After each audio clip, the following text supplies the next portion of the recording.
Hello, hello. Oh crap!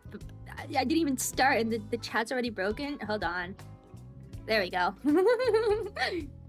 Hi. Hi, everybody. Oh my gosh.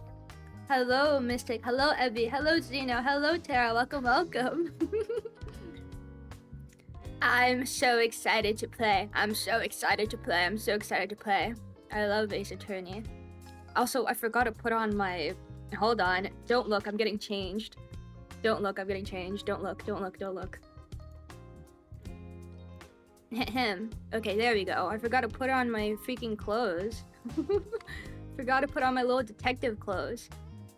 There we go. Now I'm all ready. Is this a nostalgic look? We haven't played Ace Attorney in like a while now. Hello, son. Welcome. Okay. Miles Edgeworth ready to put the ace in Ace Attorney. Me too. Me too. Me too. I'm the ace. I'm the ace, man. So ready to unleash my fun facts onto the world. I'm ready to hear all your fun facts. Also, question. I didn't know how to name it because apparently it's the Ace Attorney Investigations Collection and there's 2 games in it, and I was like, okay, then do I call it the collection or do I call it the Miles Edgeworth? Because apparently that's what the first one is called, but I didn't know. So if you look at the title, it just says Miles Edgeworth. I'll change it if it's like a different naming thing or whatever. All these stupid naming things, whatever. We're so back. We are so back. Also, Mystic, imagine not being in the waiting room already. Could it be me from like 20 minutes ago? New BGM? Oh, that is true. Well, I just used the BGM from this playlist of elevator music. and you're right, I guess I haven't listened to this one before. Usually I just repeat the same ones because they're easier to get. Huh. I like it. I like it. Kiwopods demand a monocle? Big Kiwopods, you're not getting a monocle. At least a hat? You'll get your hat. Oh my god, you guys are so impatient. You guys will get your hat. Look. See, you guys will get your stupid little hat. Let me turn this off then. And let me put this BGM. How does this sound? Is this too loud or is this not loud enough? I think this is fine. This is fine, right? Let me know about the volume, please. Thank you. Maybe a prosecutor badge. You guys are getting a detective hat, and that's it. You just call them Ace Attorney Investigations. Okay, I'll change the thumbnail. I mean the title after. Hi, friend. Hello, Medi. Welcome. Detective Karma. That's just. I'm always Detective Karma. Karma the detective. Come on now. Okay. Before we start, I want to say a special thank you to Mystic for buying the game for me. Thank you, Mystic. Everybody, say thank you, Mystic. Thank you, Mystic. I'm so excited. I wanted to play this. I was like, remember when I ended, I was like, oh, I have more Ace Attorney I want to play, but I want to do the Edgeworth one next. I'm not playing until I get the Edgeworth game. So yes, thank you, Mystic. Okay. Oh, okay. Investigations and Prosecutor's Gambit. Oh, I see. It's like the other one, but there's only 2 instead of a trilogy. Shall we start? Wow! Whoa! New HD TV character sprites, or you can be pixel art. Oh, the pixel art's ugly. I want to get this cute one.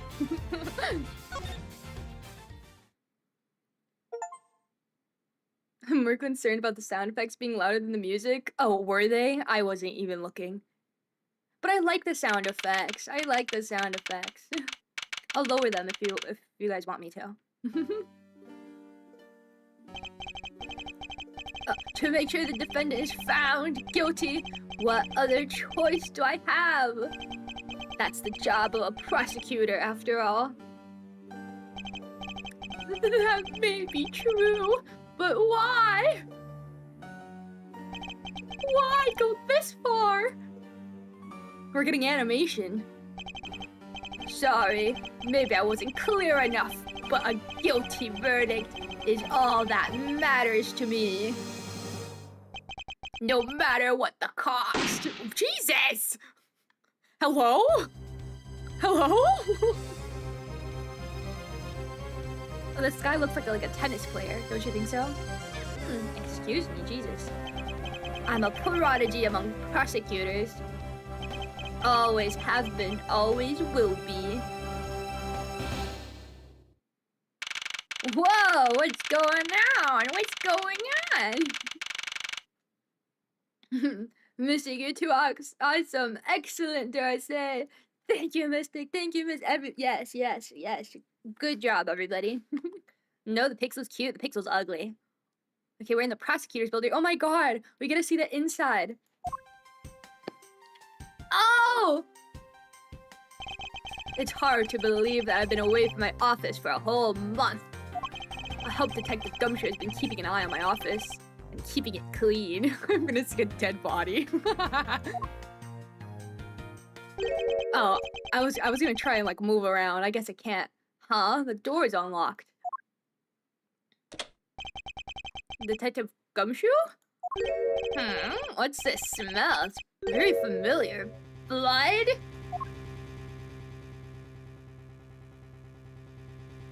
What's going on? What's going on?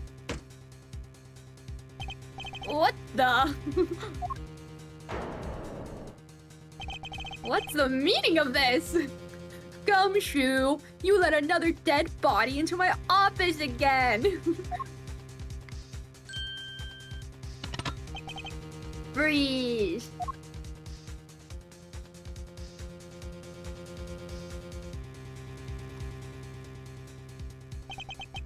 Identify yourself. Shut up. You've got some nerve committing murder in a prosecutor's office.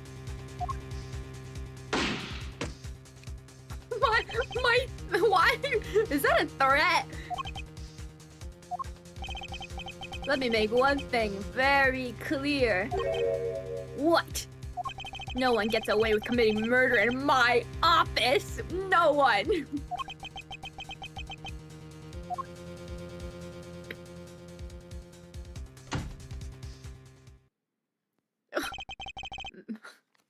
What just happened? Someone killed them in my office and didn't even kill me.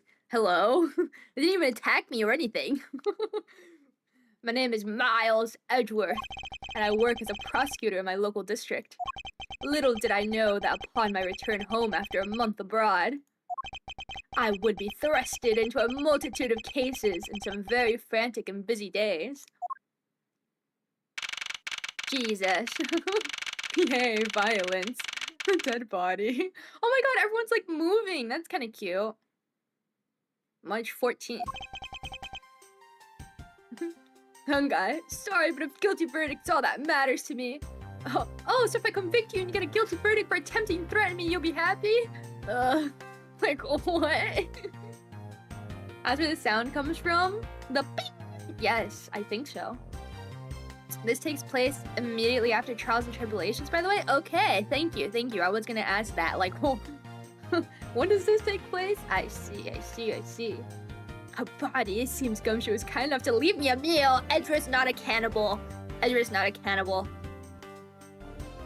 never watched someone play this game. I'm so lost, but I'm here for the ride. We played, I have a playlist on my channel. We played the first trilogy, and it's more a visual novel instead of these little things on the screen. But it's also very fun. If you want to, go check it out. But I'm pretty sure you can also watch this as a standalone. You just won't get the references. I finished photographing the victim's body, sir. Very well. Please continue your investigation. Yes, sir.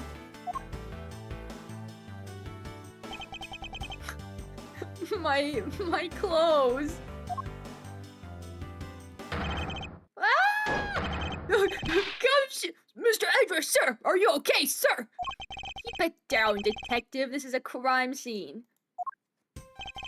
When I heard that a murder had taken place in your office, I ran up here straight away!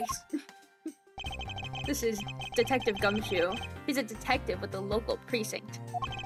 The one they assigned to handle this murder case for the time being. And my best friend. Looking a little pale, sir! You hurt? No, I'm perfectly fine. However... look what they did to your office! It's totally trashed! I'll say, the culprit sillied my floor with dirt rather well. No one gets away with tracking mud into my office. Whoa, sounds like you're getting really burned up over this whole thing! This crime was committed in my office, so it is my responsibility to solve it. Oh, that's just like you, Mr. Edgeworth. Okay, time to do some investigating. Agreed. Our first course of action is to gather relevant facts and leads. We must not overlook anything, no matter how small, if we are to find the truth. So I'll keep any leads or information we find etched into the forefront of my mind. Speaking of things that pique my curiosity, why of all places did the murder occur in my office? Is it really a coincidence? I think not. I get the nagging feeling that this is something important to keep in mind. Yeah, who just goes up here? Yeah, I was wondering that myself, sir. I mean, you can't really say it's just a coincidence, can you? No, not really. Especially because of this. The key to your office? For some reason, no, for security reasons, this office's door has a lock built into it. Duh. What do you mean, sir? If you think about it carefully and use logic, it should become clear to you. Logic? By finding the connection between two pieces of information and connecting them, new information is born. That is the end result of using logic. So how do you use it? First, I recall the information we gathered with Q, and then I connect them with T, okay? QT. That's me. Let's use Q. Okay. And then connect it with yes. Oh, yes. Oh, okay. Wait! Woohoo! For security reasons, all prosecutors' doors are outfitted with locks, which means it would have been hard for the murderer and the victim to get in here. Ergo, it's impossible to diminish the location of this crime as a mere coincidence. Yeah, that's exactly what I was thinking, sir!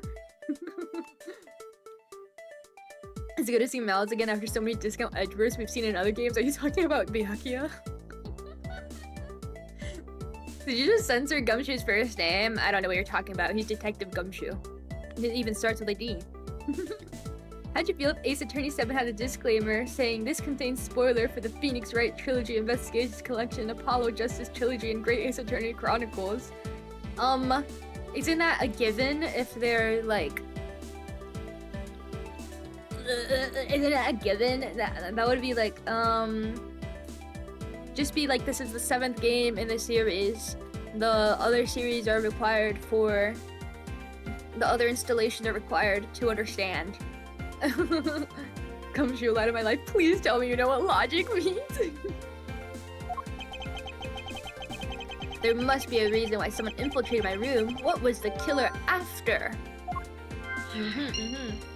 Also, I loved how he's grayed out like a freaking Danganronpa character.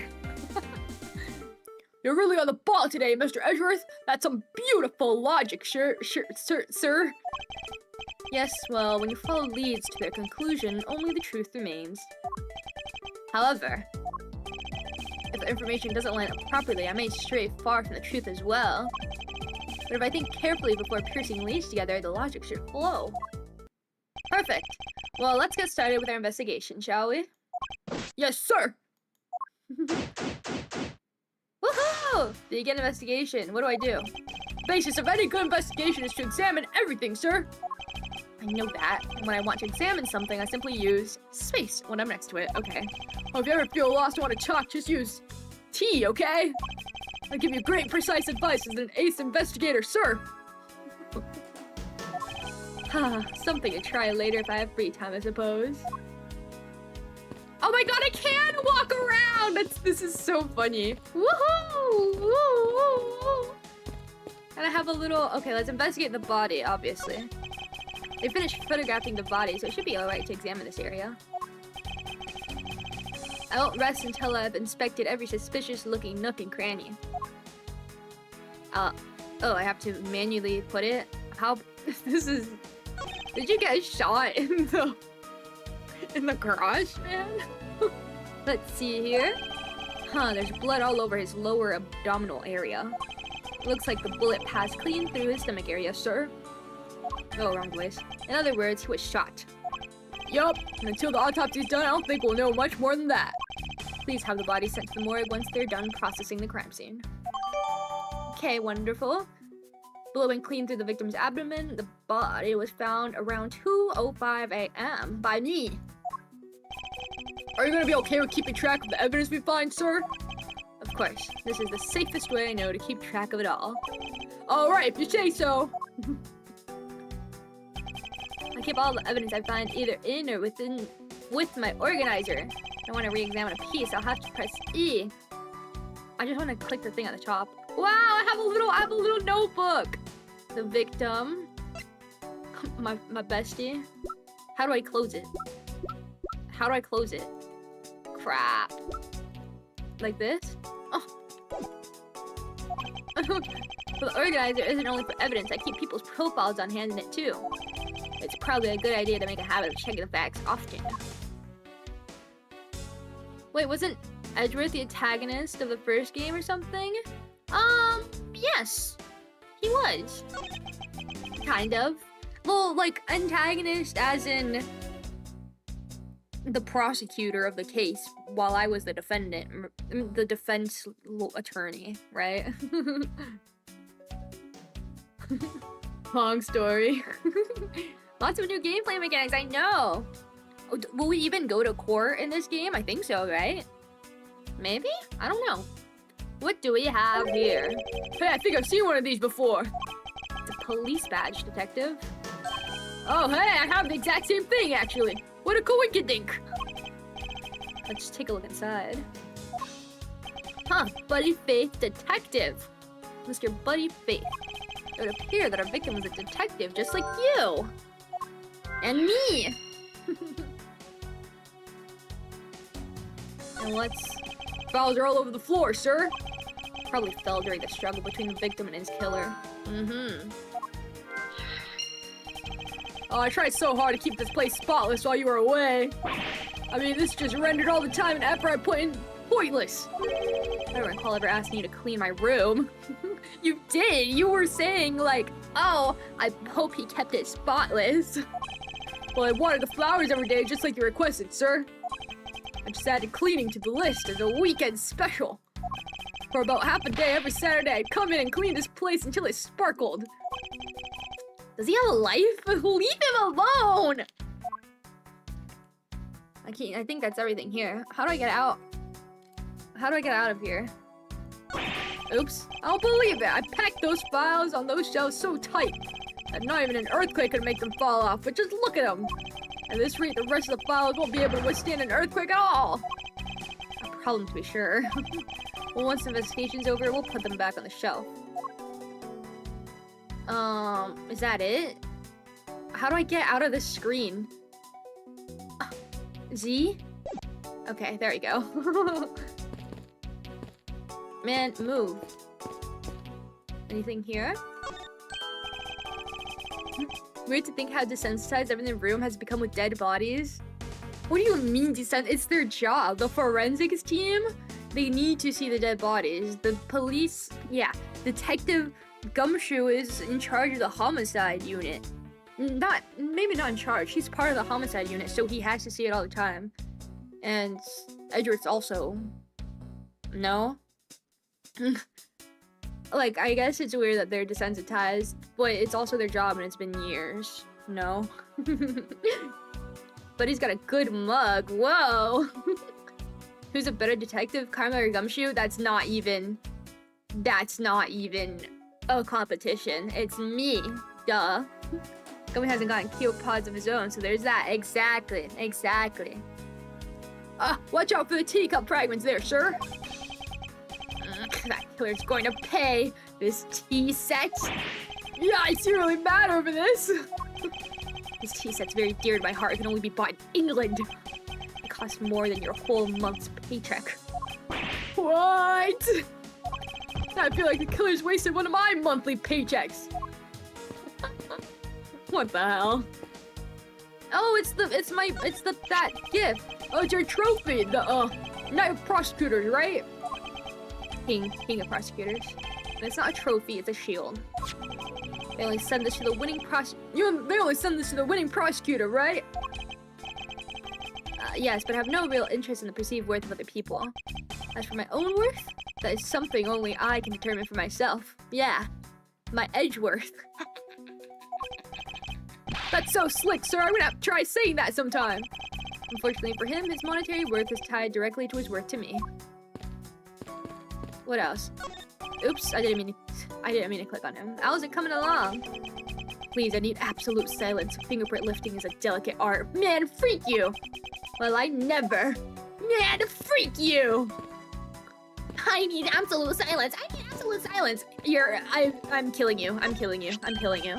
What have we here? Could this perhaps be the murder weapon? If so, it would mean that the killer made their escape after disposing of their gun here.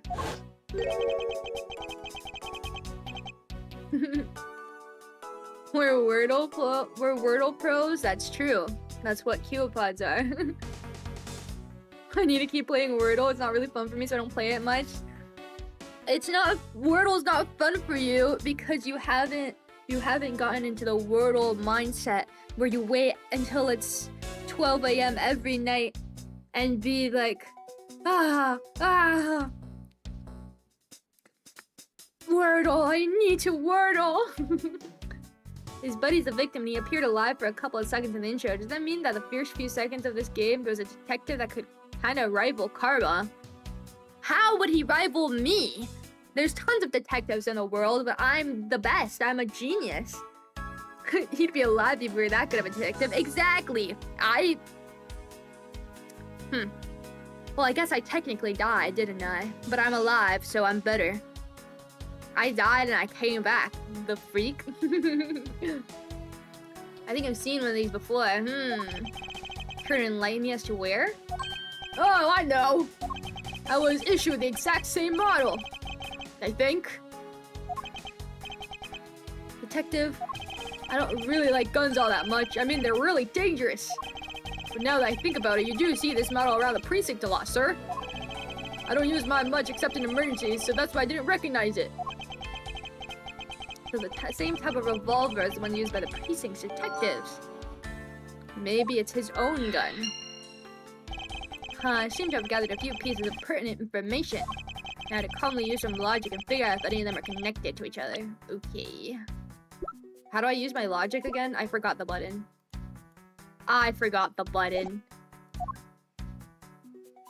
Oh, it's here. It's Q. The victim was a detective.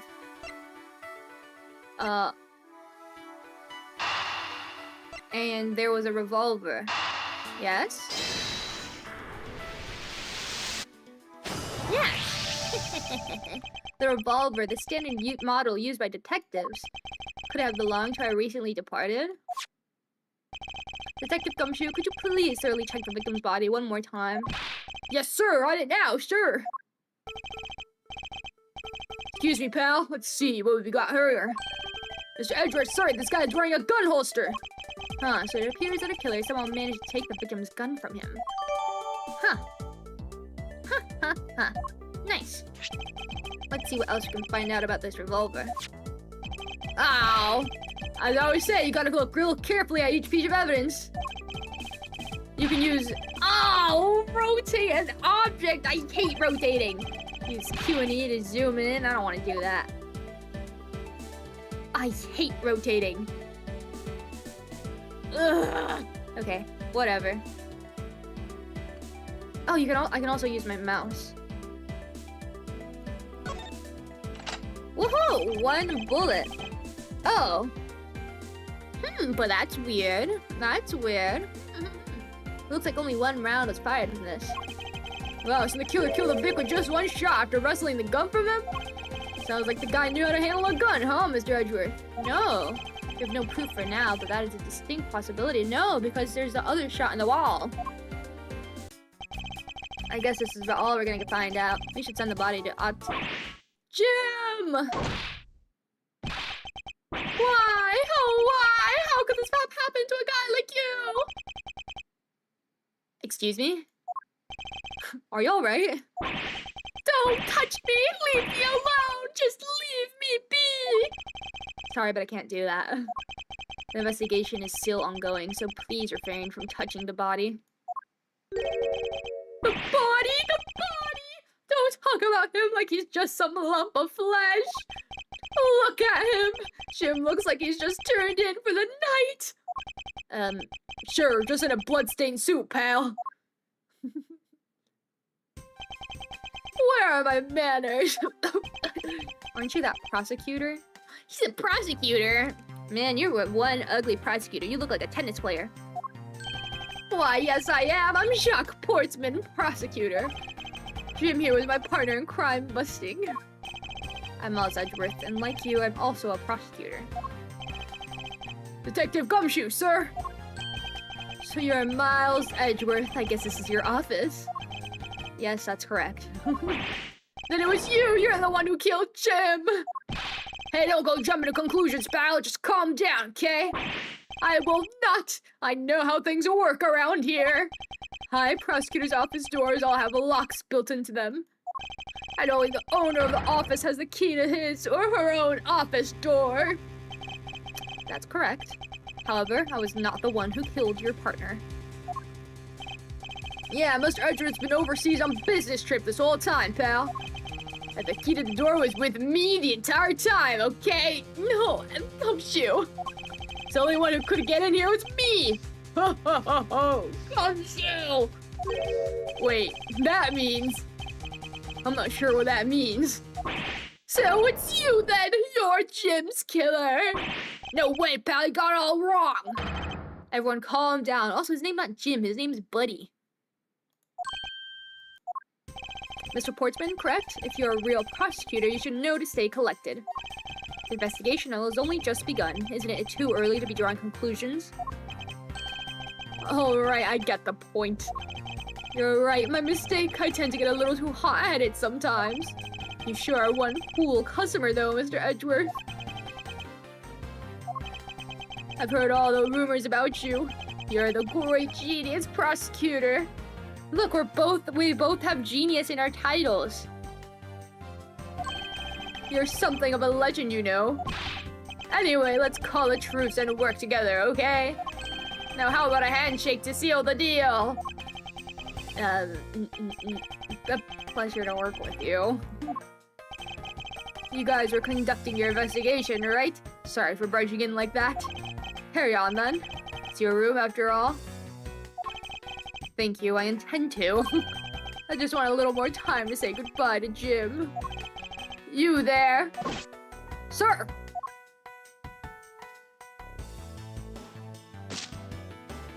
What the hell? I want you to capture this scene on film for me. My final farewell to my partner, Jim.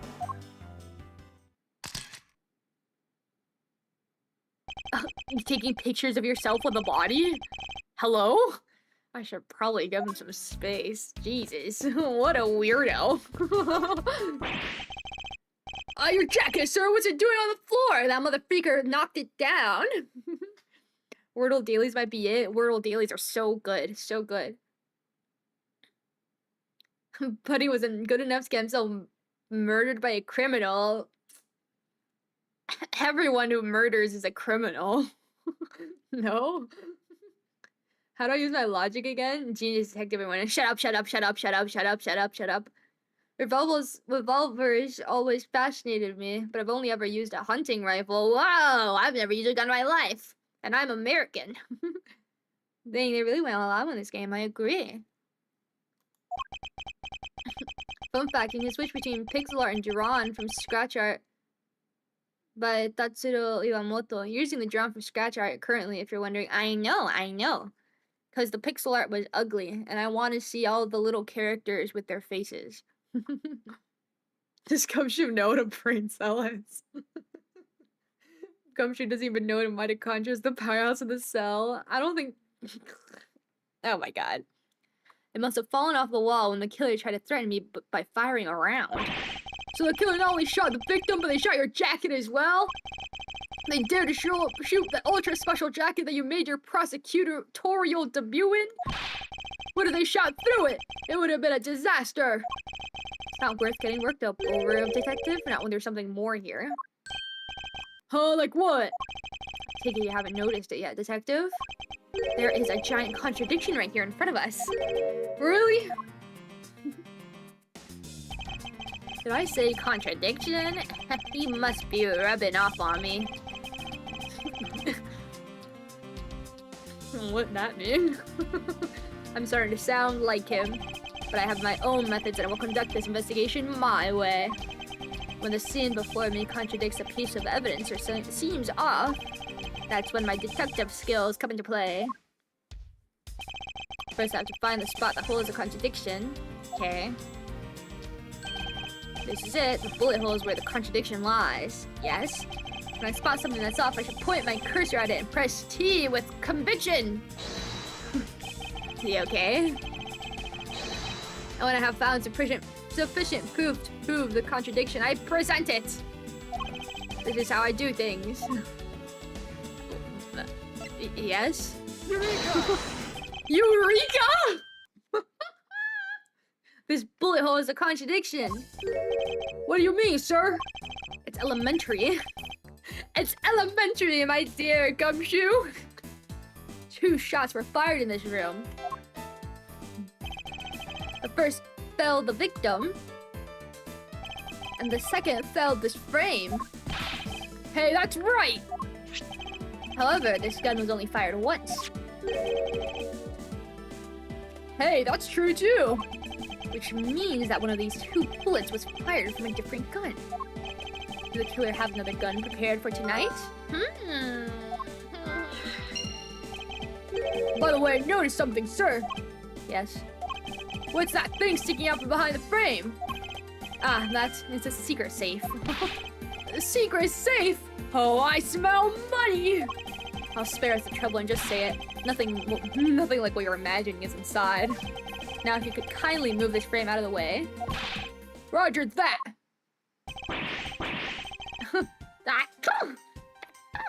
Talk about dusty! I suppose that's what happens when I'm not here to dust it once in a while. Had no idea there was a safe here. I'd have to keep it clean for you, sir. So when'd you put this thing in? It wasn't something I had installed personally. Every prosecutor's office has one. Really? Had no idea. Well, only prosecutors are supposed to have knowledge of their existence. So what's inside, Mr. Edgeworth? Right now, nothing. We only use them to source especially important evidence when a trial is in session. That's it! Talk about squashing my hopes and dreams. Secret safe data. I won't rest until I've inspected every suspicious-looking nook and cranny. Yeah, someone try to use it. Huh? Now this is odd. Found something, sir? This keypad, don't you find it to be a bit too clean? Yeah, there's a thick layer of dust all around it, but not the keypad itself. You there, the forensic scientist. Yes, sir. Could you please dust this area for fingerprints? You got it, sir.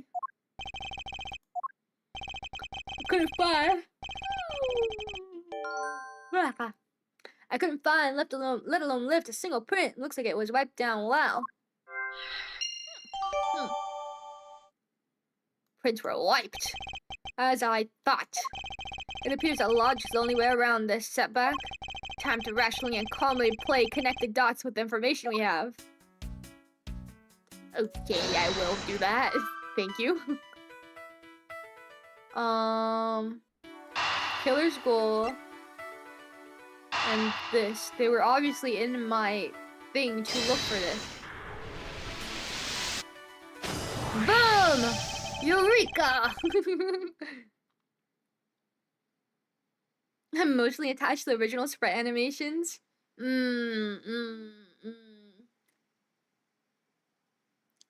Well, at least now you'll get to see what it looks like with the other sprite animations. I believe I figured out what the murderer was after. Well, what is it, sir? The fact that the safe was wiped clean of fingerprints suggests that the criminal had at least attempted to open my safe, making the culprit's motive for breaking and entering theft, I believe. Nice! I wonder if knowing that the motive behind this break-in was theft changes what other pieces of information can tell me about this crime.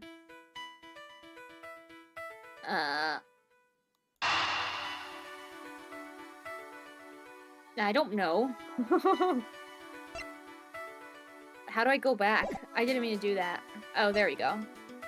It's just my white button. Culprit, try to enter. I don't know. How would I know that? How would I know that, Edgeworth? I've already finished examining this area, but it never hurts to look again. Okay, thanks. I never knew there's a safe hidden back here. Well, if detectives knew about them, then they wouldn't be secret now, would they? Are there any other secret hidden things in this room? Even if there were, it would defeat the purpose of them being hidden if I told you. So don't bother looking for them. So there's no, like, hidden camera around, right? Huh? And what if there was? No, it's nothing! Forget I said anything! I don't even want to ask what he's been doing in my office while I've been away! Is that it? Okay, how do I get out? Why doesn't it have the check mark? Like the other things have check marks. Is this a Steel Samurai?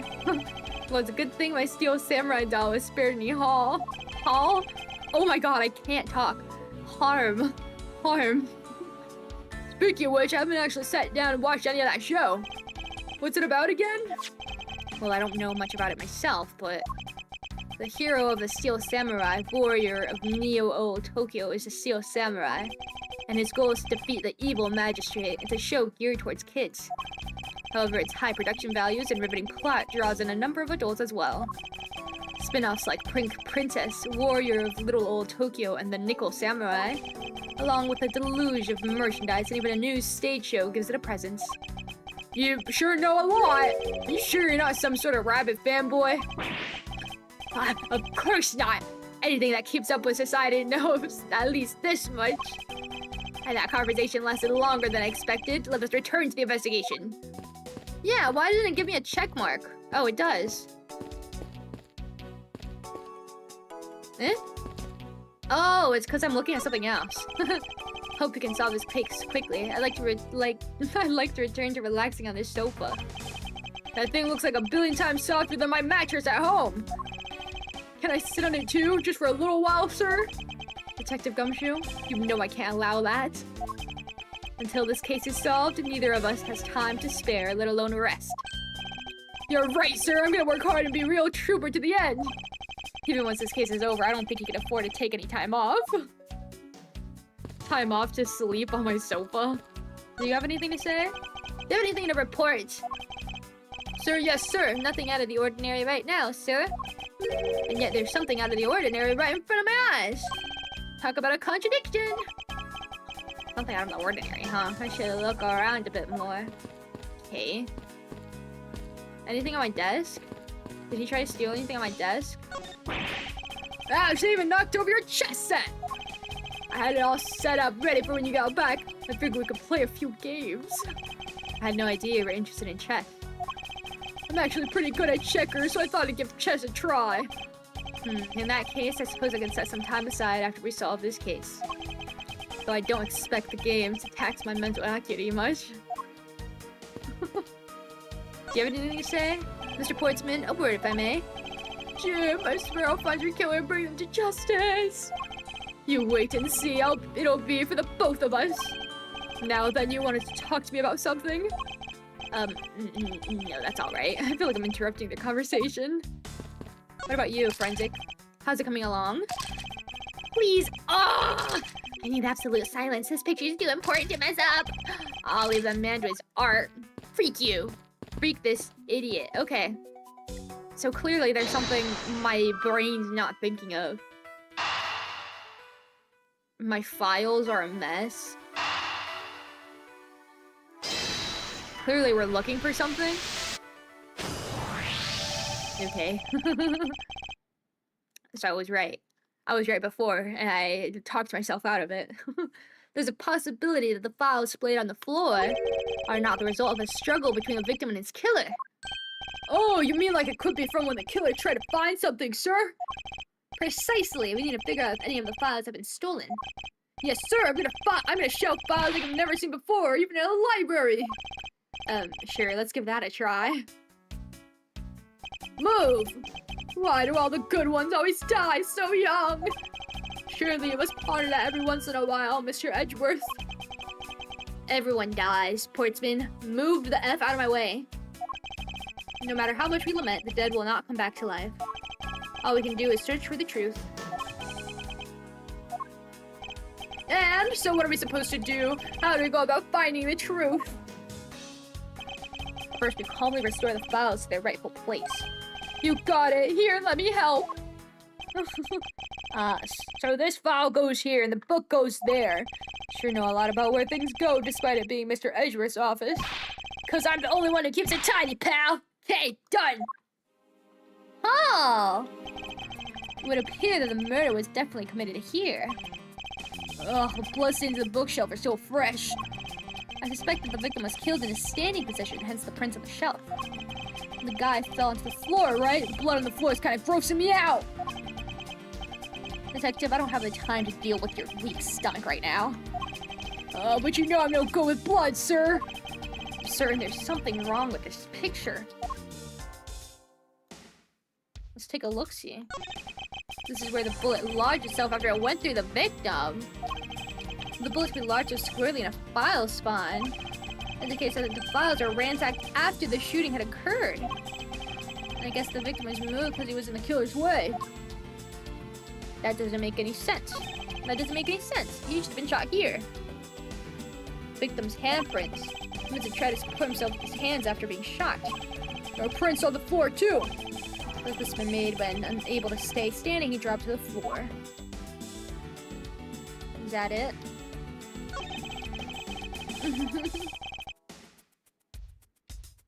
He must be rubbing me off with me blue, spiky attitude. Yes, Sonic the Hedgehog.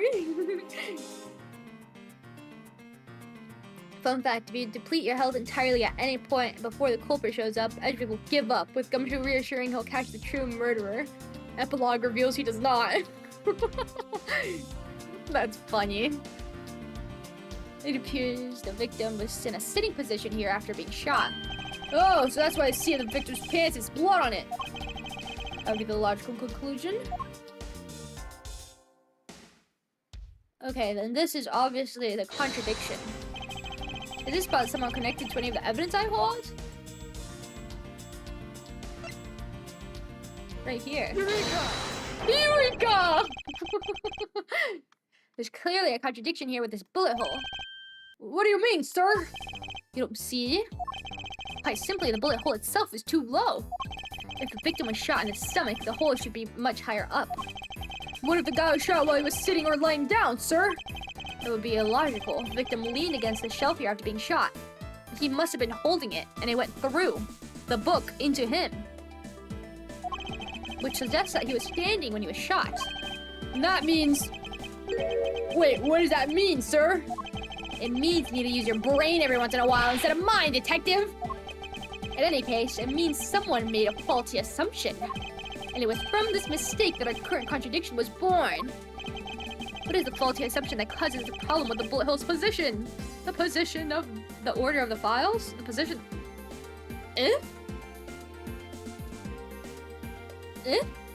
The order of the files? No, because it's too low, that wouldn't make sense. Position of the body, we know he's up there. I believe the order of the files is a bit off. You mean I put them back in the wrong order just now? Hey, actually, I think the labels on the files are wrong, sir. Oh? Yeah, you see here how the files that were shot begin with the number 0? What are those doing all the way down there after 1, 2, and 3? That's really weird! Actually, the way they're organized now is the correct order. They're exactly as I see them in my mind's eye. The numbers are all out of order. Those white binders are special, so they are arranged a little differently. But from this, we know that the files were not in this order when the crime occurred. Haha, so that's it! I believe the killer made the same incorrect assumption as you just did, Detective. Let's rearrange the files in numerical order and see what we find out. Ooh, now that makes sense. Okay. Do you think it's okay to prop the body back up to how it was before it was moved? I finished processing the crime scene, so I don't see why it wouldn't be. Here, please, Detective Gumshoe.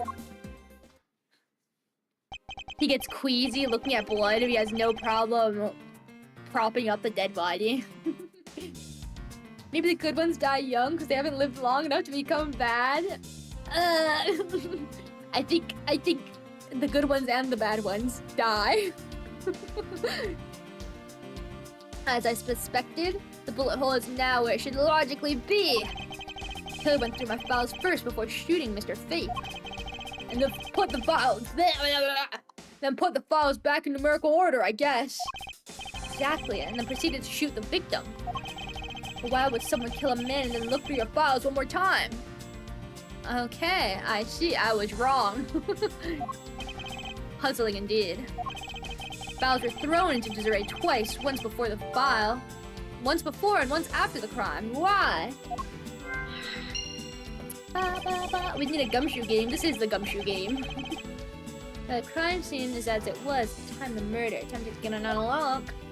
Let's take a look-see at this. This is a dying message. Gumshoe! What's that? Why does it say gumshoe on there in blood? I'd say that's some incredibly incriminating evidence. Yes, indicative of a criminal activity indeed. No! Wait, there's gotta be some mistake! Mr. Edgeworth, sir! Help me! Say something, sir! It appears that one of my files was stolen. Is that all, sir? What about me and my situation? Is that what the killer was really after? Huh. One of the files was written upon in blood was stolen by the culprit. Investigation complete! Looks like Jim was able to leave us a name of the killer in the end. And this most important message managed to reach us. I'm telling you, it wasn't me! You can't be terribly pleased to hear that your beloved partner is the guilty party. If you're going to accuse Detective Gumshoe of being the culprit, I sincerely hope you have some proof to back it up. Jim's words, they're more than enough, wouldn't you say? If that's how you want to play it, then at least allow me to understand your reasoning. You got it! I don't like this one bit. There's something strange about this man's attitude. And there must be some sort of flaw to his logic waiting for me to dig out. Mr. Edgeworth, what are you gonna do? What I always do in court, I'm gonna cross-examine him. One way or another, I'll expose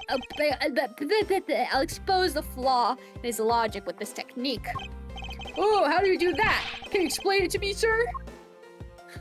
Might as well. Yes, please do the tutorial for me. Alright, first I listen to the witness's testimony. If I find a flaw in the testimony, something that contradicts the evidence, I open my organizer with E and present the piece of contradictory evidence. Okay. I never know how to close it. God dang it. To present something, I simply use T, but that's old news. It's not like there's gonna be a flaw in their testimony every time, right? Correct, and at those times I need to press the witness Q. Sometimes by pressing I can drag out new information and new or modified testimony. I think I get it, sir. I'll be sure to try this technique out during investigations too. Very well, I'll even show you how it's done. Now watch carefully. Mr. Portsman. Detective Gumshoe, you stole Jim's gun from him and shot him dead. Furthermore, you messed up the files to make it look like you had committed theft instead. That's when you moved Jin's body that was sitting in front of the bookshelf. But thanks to that, you didn't notice the bloody letters his body was hiding. And it will be by his final words that you'll be brought to justice. You intend to argue that the victim's dying message points to his killer? I can hear Jim's voice and he's calling for his killer's arrest. Are you sure you're not mishearing his words, Mr. Portsman? There's no way Detective Gumshoe's a culprit here. I will find the flaw in this man's logic and expose it with credible evidence. I feel like such a stupid nerd. Playing as Edgeworth. Fun fact, there's a Gumshoe game called Ito no Kogiri Test. The Detective Gumshoe is Ito no Kogiri Keiji in Japanese, with its core gameplay revolving around literal math. There is a Gumshoe game? Oh my god, I didn't know it was real. You stole Jim's gun from him and shot him dead. Why would he need a... He could just... Okay.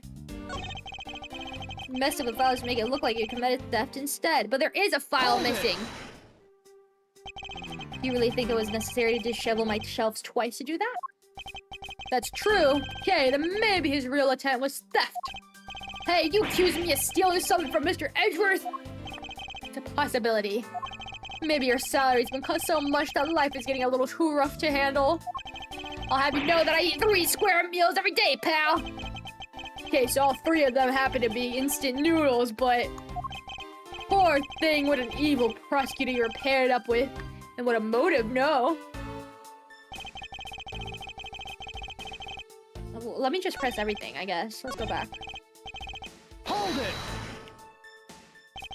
You know, there's something I've been meaning to ask. What is it? Why do you call the victim Jim? When clearly his name is Buddy Faith? Isn't it obvious? Jim is the perfect name for my companion. Jacques and Jim. Don't those 2 names go together like peanut butter and jelly? Jim isn't even close to the guy's real name. Oh, Jacques and Buddy just sounds off somehow. Besides, he was the 3rd of a bunch of guys that decided to nickname Jim. Huh, he talks about the victim like he was his pet.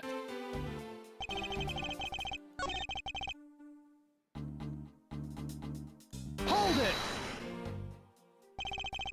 And why would Detective Gumshoe do such a thing?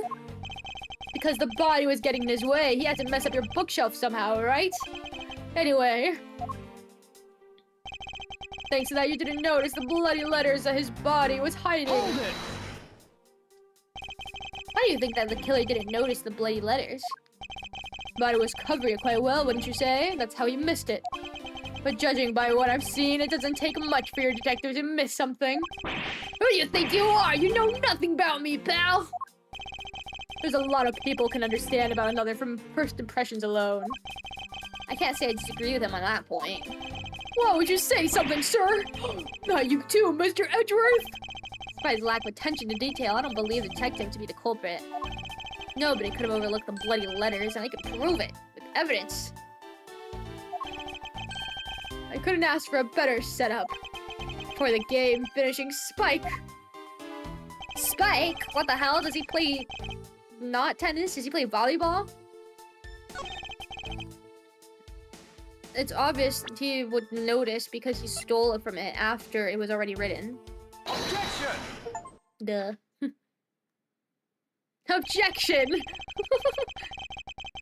Perhaps you are not aware, Mr. Portsman, but there is a serious flaw in your logic. Bringing a bit of the courtroom into this, I see. No problem, I'm game. I can't help but find it odd.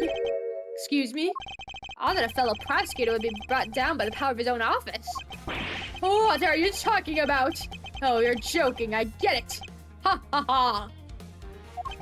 If you have the time to laugh, and you have the time to take another closer look at this.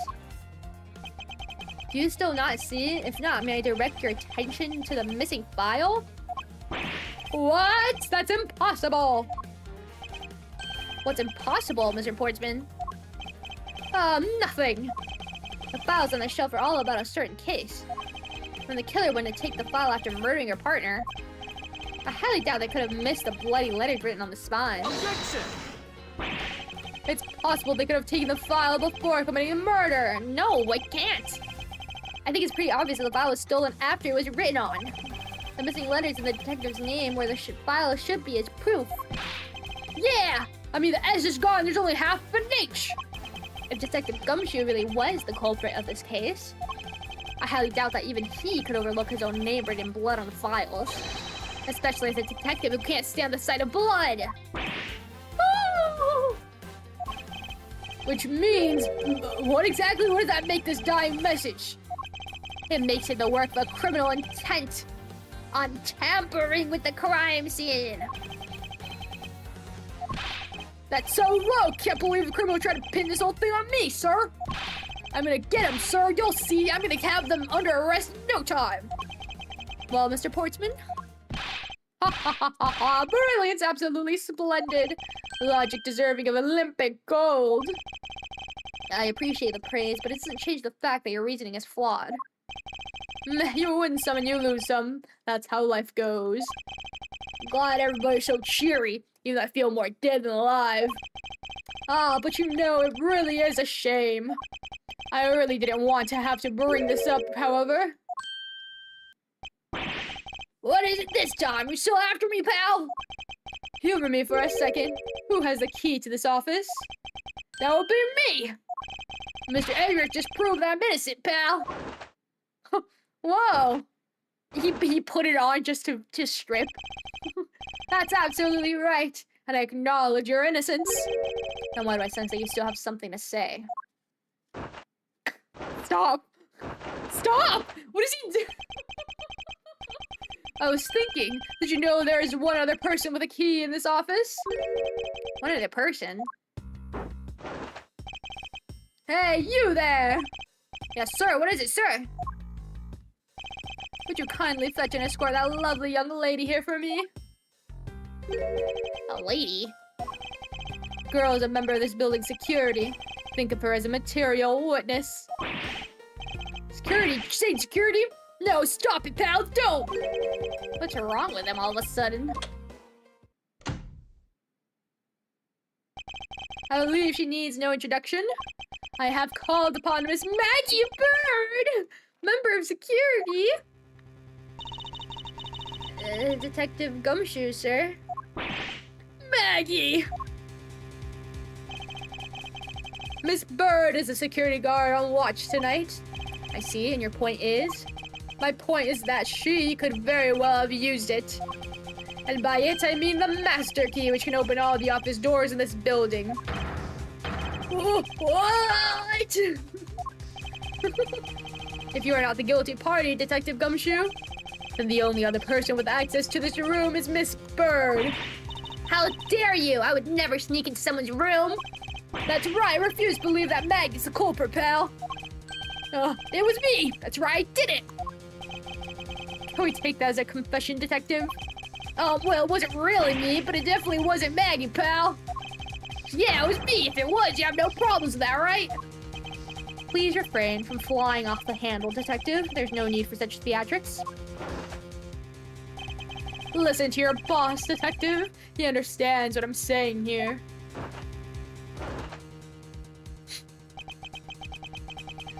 That girl is the only one who could have committed the crime, and for one simple reason. Bro. Fun fact, in Japanese, Jack Portsman is Makoto Yuki. Those names mean truth and courage, respectively. This is shared one-to-one with the protagonist of Persona 3. Huh! Truth and courage for an evil man. I like that they made him French to display his evilness in English. Someone take that jacket away, please. Think of her as a material witness. Now materials, I can finally catch a pickaxe in those. Pretty obvious that Miss Bird snuck into your room using the master key. I mean, if Detective Gumshoe isn't the one who opened the door, then that leaves only Miss Bird as our prime suspect. On top of which she knows our good detective, doesn't she? Making it all the more probable that she was the one who faked the dying message. So you're saying she used the master key? Incredibly incriminating evidence, wouldn't you say? That's what you claimed about the evidence earlier as well. That was then, this is now. The flow of a good match always changes during a rally. It's all about your reflexes and reaction time, especially for an athlete like me. I wonder if there was anyone else other than Miss Bird who could have used the master key. Seems that the only way to get Mr. Portman to give me more details is to press him.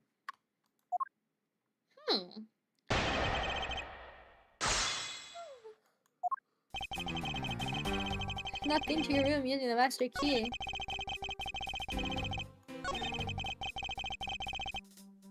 Only Miss Bird. Are you sure?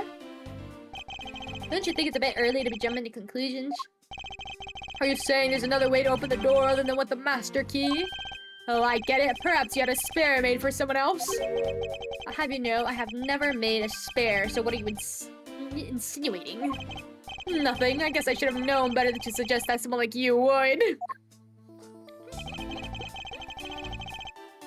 Okay, let's push on the...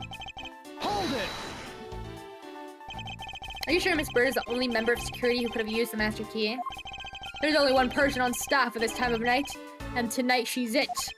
Isn't that right, Miss Bird? That's, true, but...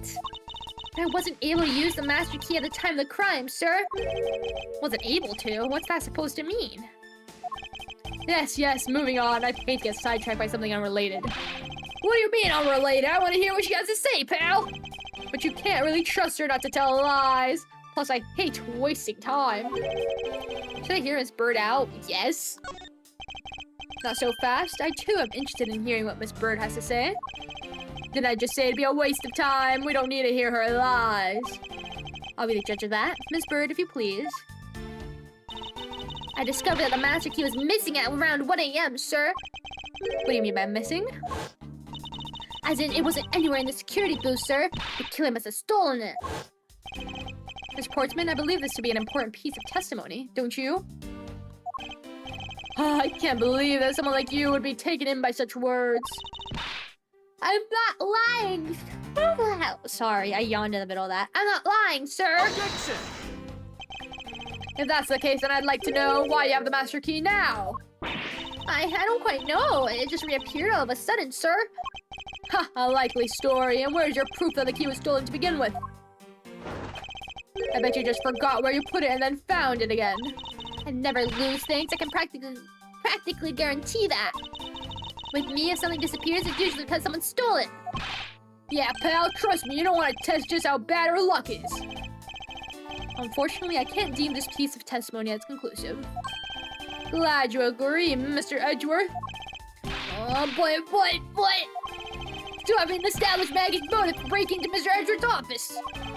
Her motive? Didn't we already establish that it was theft? I mean, the culprit clearly went through the bookshelves and at least tried the safe. It is as Mr. Portsman says, Detective. I can't ignore the fact that all the evidence points towards a motive of theft. But I'm done taking blows. It's time to counterattack with a few acts of my own. Her intent? From the messed up shelves to the wiped down safe, I'd say thievery. Stop that. Stop! What do I even have? Oh. Well, why? Oh my god, is this my prosecutor's badge? Oh my god. It's so much cooler than the defense attorney's badge. Oh my god, I can hear him doing that stupid thing in the back. Thievery of a file? Why would she want that? Is it this? Hold it! I concur that the culprit's motive appears to have been thievery, however. Glad to hear the great Miles Edgeworth is in agreement with little old me. However, with regards to the investigation of the bookshelves and safe... Hey, good thinking asking for my opinion on the matter. Would it be too much for you to allow me to complete a full sentence? It has to be this. Why would she steal a file? No? Objection! Mr. Portsman, there's a... Oh, freak! My life! I freaked up! How do I make it faster? Man, the text goes so slowly. Where is it? It's not audio. Not text skip. No. No. How do I make it how do I make the text go faster? It's too slow for me. No. This isn't like you at all, sir! Concentrate! Shut up, dead gumshoe! That's careless of me. I can't afford to do that, or the truth will slowly slip away. Remain calm, Miles. It's the only way.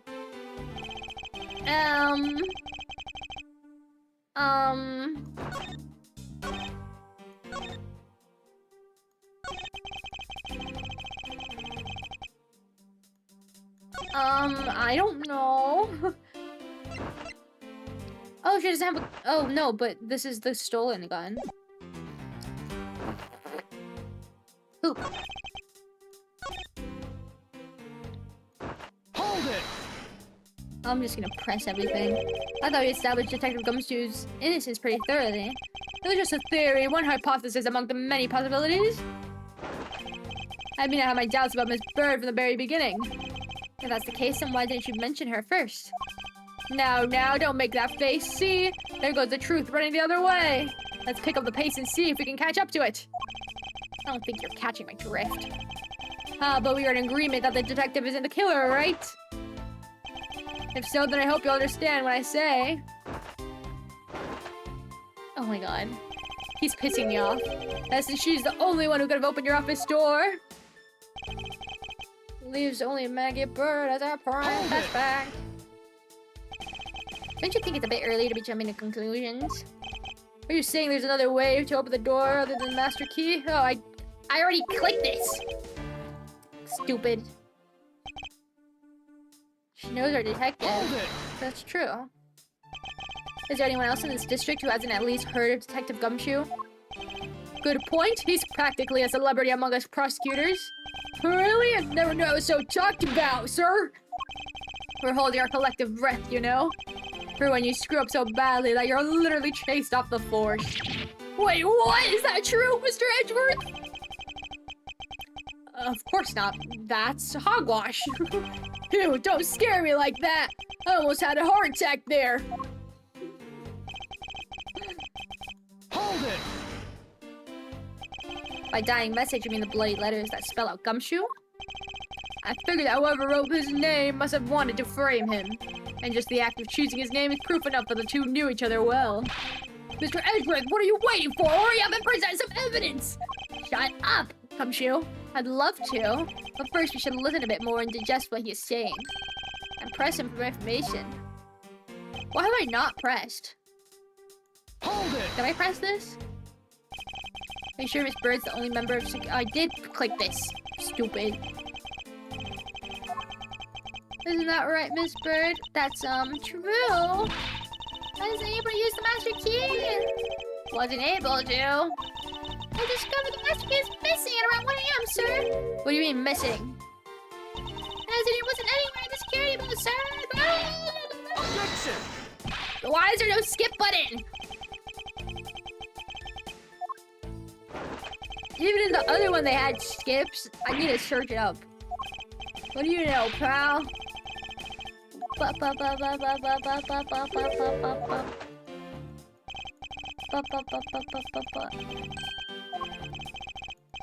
Get me out of here. Get me out of here.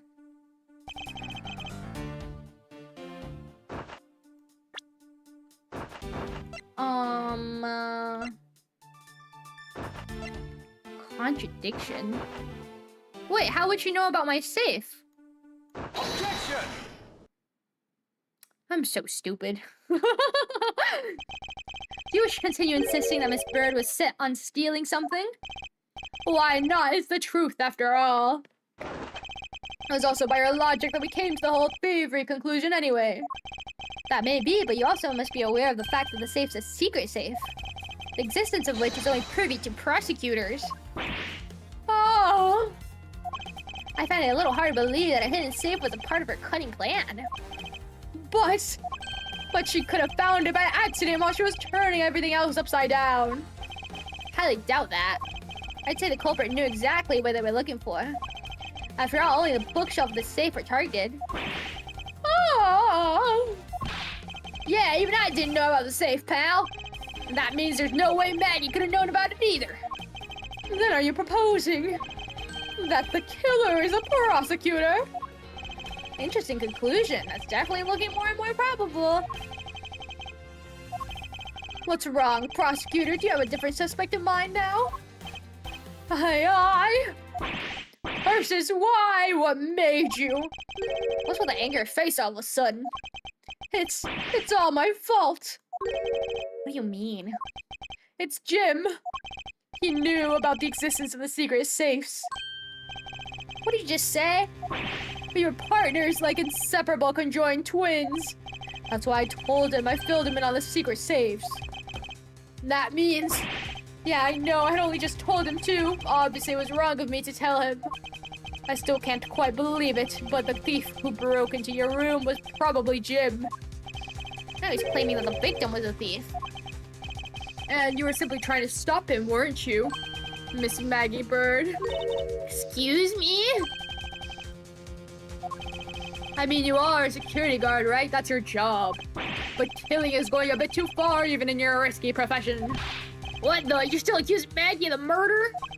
Yes and no. I mean, she stumbled upon Jim, who had probably drawn his gun. And I get it. It was self-defense, wasn't it? No, I couldn't. I could never do something like that. Not even as a security guard, sir. Plus, even if he was a thief, you wouldn't have a key to his office. Which is precisely why you had to steal it, wouldn't you say? It was Jim who stole the master key. Pretty impossible for a supposedly stolen key to be here with us unless... Well, unless you retrieved it from Jim after you killed him. Miss Portman, are you honestly accusing your own partner of being a thief? I don't want to admit it, but it's the only way for everything else to make sense. He has no honor. Now that I think we're done here, the investigation waits for no man. Could you people be so kind as to see yourselves out? You can't kick us out! This is Mr. Edgeworth's office! Ah, but I'm the one who's been assigned to this case. You're all suspects to varying degrees, and therefore ineligible to run the show. Motherfucker. Listen, pal, how many times do I have to say this? Now you can't be the culprit. Detective Gumshoe, calm yourself. But sir, we have no choice but to accommodate his request for now. Haha, thank you, Mr. Edgeworth. At least one of you understands. Now then, if you could please remove yourself from my crime scene, I'd be most grateful. Mark my words, Mr. Portsman. We will meet again. If that's a formal request from the legendary prosecutor himself, then I suppose so. Now, don't disappoint me, you hear? Motherfucker, okay, now get out of my crime scene. The freak, it was my crime scene first, you motherfucker. Ooh, what a funky noise. Boop, boop, boop, boop. Hi, everybody. It's 4 a.m. now. It's been 2 hours. What is with that prosecutor? Can't believe how rude he was. It was unbelievable. Please maintain your professionalism, detective. I'm gonna find some real solid evidence proving Maggie's innocence. You'll see, sir. We've been kicked out of the crime scene, sir. True. So then what now? Looks like my life's fallen into yet another gigantic ditch. Do not despair, Miss Bird. We can overcome this as well. There are many other places and things we should be looking into anyway. Yeah, really, sir? For example, this hallway. The linchpin of this argument against Miss Bird is related to the master key. In that case, this hallway is the perfect place to look for more information regarding the mystery surrounding my door. Bum, bum, bum, bum. Wonderful. What's up? What's up, Miss Bird? I was wondering if I might speak with you for a bit concerning this case. I've always been a big fan of the courtroom. This is like a dream where I'm being cross-examined by the Miles Edgeworth. Hasn't she already been cross-examined by Miles Edgeworth? Or am I crazy? Oh my god, she hasn't. Oh my god, the other time it was with that tutorial guy. And then the other time was with Godo.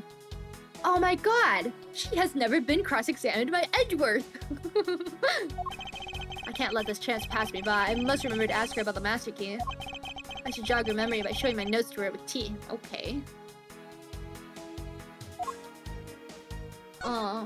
Here's my notes. Can you tell me about the master key? When did you discover that the master key was missing? By the time I realized it, I think it was around 1 a.m., sir. And I noticed it was back at around 2:30 a.m. It was just sitting there on the ledge where the security room's reception window is. I'm sure that between those 2 times it was not just gone, but stolen, sir.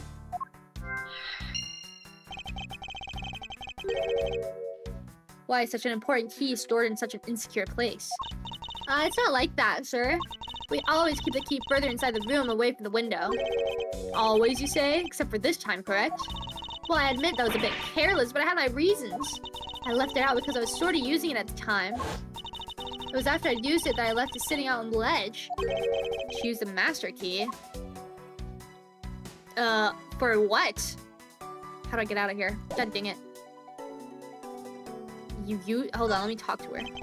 Have you ever met the victim before? Well, I've seen him a couple of times before when I had to go to Mr. Portsman's office. Mr. Faith was always playing basketball with Mr. Portsman, sir.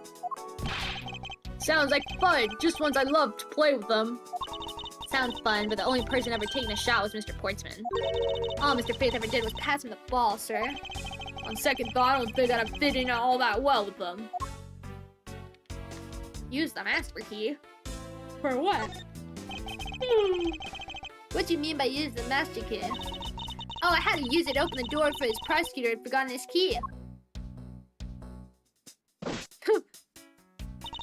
I mean, it's my job as a security guard, right? What is it? That's right, I just remembered. The prosecutor who forgot his key.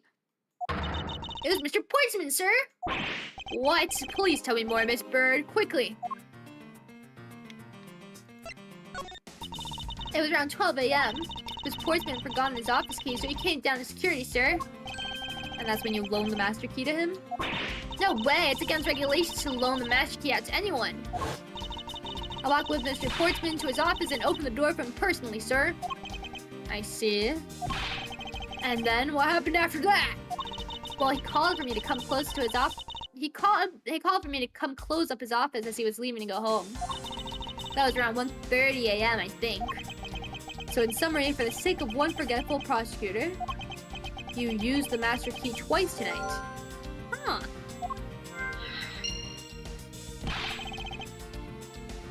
Oh my god, why am I yawning so much? Talk about suspicious! I doubt you'd say that.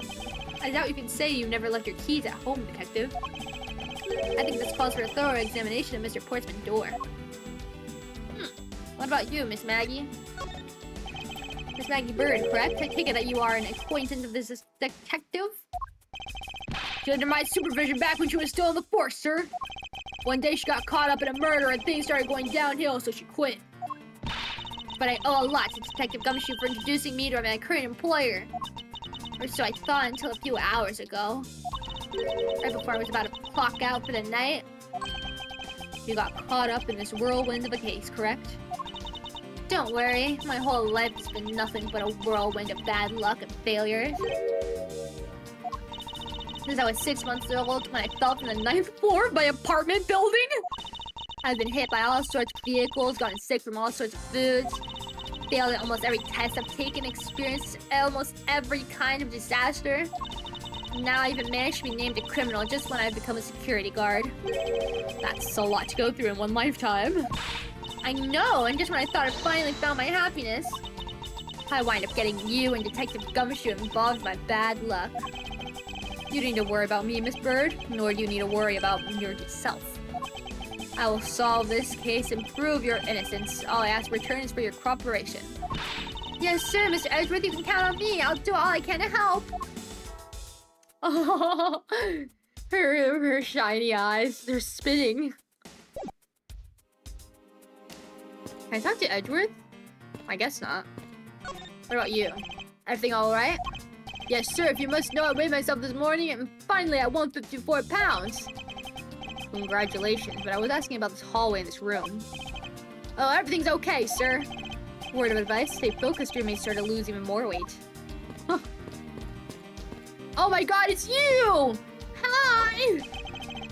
Looks like you're in quite the pinch, Mr. Edgeworth. To be sure, a murder within the walls of the prosecutor's office is no trifling matter. We must find, apprehend, and punish the killer accordingly post-haste. Sounds like a messy case you've got on your hands. If you ever feel lost or need some advice, my door is always open. How gracious. I will keep your offer in mind. Who is this guy again? Oh my god, he doesn't even have a name because I don't remember it. It's just prosecutor. I'll rest until I've inspected every suspicious-looking nook and cranny. Let's take a look at the lock. Door is locked tight. Big old credit card trick wouldn't work here, huh, Mr. Edgeworth? This is the office of a high prosecutor, detective. These doors would be pretty ineffective if the average cat burglar could get through them. So I guess only a great cat burglar could get in. That must be who our culprit is. May I advise you to return to that conclusion to whatever pawn shop you brought it from. Room 1203. I take it this is Mr. Portsman's office? Yeah, you can't mistake it because of that basketball hoop, sir. Oh, that reminds me. Mr. Portsman actually wanted room 102 really badly. But since you're already occupying it, Mr. Edgeworth, we put him next door, sir. How is Mr. Portsman so particular about getting room 1202? Not sure, but I bet it's because something like his birthday is December 2nd? Yup, it's gotta be it. Can't think of another reason why. I can think of at least 3. Why have I been wasting time thinking about this? Is that it? Mr. Portsman personal basketball hoop. Can't believe put something like this in the hallway of a prosecutor's office. But you know, it's actually pretty useful, sir. I haven't gotten lost trying to get to your office since it's been here. How long have I had the same office and yet you still managed to get lost? Is this it? Minimalist yet classy door made of top quality wood. Kind of majestic too, fits in really well with the ambience of the prosecutor's office. Even Mr. Portsman seems dignified just because he works behind one of these. Nonsense, a man does not become more or less dignified because of where he works. Well, he sure looks more dignified than Mr. Payne. Mr. Payne? I suppose custodial work can also be dignified. Custodial work? Custodial work? Custodial work, he's right here! Hi, hello! Toasted sub sandwich. Hello, toasted sub sandwich. Your Karma-sign nickname is Toasted. Hello, Toasted. Welcome, welcome. How do I talk to Edgeworth? I forgot. What's a basketball doing here? Mr. Portsman prize possession, sir. I heard you also play soccer, dodgeball, even tennis. I was right. And not even a single one of these sports is suitable to be played. Not a single one of those sports is suitable to be played in a hallway. I'm gonna head out first. Internship has destroyed my sleep schedule. Thanks for coming, Zeno. Bye-bye. Have a good night. I won't rest until I've suspected every suspicious-looking nook and cranny. Oh, it's right there. It's... isn't that the missing 0 series file, sir? No doubt about it. The bloody letters make it clear as day. There seems to be a few pages missing. Our thief took only what was necessary and left the rest behind. So what are these 0 files about, sir? I guess they got something worth stealing in them, huh? Not particularly. It's just a collection of court case files. However, the case within these files are not mine. Huh? They belong to the high prosecutor that used to occupy my current office. I have my reasons, but let's just say I was charged with keeping them as they were. And that means the thief must have also wanted the file for a specific reason, right? It would seem so. Only the pages related to that case from 10 years ago are missing. What about anyone who cares so much about an old case? So weird. So weird. Well-crafted, high-quality sofa for visitors. Stitching is excellent. Tough out luxury waiting area. These babies are also great for napping, you know. You would sleep even out here, detective, in a hallway? Whenever I do, I always wind up dreaming about giving testimony up on stand. But it always ends the same way. Me getting trounced by a lawyer. Isn't that awful? Maybe I should give it a try sometime to envision myself winning naturally. Winning against Phoenix? You're funny, bruh. Is it this one? Oh, it is! That's how I talk to him. Okay. Yes, sir. Well, I don't have anything to talk about. I guess we can talk about everything.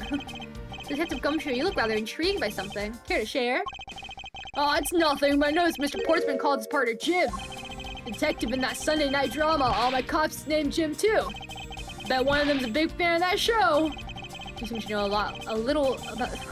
You seem to know a little something about it yourself. I take it you watch it too. Of course! Tight bond of friendship between prosecutor and detective is great, sir. There's nothing compared to the super strong friendship we have. Friendship, detective? I think you're mistaking it with pity. How can you say that, sir? And after all we've been through, too. Aww. Don't be mean to him. I assume you understand how to conduct investigations, Detective Gumshoe? Of course, sir. Examine anything and everything with... By checking various things out, we can gather all sorts of evidence and information. You can see the evidence... Oh, this is just... Okay. Information and leads is Q. That's it. Great job, sir. Detective Reasonable is the way to go. Call detective reasoning, detective. Clearly something you lack. I guess this is about the... Let me get out of here. It's just tutorial stuff. Goodbye. I'm returning with food and I'm gatekeeping what I've got. What the hell? Why is this... Oops, I did not mean to click that. What is a basketball hoop doing here? Hey, didn't this used to be just outside next door, next to the building a long time ago? So when and why was it moved indoors? Don't remember exactly, but I saw one of the officers drag it up here recently. Drag it? Heard that it wouldn't fit in the elevator, so the poor guy had to bring it himself. All the way up to the top floor?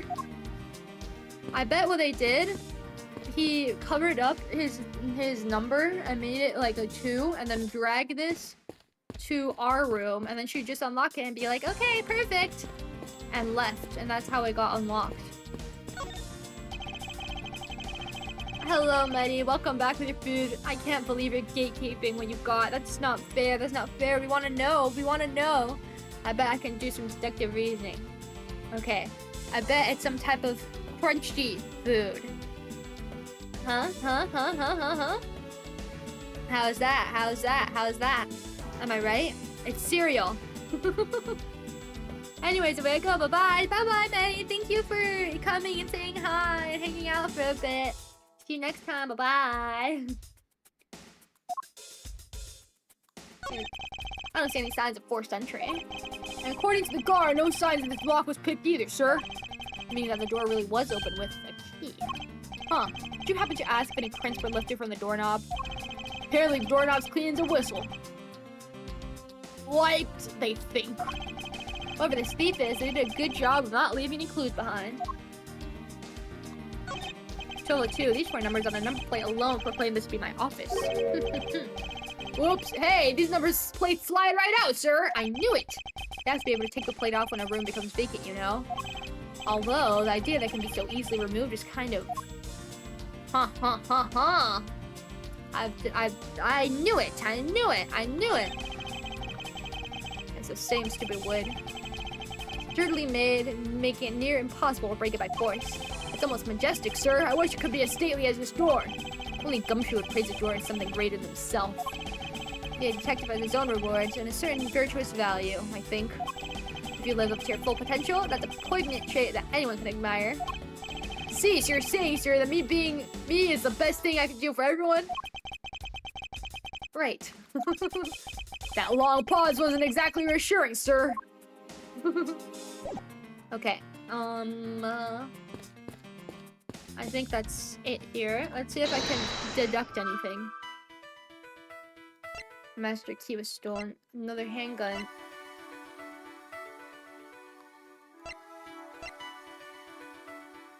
Bum, bum, bum, bum. I don't know.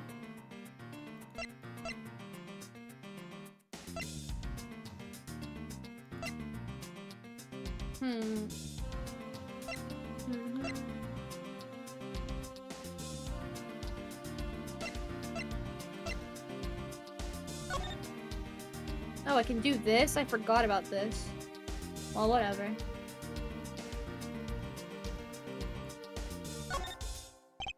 It's the master key to every office in the building. That's it?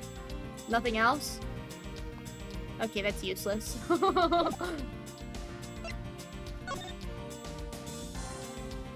It's useless. This is useless too.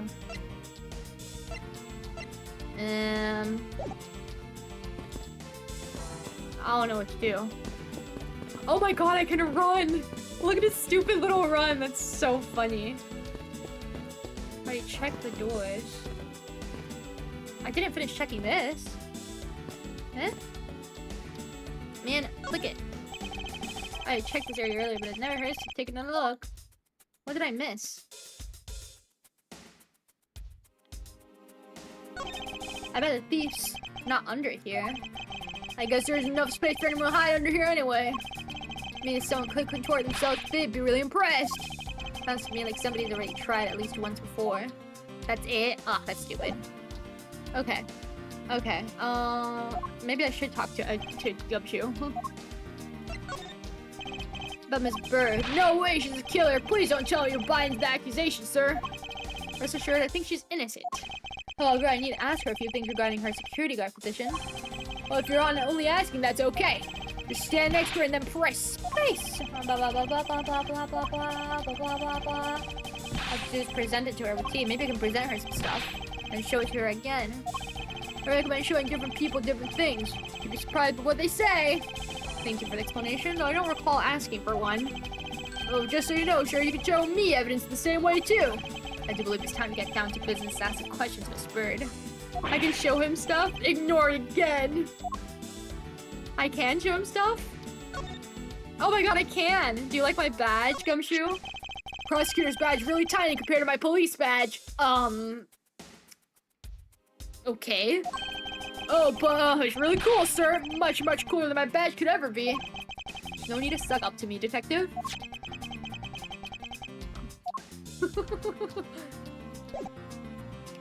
Talking about how you're bigger than me? Okay.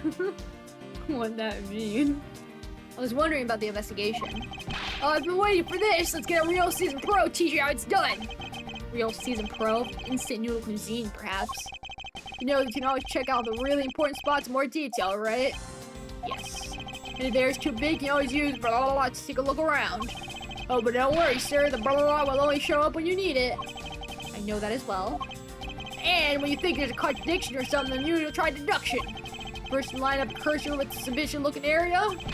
Then press T and choose your position. Poison, I mean evidence. When you set on a piece, you got presented with T again. Pretty sure I already knew that as well, detective. Can't remember all that. Welcome to the world of pros. IW Ace Investigator. Class dismissed. All I wanted was an update about the investigation. Okay, that was useless. Maybe I can do the... Shut up, Edgeworth. Can I do the thing here? Oh, I can't. Huh.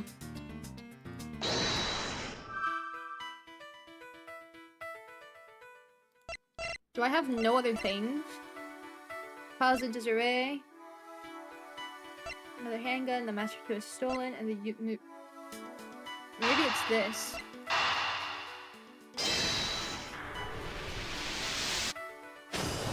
Oh, I was right. Thanks. Miss Bird, I'm afraid there's a flaw in your story. What? No way, pal! I mean, sir.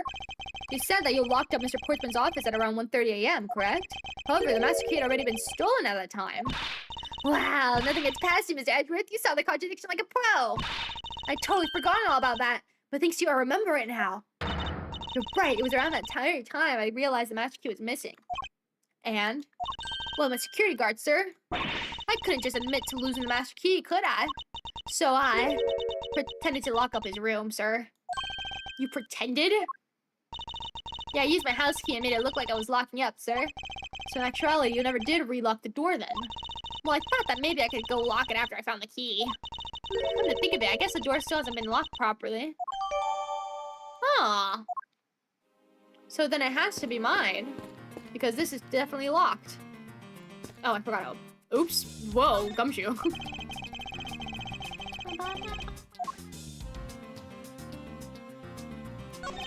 Doors locked tight. That's suspicious.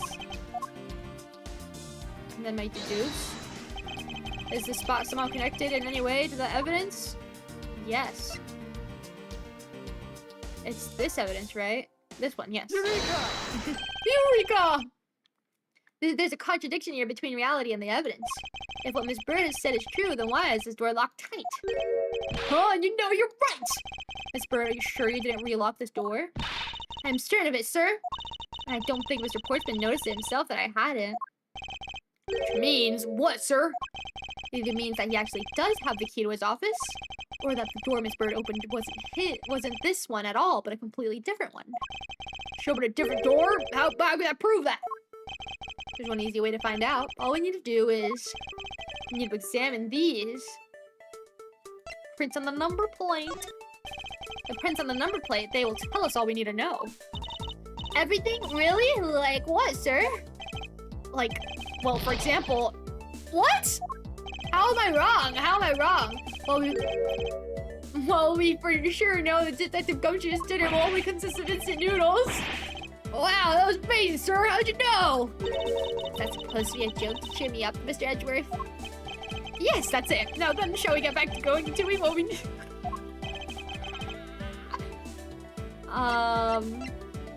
Prints the doorknob, I guess. The prints on the doorknob will tell us everything. Hey, you pal, do us a favor and see if you can live from this, okay? Oh, why would it not be the number plates? Obviously, they switched the number plates. No need for such belligerent nostril flaring, detective. Sir, I found only Mr. Portsman and Mr. Faith prints on this doorknob. Only 2 people's prints were found on this, huh? That's pretty decisive. Well, I'm lost, sir. Thinking logically, a certain other person's print should be on this door as well. Now then, whose print should also be on this doorknob? Maggie. Take that! Don't you find it odd that the prints of the person who unlocked this door are absent? You mean... Yes, the door that Miss Bird opened could not have been this one, but a different one. Huh. What have we here? Oh, rest until I've inspected every suspicious looking nook and cranny. What's this? Looks like a scrap of paper. I'll get it, sir. Let's see. Oh, there's something written on it. I brought the 3 pieces of evidence, Di, just like what we talked about on the phone, but it looks like you're still out. Guess I'll catch up to you later, buddy. Huh, looks like a note from the victim. Yeah, and it's from Mr. Portsman. Huh.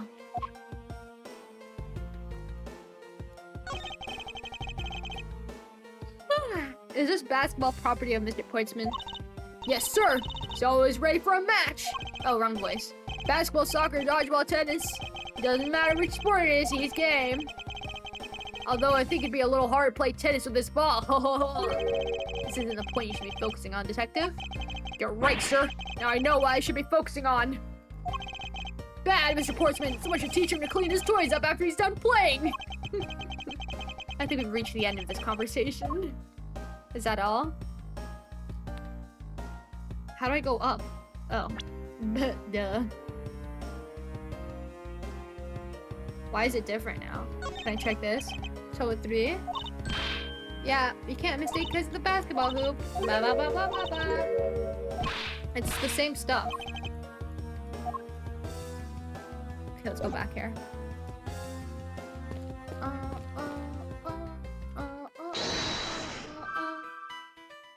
Oh, oops.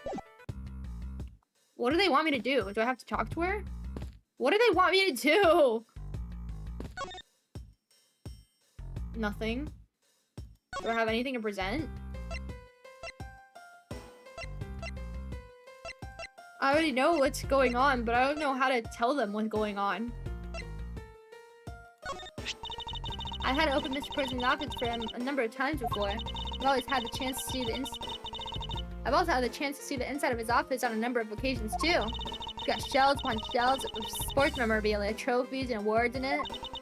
It's the point where it's almost beyond gaudy, sir. But maybe I just feel that way because I'm jealous since I don't have even a single one. Don't say that, Maggie. I'll make a special guard of the month award just for you. Thanks for trying, but I've already got a mountain of consolation prizes, sir. They are proof of just how unbelievably unlucky my life has been. Plus, getting an award from you just when it isn't the same as getting a real award, sir. No. She has nothing else to say. Do you know what this is? This is a lowly security guard, so I'm not sure what I should do with that other than to guard it. It's like talking to another gumshoe.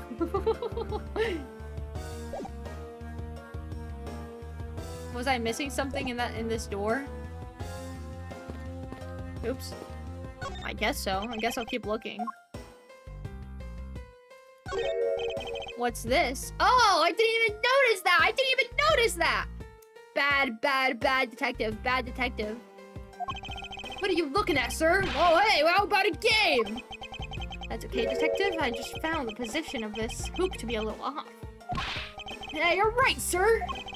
Guess shit when someone made a seriously sweet slam dunk. Positioning of the hoop is definitely unnatural. I'd better take note of this. Perfect. Perfect.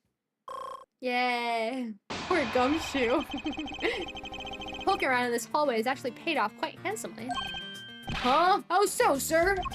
In a variety of different ways. I think it's time we had a little chat with the real culprit of this case. You know who the killer is? Wow, Mr. Edgeworth. As long as my logic is sound, then yes. The mastermind behind this murder is none other than Mr. Portsman. What? Mr. Portsman?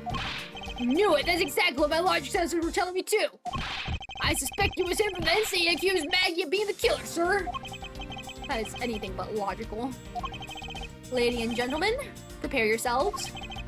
Come what may, it's time to knock on truth's door. So tacky. Mr. Portsman, I finished processing the bloodiest letters, sir. Alright, let me take a gander at it. Pass it here. Okay, looking good. You there, take good care of this. Rah! Well, if it isn't Detective Gumshoe. And line for you, Portsman. We got you now. All off your dog, Mr. Edgeworth. Is this some kind of joke? It's no joke. and he is my dog. I'm not gonna refute that. We know, Mr. Jax Portman, that you are the guilty party in this case. You must be pretty upset getting chased out of your own room. I'd be mad too. So I guess you can stay if you promise to stay out of our way. You intend to hide your crime under the guise of a prosecutor doing his job? I can see right through the unsightly paper-thin mask you wear upon your cowl. Ha ha! Who never thought it would come to this? Actually, come to think of it, your mentor was Manfred von Karma, right? Why are you bringing him up?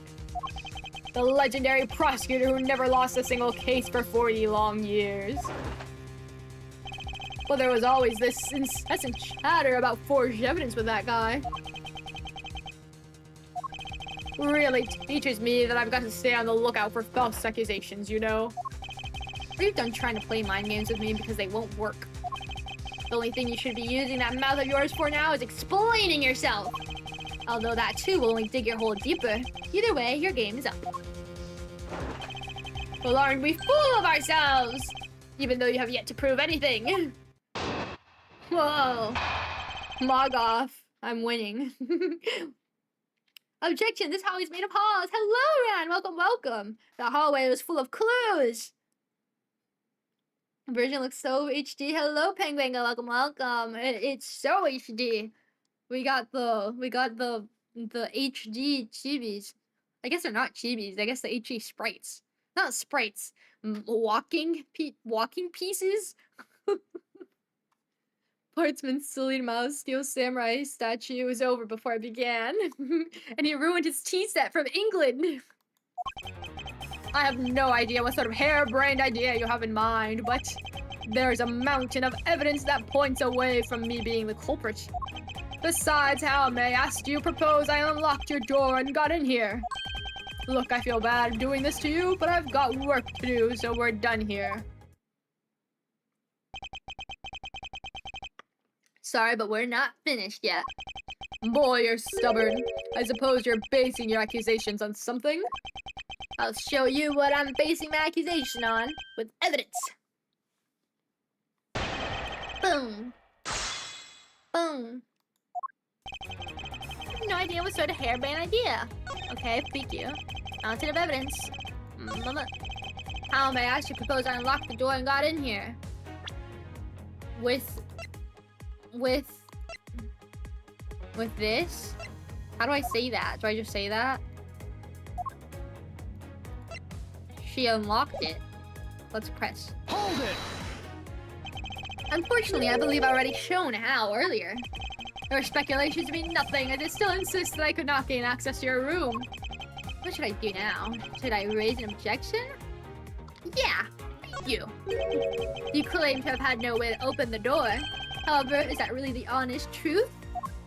Haha, alright, I'll humor you. Go ahead, shoot! Very well then, I propose that you use this to open my door. Take that! And how do you propose I use this object to open your door? It's okay, I know when someone's just grasping at straws. Man, freak this guy. Man, freak this guy. How do I don't know.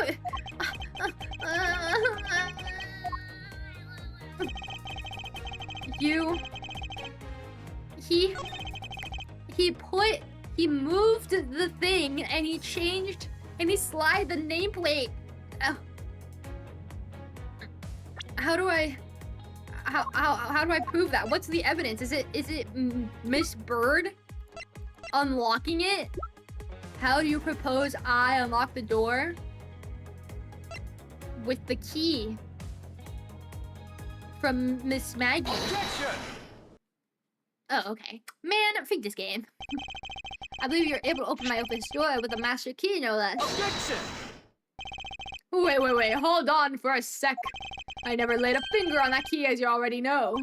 Precisely, you were able to open my door without lifting a single finger. Well, maybe you did, but only to direct. That's right, you used your finger to direct this person to open my door with a key. Boom! You had asked Miss Bird to open your own office door for you, yes? Yeah, I kinda forgot my key at home. Happens a bit too often for my taste, you know? Well, the room you had Miss Bird open at the time was not your own, was it? What? You have quite the imagination. But why don't we ask the girl herself whose door she opened, shall we? I'm certain that it was Mr. Portsman's door, sir. I checked the number plate to make sure I was opening the right door, sir. See, Miss Bird backs up my story. Yeah, what if you misled her to fool her into thinking what you wanted? Huh, and how do you suppose I did that?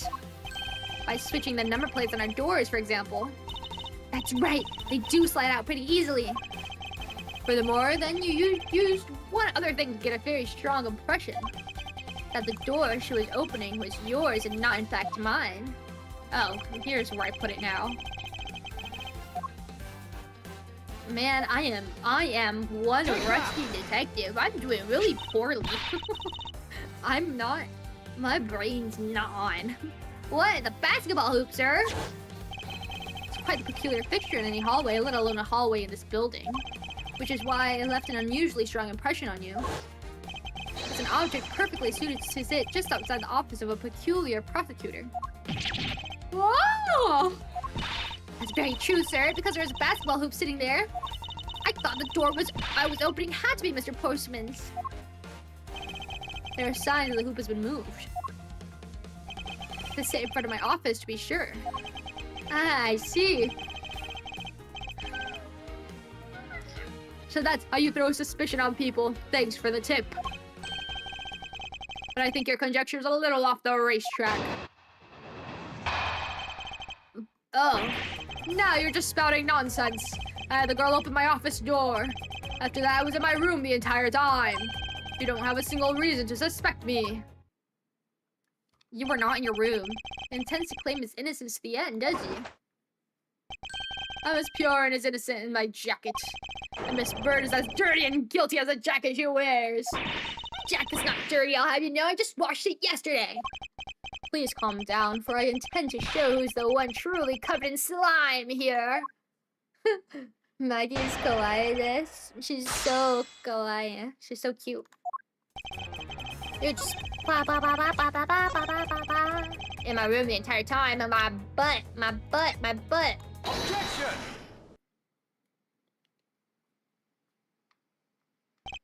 That was a lie. What are you talking about? How is that a lie? This is a note that the victim left for you, Mr. Portsman. A note? It was left under your door. Or did you not notice? And right here it says, but you're out. You're not in your room when the victim came to call on you. So then, where were you and what were you doing? Oh! Shall I explain it in full detail for you? You were busy snooping around my room, the very room you had Miss Bird open for you. Objection! That's just nonsense. You have no evidence that I made the girl open your door for me. Oh, but I do. I have very decisive evidence. No way! This is proof positive that you had Miss Bird open the door for you. Because this door has no fingerprints? Eh? This is proof positive? Eh?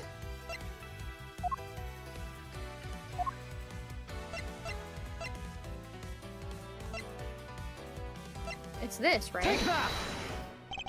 I had your door dusted. Okay, yeah. Had your door dusted for prints. My door? Huh? What for? Come on, I bet you didn't find anything. You sure are good at wasting time. You're right, I didn't find anything. And definitely not Miss Bird's fingerprints. Her prints, what do they have to do with anything? Let's put it this way. If she really was the one who opened your door, then her print should naturally be on the doorknob she touched. Oh! Further, all of the prints on my office doorknob have been wiped clean off. I can only assume it's because Miss Bird's fingerprints were on it. Don't you think it's time you gave up your charade? We know you stole into my office with the intent of stealing something from me. And Detective Faith found you out. Possibly because you heard sounds coming from a room whose occupant was on leave. Mr. Portsman, you killed Mr. Faith to silence him. And I had the misfortune to return when you did. You had to threaten me as you escaped. As I said when you had the gun to my back. No one gets away with committing murder in my office! And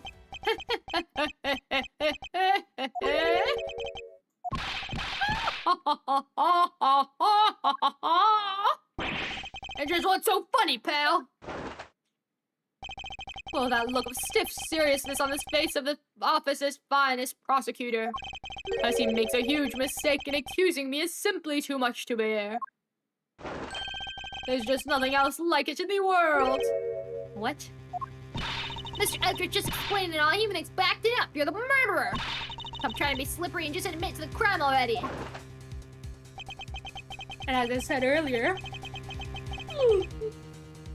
Jesus Christ! It's all so circumstantial, so full of conjecture. You say you've checked my doorknob for prints?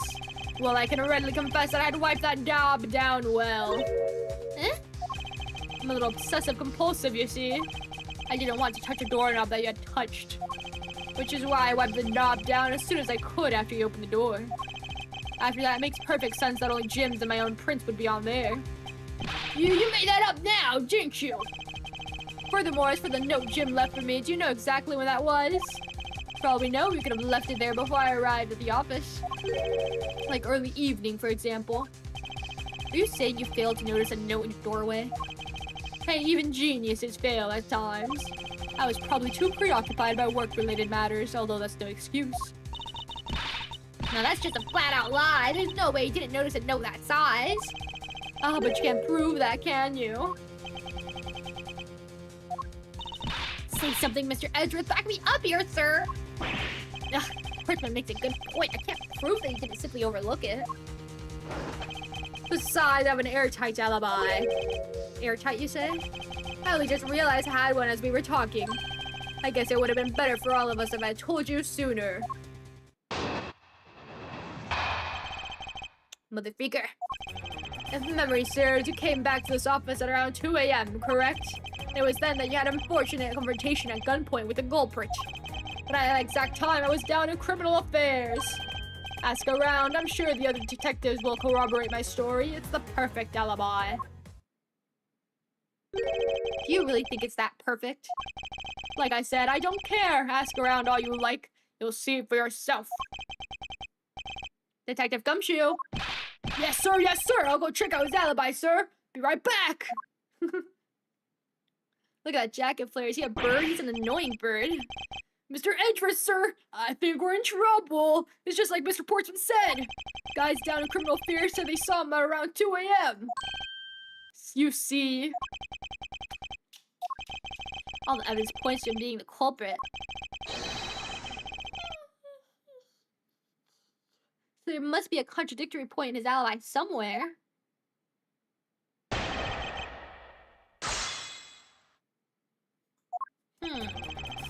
Came back to this office at around 2 a.m., correct?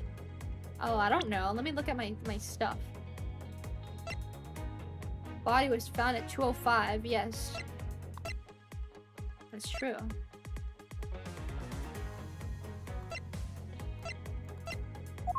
Huh. Huh.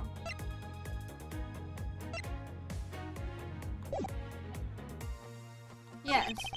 It was then that you had an unfortunate confrontation at gunpoint with the culprit. Hold it! It is as you say, however. Yes, however, you're the only one who claims to have bumped into the culprit. So tell me, did you see the person's face? Was it me who you saw? It was pitch black, so I couldn't actually see. Objection! Oh, come now. I'm sure you saw something. Try a little harder, why don't you? I'm beginning to feel like I'm the one being interrogated here. Oh, well, it doesn't matter if you remember or not. It only matters that you ran into the culprit. At that exact time, I was down in criminal affairs. Hold it! So you pay the criminal affairs department a visit. Yep, but right after I left the prosecutor's building, I headed straight to the precinct. It's a perfect alibi. Hold it! Is it? Well, we did go and ask around to confirm your testimony. It was just as I said, right? Yes, sir. A number of detectives said they saw you around that time. See, I have the perfect alibi. That's the ace I had up my sleeve. Ugh. Portsman's alibi may seem perfect for a glance, but I know there's a hole in it somehow. All I need is to press him a little. It should be the first one then. Hello, Sabandies. Your comment said nickname is Sab. Hello, welcome. Did you know there's an Ace Attorney online? Two of them technically, both different from each other. One's a source fan games, the other's a glorified chat room using AA sprites. Isn't there like that like one like Ace Attorney maker thing where you like make it into those like little text posts to make those videos? Is it that thing? I never knew that. Also, I've asked this before, but once we finish the series, I want to play Ace Attorney fan games. I think that'd be fun. So if you guys have ever played any, recommend them to me. You're correct, it was around 2 a.m. Are you sure? It's really important to me that you're spot on with the time. I remember checking my watch then, and make no mistake, it was 2. Ooh, giving testimony like a pro. Okay, so you came back to your office at 2. Impossible, he actually does have the perfect alibi. What's wrong? Why the sullen look on your face? Can't you say anything back, Mr. Edgeworth? I think we've reached the end of the line. It's time to get off this crazy train. You there! Sir, please escort the young lady out. But remember, be gentle. Maggie! Detective Gumshoe! Is there nothing I can do? There must be a way to turn the situation around. If only I had a clue. Did I miss something that can help me cast down his alibi? I need to calmly think this through one more time and with logic. Okay, let's use my brain. The intruder I met could not have been Portsman, then who could it have been? Okay. Other than the victim's gun that I found, could there be any other gun in play here?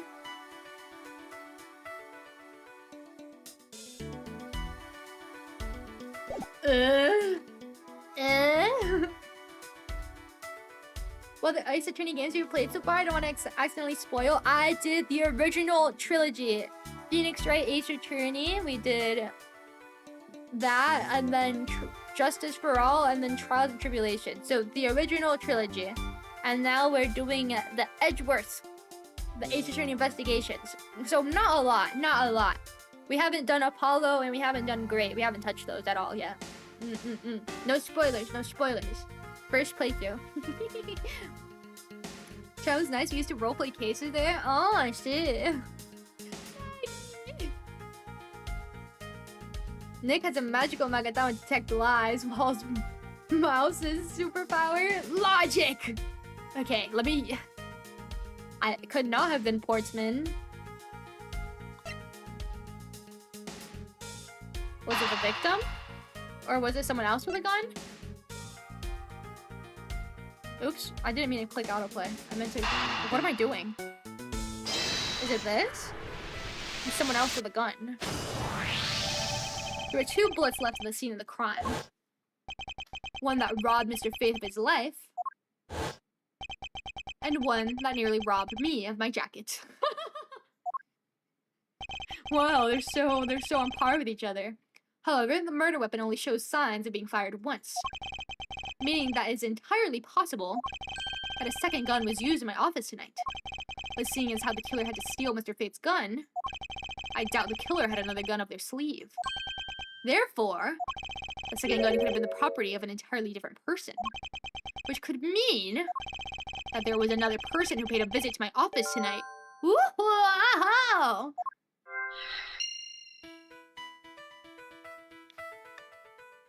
So it has to be this. But why? But why?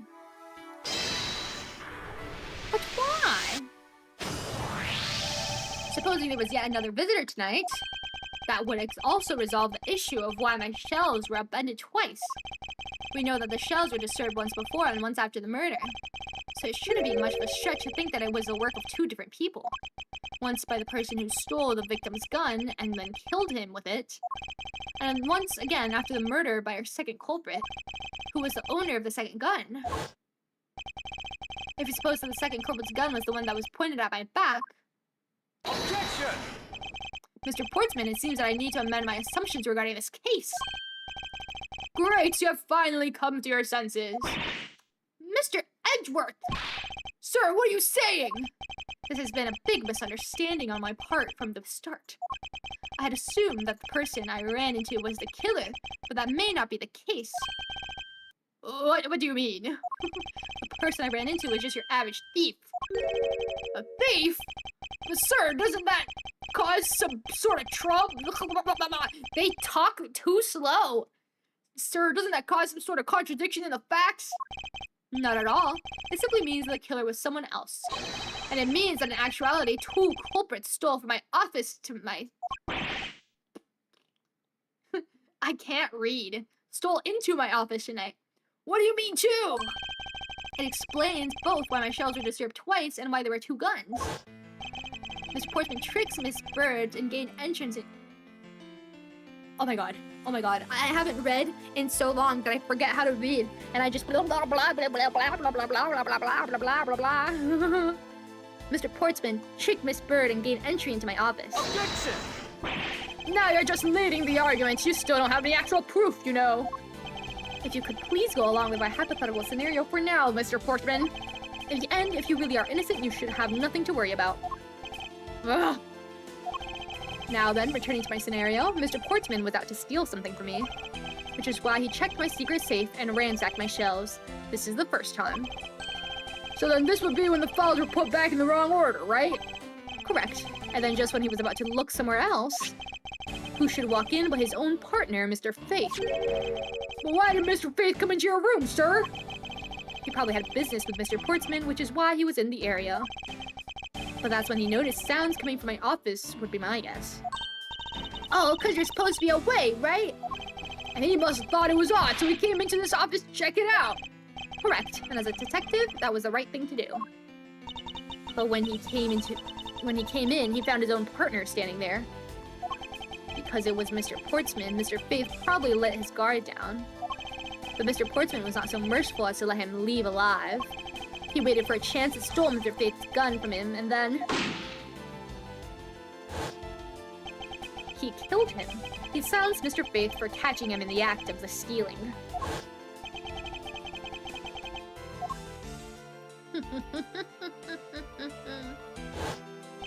This was the moment in which the first shot was fired, the one that landed in my files.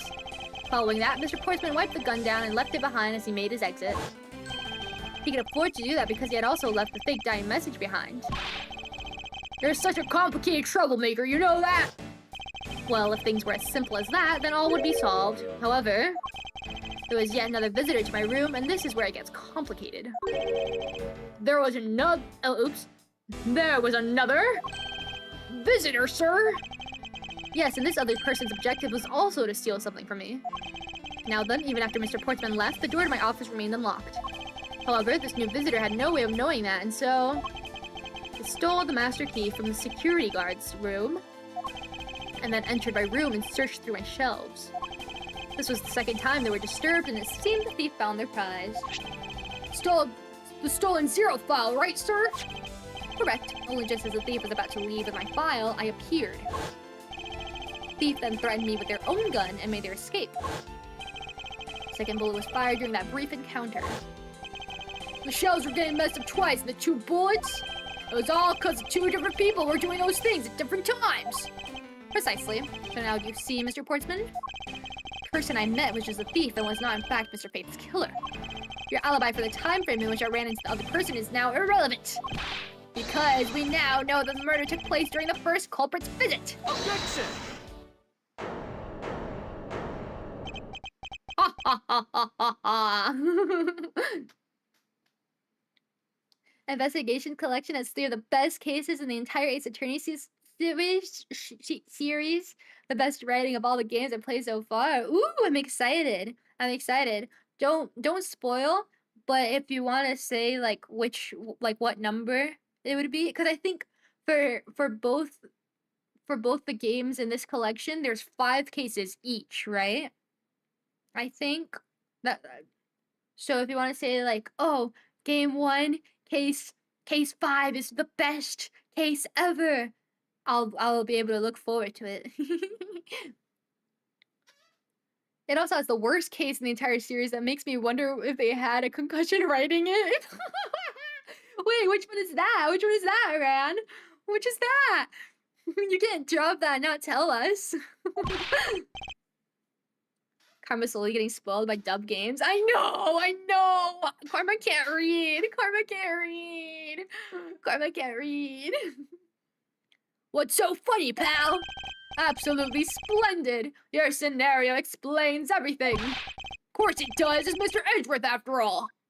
But you know, it still doesn't change the fact that it's all circumstantial. Is there, like, genuinely no way to make the text appear faster?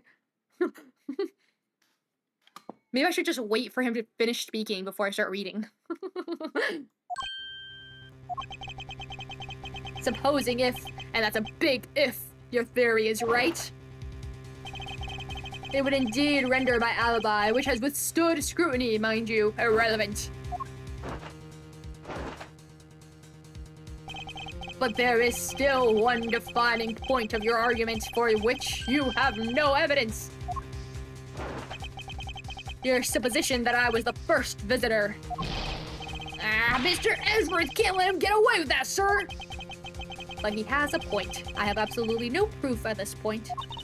Don't say that, sir! I don't believe this! Don't worry, Maggie, I'll do something if I must! You know something? I find your attitude to be somewhat peculiar, Miss Edgeworth. If the person you met really was just a plain old thief, then why is that person not your main suspect? That is, if your theory is correct. Motherfucker. That thief you ran into should... Wow, the music is suddenly... Whoa. That thief you ran into should be a real suspect, wouldn't you say? We should be out there looking for that thief right now. They might still be nearby. I hate to repeat myself, but as I've already said, I was training in my room. And when Jim came to deliver some evidence to me, I was down at criminal affairs. So I can't be expected to know what happened around here after I left. Blech.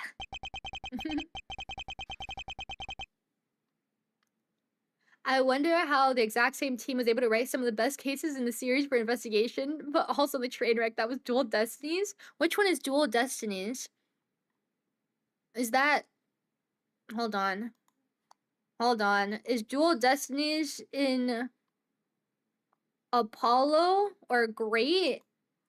Or is that a separate thing? Is there an Ace Attorney Dual Destinies? Or is that part of one of the trilogy things? Is that in Apollo? I don't know. I can't tell. I try to look at my thing. I didn't see anything that said Dual Destiny, so I think it's one of those like Justice for All things. How about to play Dual Destinies is very reassuring. I like Dual Destinies. It has the best character.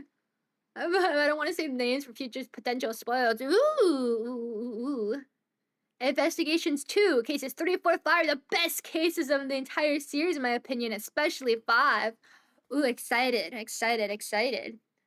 Investigations 2 is wonderful. Aww. Well, it'll be a while, though, because we need to finish 1, then. Personally think the final case of Ace Attorney Investigations 1 is the worst in the entire series. I'd rather play Turnabout Big Top on loop. And the Rakugo case. Huh. Not reassuring. But I bet we'll still figure it out, right, guys? I like the Rakugo case. They just constantly keep putting down my Kim throughout it, despite her arc in the debut game. Dual Destiny is the 5th after Apollo Justice. Oh, so it's a different like collection altogether. Whoa. Is that the one with that redhead girl? Maybe. I think I've seen her, but I don't know her name, so don't tell me it. Interesting.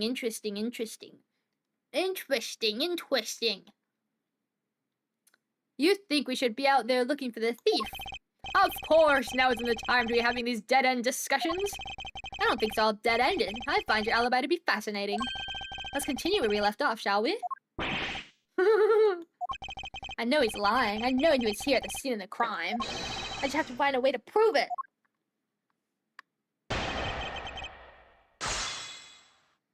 Horseman's Alibi, Part 2. That thief you ran into should be your real suspect, wouldn't you say? That they're looking for that thief right now. They might still be nearby. I think to repeat myself, but as I said, I was training in my room. And when she came to deliver some evidence to me, I was down in criminal affairs. What evidence do I have? The fact that, oh, I wasn't here. That's fine.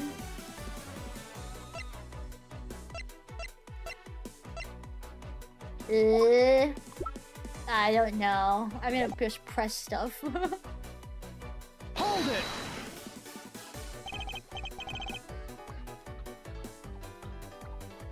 The Spirit of Justice, it says, oh, so Dual Destiny is Ace 25 after Apollo. 5th game, so it would be Apollo Justice, Ace Attorney, Apollo Justice, Ace Attorney, Dual Destinies. Oh, okay. I think I get it. I understand now. Sorry if it was confusing. They're part of the Apollo trilogy now. Yeah.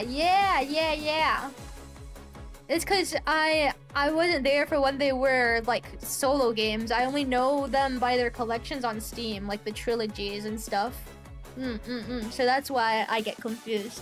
But I understand now. Thief, you ran? I didn't do nothing. Actually, no, I wouldn't. Why not? That's elementary. The dying message, of course.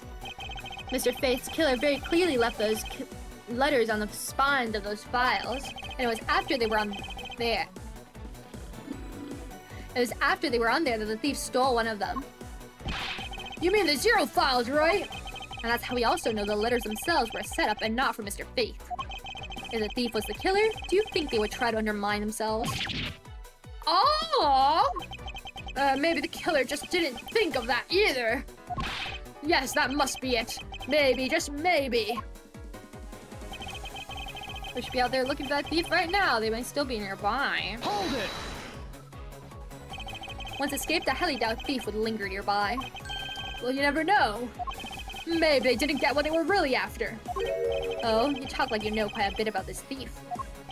It's nothing like that. I have no idea about anything, after all. I hate to repeat myself, but as I already said, I was training in my room. Hold it! But according to Mr. Faith's note... Hold on, I thought we already cleared that up. Didn't we say that Jim left that note for me in the early evening? Have you proof that he left it at a different time, say just before he was murdered? I don't have any, no. You see, so I insist again that I was in my office that entire time.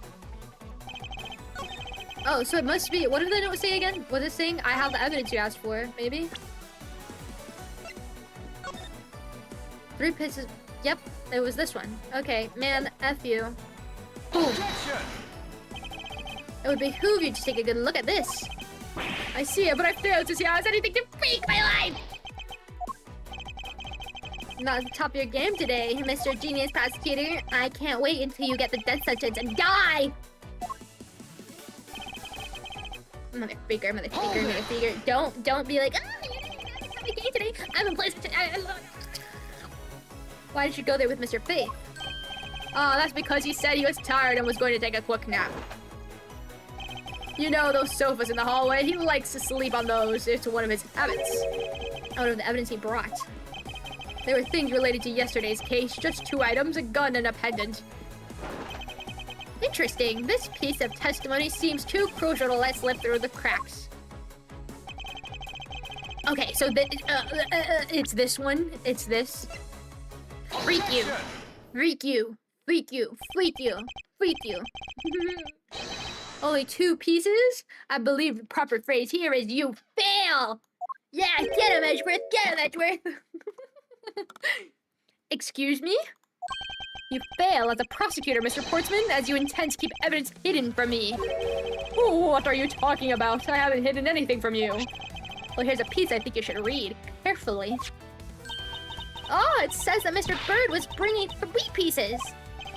Yes, this is the victim's real dying message to you, Mr. Portsman. I can't believe to get tripped up by simple arithmetic.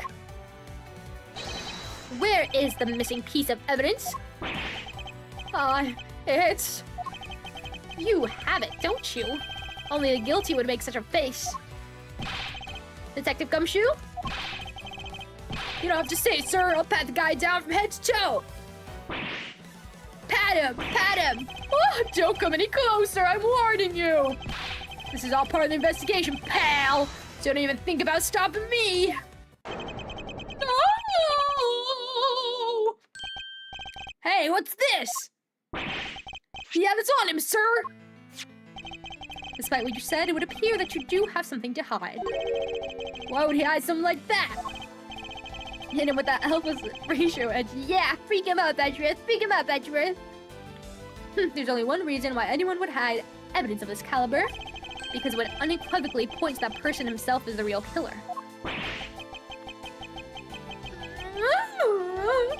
Let's examine this videotape in a little more detail. For the section of the tape that will drive the last nail into his coffin. Yeah, let's watch it. Whoa, there's blood on it! KG8 incident? What the hell is that? KG8 incident?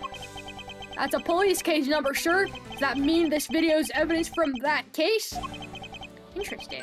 However, what's recorded on this isn't what's important right now. Let's give the casing a thorough once-over. The blood! Oh, that's blood, isn't it? Yes, I believe this is what the good prosecutor was trying to hide from us. This blood is still fresh. You mean this might be Detective Faith's blood? Oh no, you've got it all wrong. No amount of denial can save you. We have to run a blood test to find the truth. You told us that you have received evidence from the victim earlier.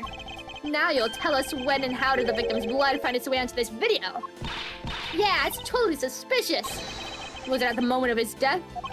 Did Detective Faith have this videotape on his personage when you killed him? You know very well there's no way to prove that.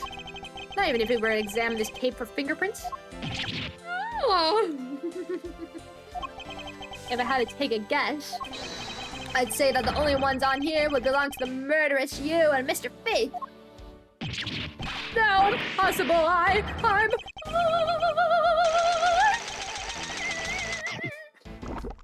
Ugh, he ate it! That's disgusting. That's disgusting. That was disgusting. Was that an attempted suicide, maybe? To get away from it? Or was that like a nervous tick? Mr. Portsman's been placed under arrest for the murder of Detective Buddy Face, sir. Very good.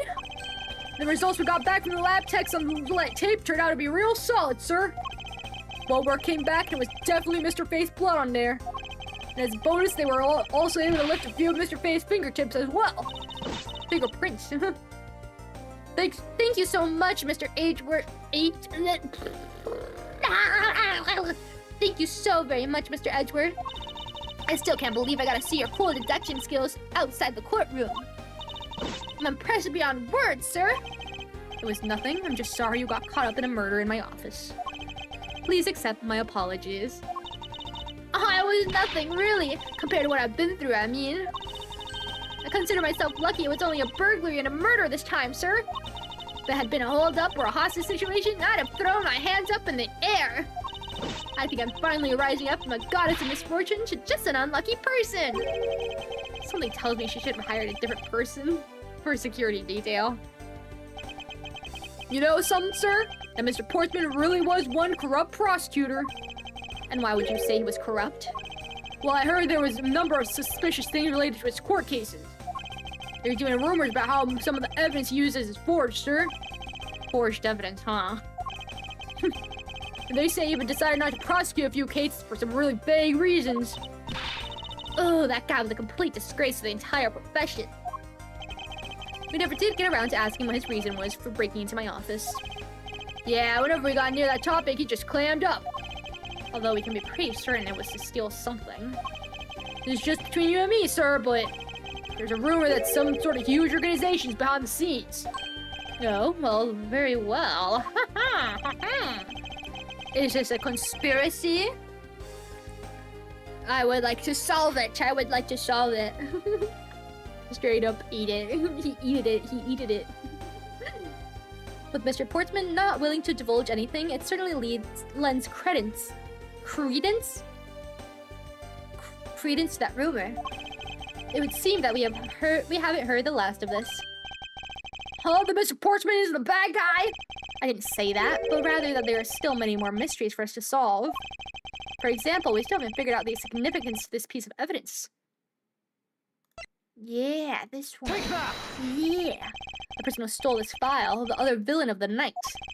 Yeah, I wonder who it was. And what happened to the stolen pages? I wonder, who in the world was it that held me up at gunpoint? Mr. Edgeworth, sir. Yes? I came across this while I was processing your office earlier, sir. This card? What is it, sir? Is that a bird or something on there? It's not just any bird. It's the mark of the raven, a three-legged raven. Even you should know what this is, detective. Oh, it's about that thing, isn't it? That great thief everyone's talking about. Yes, it is the mark of the great thief, Yatagarasu. Yatagarasu! Wah! Under the mark of a legendary bird, the Yatagarasu is noble to the end, a modern Robin Hood.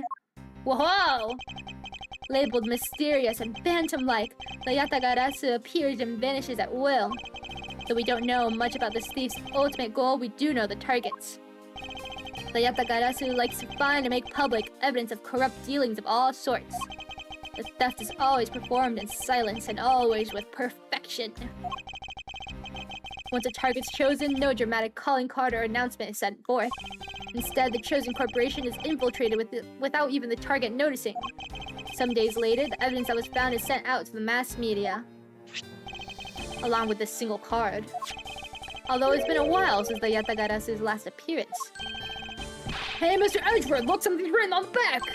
What? Let me see. The location where the thief put the stolen files! The person who stole the contents of the file was the Yatagarasu? Yatagarasu organization. Quite a few key words are popping up in this mystery. The murder is in my office. The return of the great thief Yatagarasu. Looking back, I can't say I didn't see these events coming. For they were heralded by the incidents that began to occur 2 days ago. Eh? A little bit of a cliffhanger. Press exit out. I can read. Don't be rude. I know how to read it. Boss, the second gentleman thief has hit the series. I know, but it'll probably be like for the whole 5 games, right? So it's not gonna be like that loser thief that I made Italian. I forgot his name. I just made him a talk like this. What was his name again? And he had his hot wife, and it wasn't fair. How long is episode 2? Because maybe I could do it now. Let me search it up.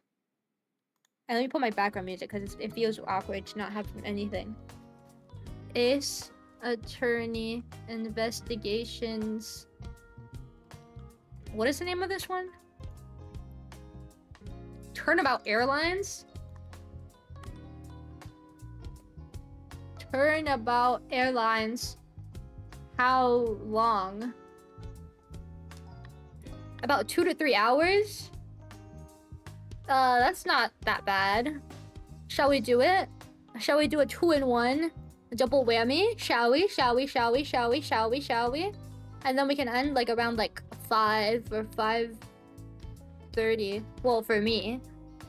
Or should we end now? I'm gonna make a poll. I'm making a poll. Ron Delay. Yeah, that was his name.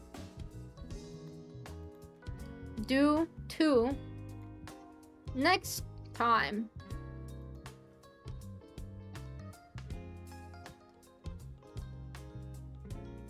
I've only played the fan translation of the investigation. Oh my god. Okay, well, while you guys vote really quickly, I'm gonna drink water and try to like unstick my tongue from like the top of my mouth. Apparently, the freak. Okay, BRB.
Blah. Blah. Blah. I'm back. Okay, do 2. Okay, let's do it. Let's do it. Let's do it. Let's do it. Let's do it. Let's turn this off. And let's get it started. Let's get it started. Ha! Let's get it started in here. Whoa, that's totally Francisco.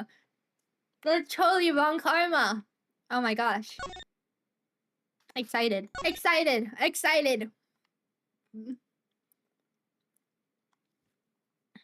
I'll see if we can do the case duration thing again for this collection later on. Ooh, thank you very much. Very much appreciated. Thank you. The murder that occurred in my office. The return of the great thief Yatagarasu. Thinking back, everything began on that fateful day 2 days ago. Boom, boom, boom, boom, boom. 2 days earlier. Was he abroad? Whoa, what the hell? Oh, it's just wine.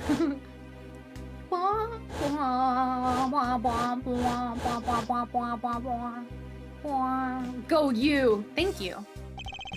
Yes, everything began high up in the air, 9,000 feet in the air to be precise. Thank you for flying Go You Airlines. We are currently experiencing some slight turbulence. We are asking all passengers to please return to their seats and fasten their seatbelts.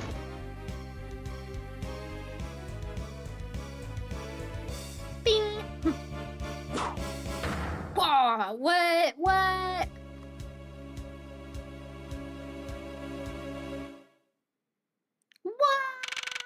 Whoa, what the hell? Edgeworth, get up! You were drinking too much. Oh my god, oh my god. Oh my god, he's wasted. He's white girl wasted. Depending on the day, pizza is kind of a once in a while food, while pasta is more everyday thing. I agree. Pizza, if you eat that every day, I would get so sick. Pasta, I love pasta. And pasta has so many different variations. And then technically you can also cheat and make it noodles, you know? Italian family means you'll be eating pasta like it's rice sometime. True. True. True. True. Favorite pizza topping, Tara? Canadian bacon? That's disgusting. The best pizza topping's cheese. We've had this discussion before. God, the whip is back. Run! She doesn't even have a name. Just the whip. Crap, we're on a plane. We can't run for the whip. Whoa! Why do I feel like I just woke up in a horrible nightmare? 6:13, huh? Guess I'm without cold for about 10 minutes. Huh, slight turbulence indeed. Ladies and gentlemen, we are currently experiencing some slight turbulence. She talks too slow. I forgot to search it up, but let me do it now, actually. Ace Attorney. Eh?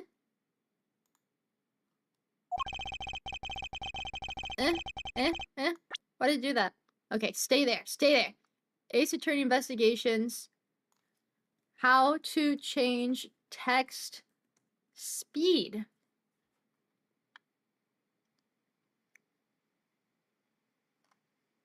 It does not have... It does not have... It can only skip it. Okay, this game sucks. This game sucks. Whatever. For your safety, we ask that you return to your seats and fasten your seatbelts.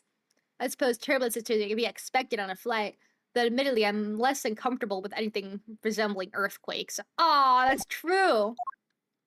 Oh, so he passed out. Oh. What's this? A travel wallet? But it's not mine. How does someone else's travel wallet end up in my pocket? Ugh, my head. Why won't this headache go away? I'll take care of this travel wallet later, or hand it off to an attendant. Fan is back. Fan is back. What kind of plane has a friggin' elevator? I know. What kind of plane is this? I've never seen a plane like this. The most I've seen, like on Instagram Reels, there's like this like super fancy like planes where you get like a first class and then you get like a bed and like a chair and you have this like whole little area all for yourself, and that's like, wow, that's so cool. Probably like $1 billion. But that's like the most I've seen. I've never seen a plane like this, except in those old, before planes got more commercialized. No, before, I don't know actually. Like those old plane with like all the fancy food and stuff from like maybe the 50s? I don't know. I don't know when planes were invented. Brazilian cream cheese, Canadian bacon with cheese, with Brazilian cream cheese, that's requeijão. That sounds disgusting. With anchovies with cheese, that's disgusting too. Can't you load the whole text box at once? We press the skip button twice? I tried. Ugh, well, I'll try again. Ugh, from earthquake-like turbulence to an elevator. Nope. What am I doing hesitating like this? Actually, I know full well why I hesitate. It's when I was still a young child. I was caught up in a murder that happened in an elevator. But how long am I going to let my past haunt me? It's just an elevator. I'm a grown man now. I need to behave like one. Whoa! What the? What in the world happened? Is there something wrong, sir? I must ask that you please return to your He's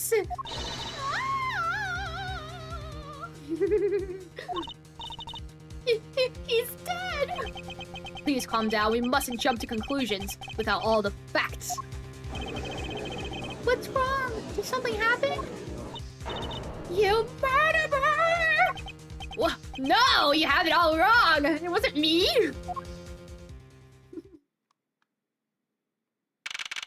Not requeijão, catupiry, the one that becomes kind of foamy when baked. Oh, I see. Everyone, I am sorry to interrupt, but I have an important announcement. I am one of your flight attendants today. Rhoda Tenedo?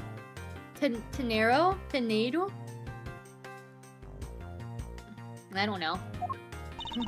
Unfortunately, we have just had a minor accident on this flight. An accident? Don't treat us like we're stupid. We got a glimpse and it was a murder! I think the way this guy trembles. Ah! Oh, what? Murder? What's going on with this flight? Everyone, please calm down. There's no reason to panic. This flight will stay on course and make its scheduled landing. We are still currently in the middle of a rough patch of turbulence. So until we are out of this area of turbulence, I ask that you please remain seated. But someone was killed, right? I mean, what about the killer? Let me off! Is Edgeworth in cuffs? Why does he look so mad?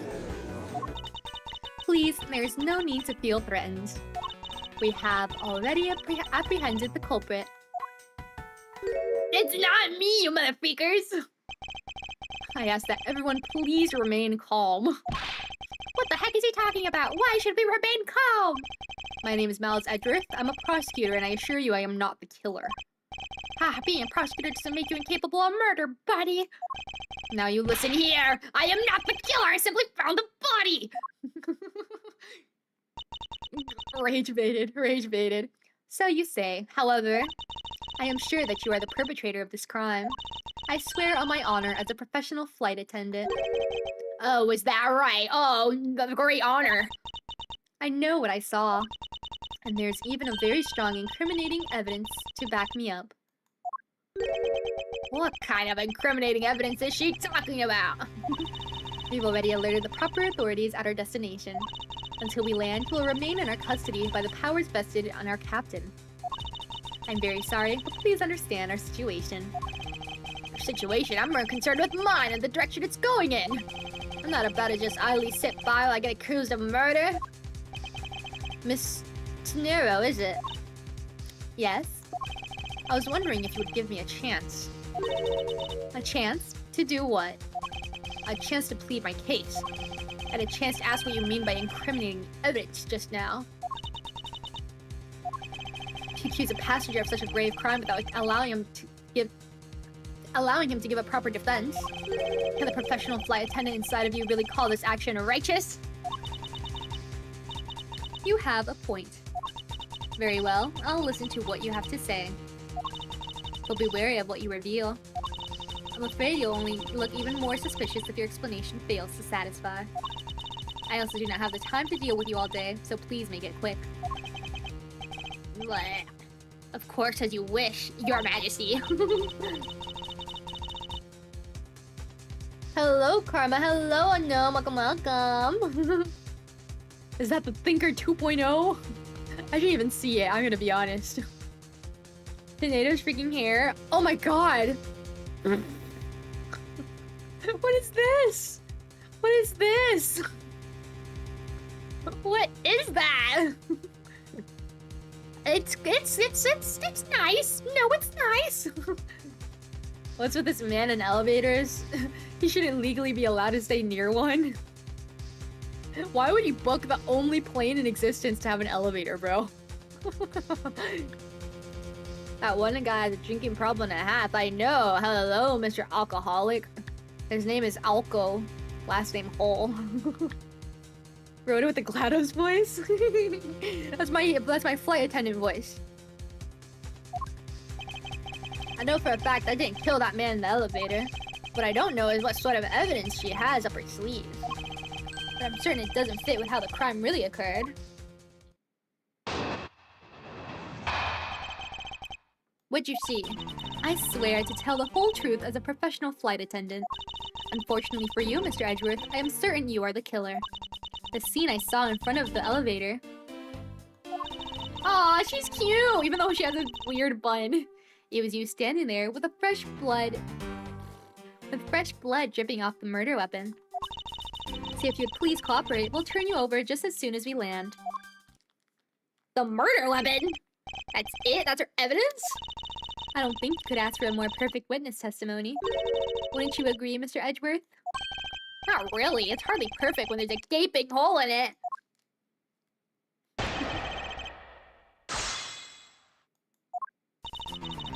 I swear to tell.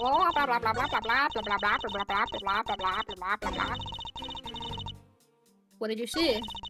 Standing there with the fresh blood dripping off the murder weapon.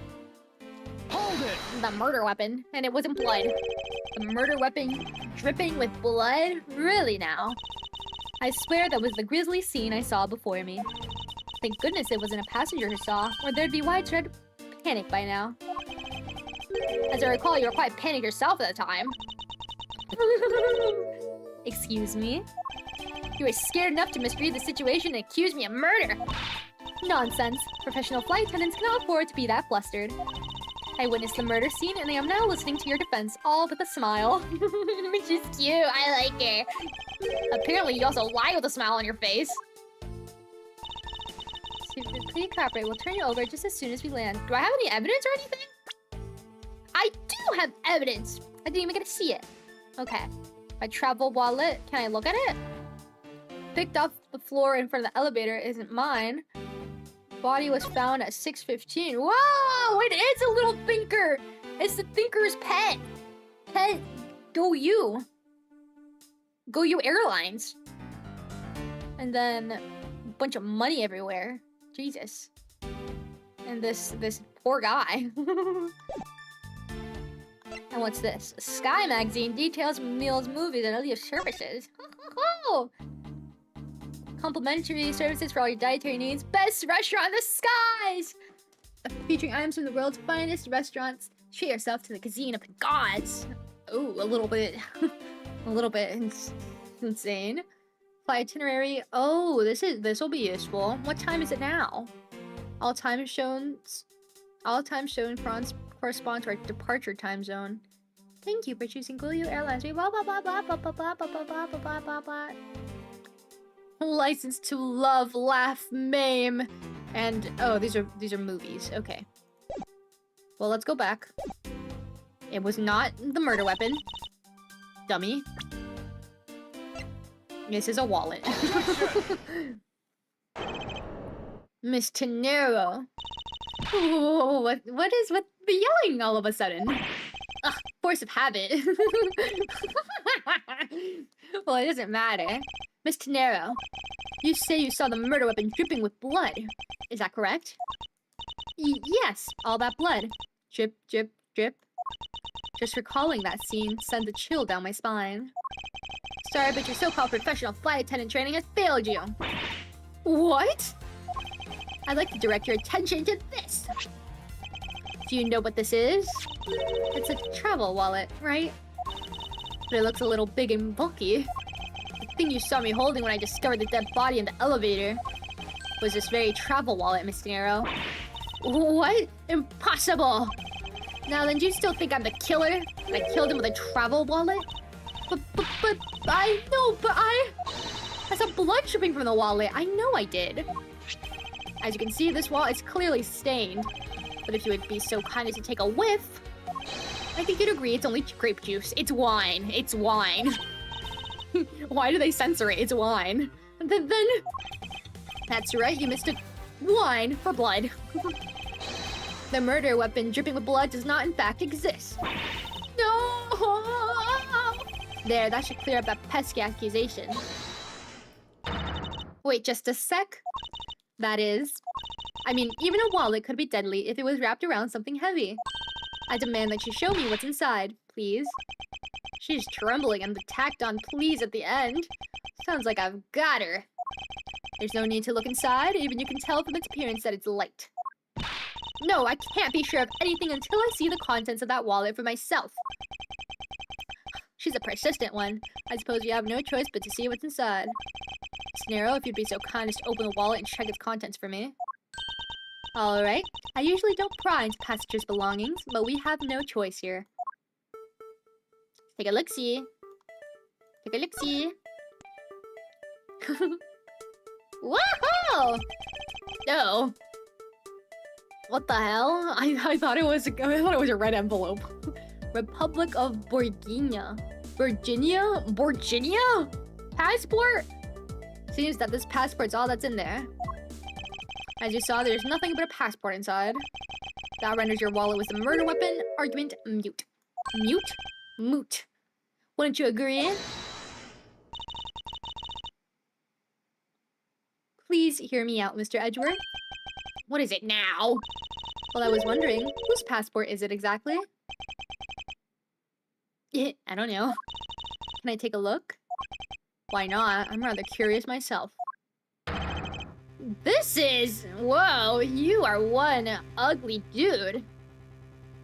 Ackby Hicks. Type P? What does that mean? Republic of Virginia passport. Number blah blah blah blah. It doesn't look like Ackby Hicks at all, as in... This is... Just as I thought. This travel wallet belonged to Mr. Ackby Hicks, which makes it the victim's property. Wah! You stole the victim's wallet, didn't you? How dare you! You said it yourself. You claimed to be holding this wallet in your hands when I found you. Perhaps I did misconstrue the wallet for the murder weapon. And it seems that I wasn't wrong about who the culprit is. Motherfreaker!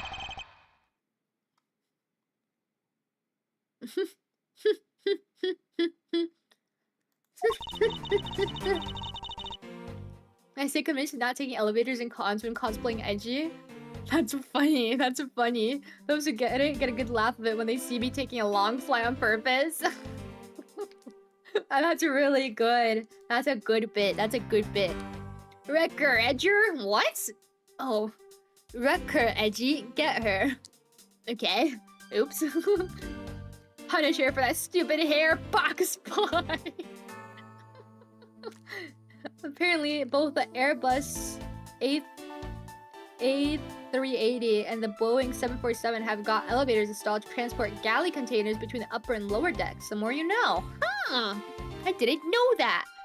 That must be some kind of rich people elevator. Or like, elevators that aren't for passengers. Elevators? Airplanes. Airplanes. Type P is personal common? What the hell does that mean? What does that mean?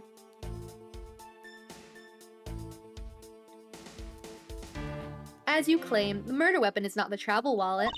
However, it is something you stole from Mr. Hicks after you were done with the vile deed. I find it hard to believe myself, but your motive was very simple. You were out to steal Mr. Hicks' money, weren't you? Bro, his money's all over him. So even though I didn't have the murder weapon on me, you still suspect me, I see. You stood up at the crime scene with the victim's wallet in your hands. How can I turn a blind eye and not suspect you of foul play?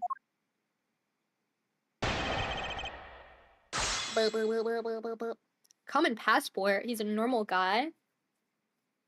What's an uncommon passport? What's a rare passport? Is there a legendary passport? Does it just mean you don't have anything of importance? Like, what if you're like the king? Does that mean you get like a king passport or something? Eh?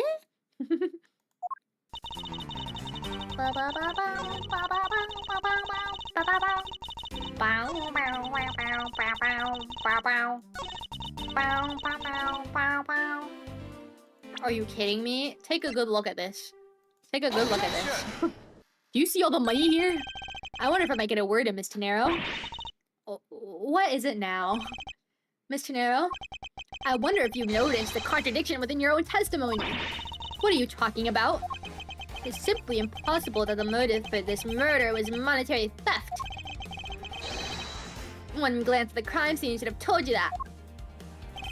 What about this scene would prove that the motive for the murder was not the money?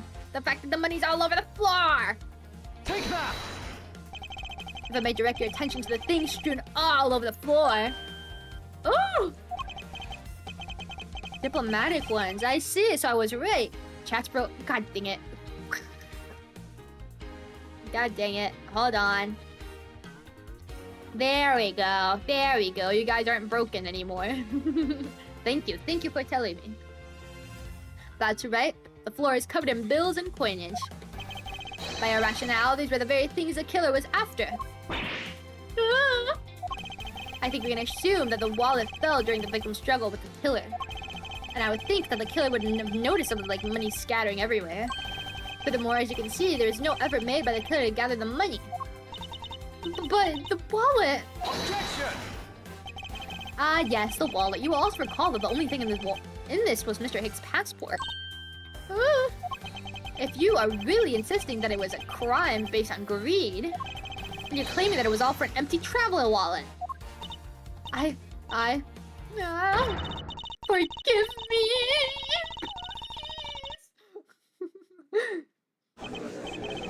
Hey, what the heck? Are you saying the tenant's wrong? So that guy isn't the killer? Don't believe it, everyone. It's a trick! Oh? Will you all please be quiet? Miss Tenero? Yes. You lost your cool when you saw the dead body. Plus, the lounge was dark, and looking into the light from the elevator, it's easy to see how you mistook the wallet in my hand for the murder weapon. I take no offense that you thought that I was the killer. Mr. Edgeworth? Thank you for releasing me. What the hell? Hello? Are these hieroglyphs? Target. Plant. Fish. Running. Falling. Scissors. Leaf. Arrow. Running. Water. Fall. Key. What is it now?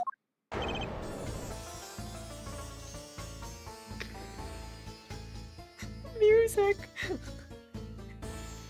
Target. Target. Plant. Fish. Run. Goat.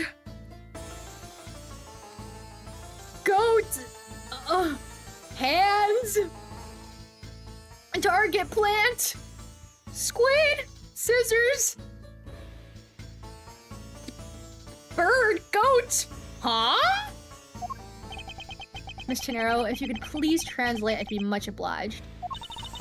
It sounds like Virginian, but I don't understand any of it. There's another attendant on this flight who... I said that he is giving the runabout! What voice do I give this guy? I said that he's giving the runabout! Well, see? You, the attendant. Yes, sir. I want this person to be under arrest until we arrive at the airport. How about you get in your seat and you wear your seatbelt, bro? I'm sorry, sir, but what exactly are you hoping for? What is it you want? I am finished talking to the likes of you. Please, I would like to hear why you would like me to be held under arrest until we land. How dare you try to waste my time? He's getting so red. You were the one who stuck Your nose into my affairs. I wanted to spend even at least one more second with my precious art. I have no time for other things. I know what you are. I see through you. Insolvent. Yes, I'm pretty sure that's how you say it in English. Well, I should hope I'm not monetarily bankrupt. But I don't think that's what you meant. I'm sorry, but I don't think I caught your name. I am St. LeBlanc II. I am a very wealthy man in Virginia. But I am not an ordinary rich man. I am an art dealer. Freak. I'm an art dealer, a rich seller of beauty. Mr. LeBlanc, what did you mean just now? Pardon? When you said that Mr. Edgeworth was giving me the runabout. I have to explain. Unbelievable. I will say it once and only once. I do not have even a second to waste. Time is money, as they say. Yes, and yet you continue to blather on. I saw it. Yes, I did. I saw the victim go onto the elevator. And going down to the lounge. It was exactly at 6 o'clock. Ooh, times. Okay. Mental note. And what's the significance of that time? At 6, he says. Wait, you saw him at 6? What's the matter, Mr. Edgeworth? He understands, I see.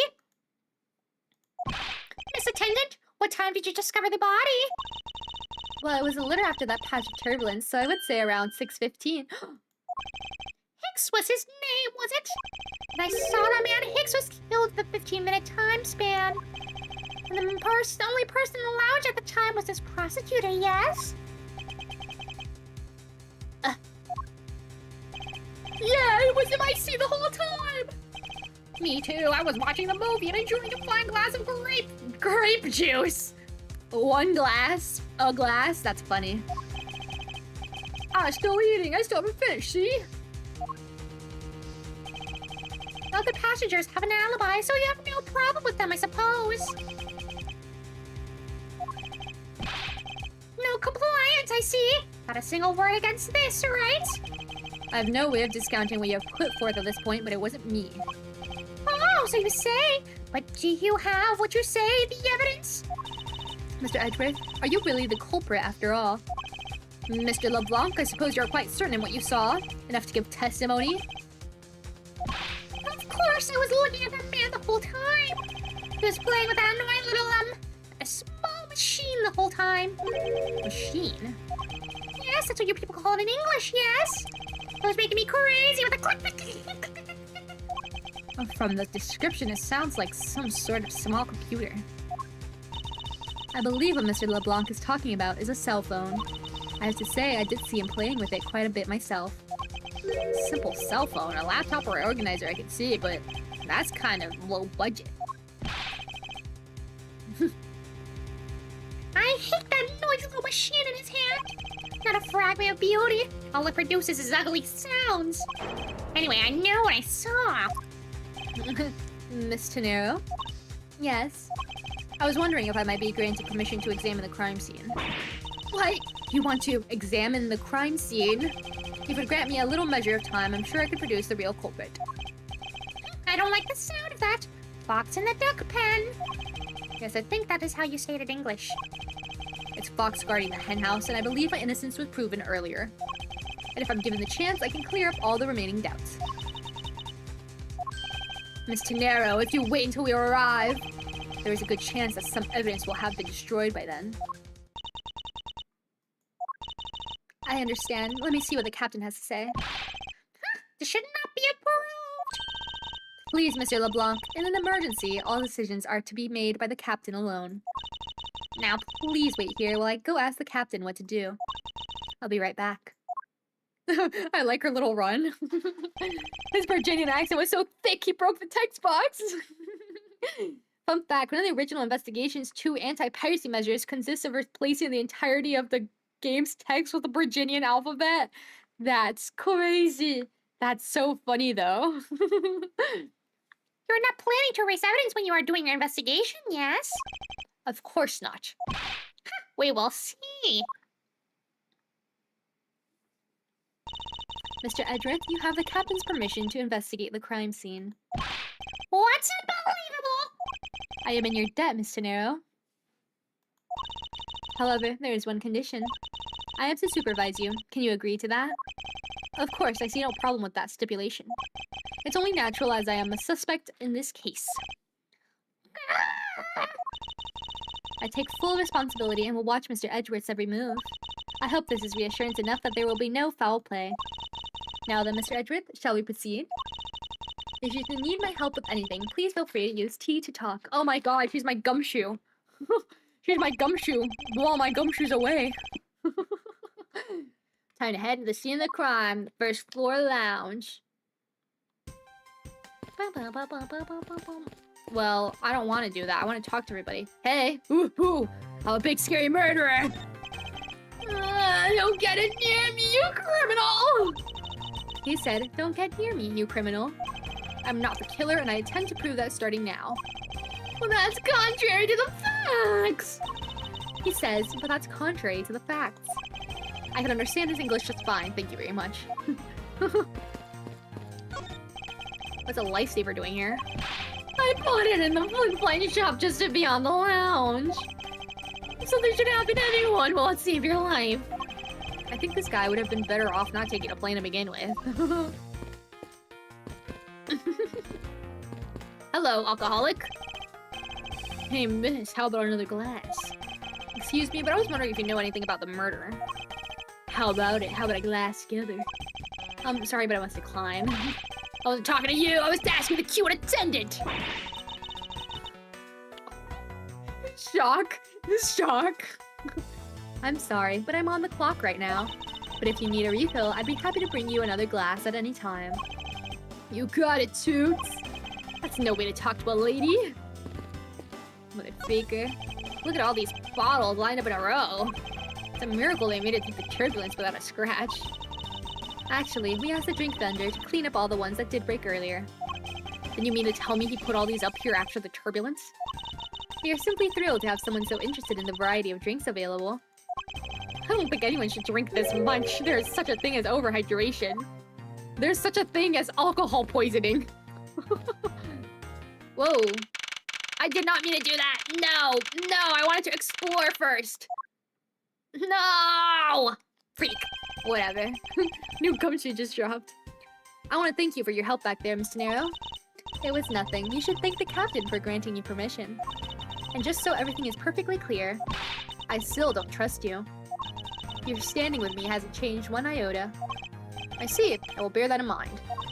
I received an order from the captain earlier. He wanted you to know that we reserve the right to stop your investigation if we feel you are not making progress.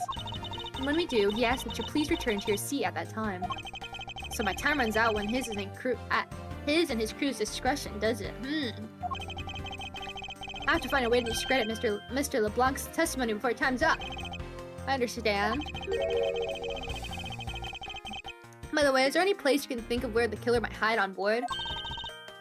I don't think so. After every first-class passenger was accounted for at his or her seat, we made a thorough search of the plane. As for business and economy class, no one can move between those two classes in first class without a staff keycard. And we found no record of a keycard being used at all. Which means that I have a first-class killer on my hands. At least I know that much for sure. And one other thing. No one else has been allowed near this crime scene since the murder was discovered either. Bum, bum, bum, bum. Can I go back up? I didn't finish investigating. Or snooping around. I guess I wasn't real investigating. You don't need another glass, I know. I like how they had to say grape juice. That's such a funny censorship.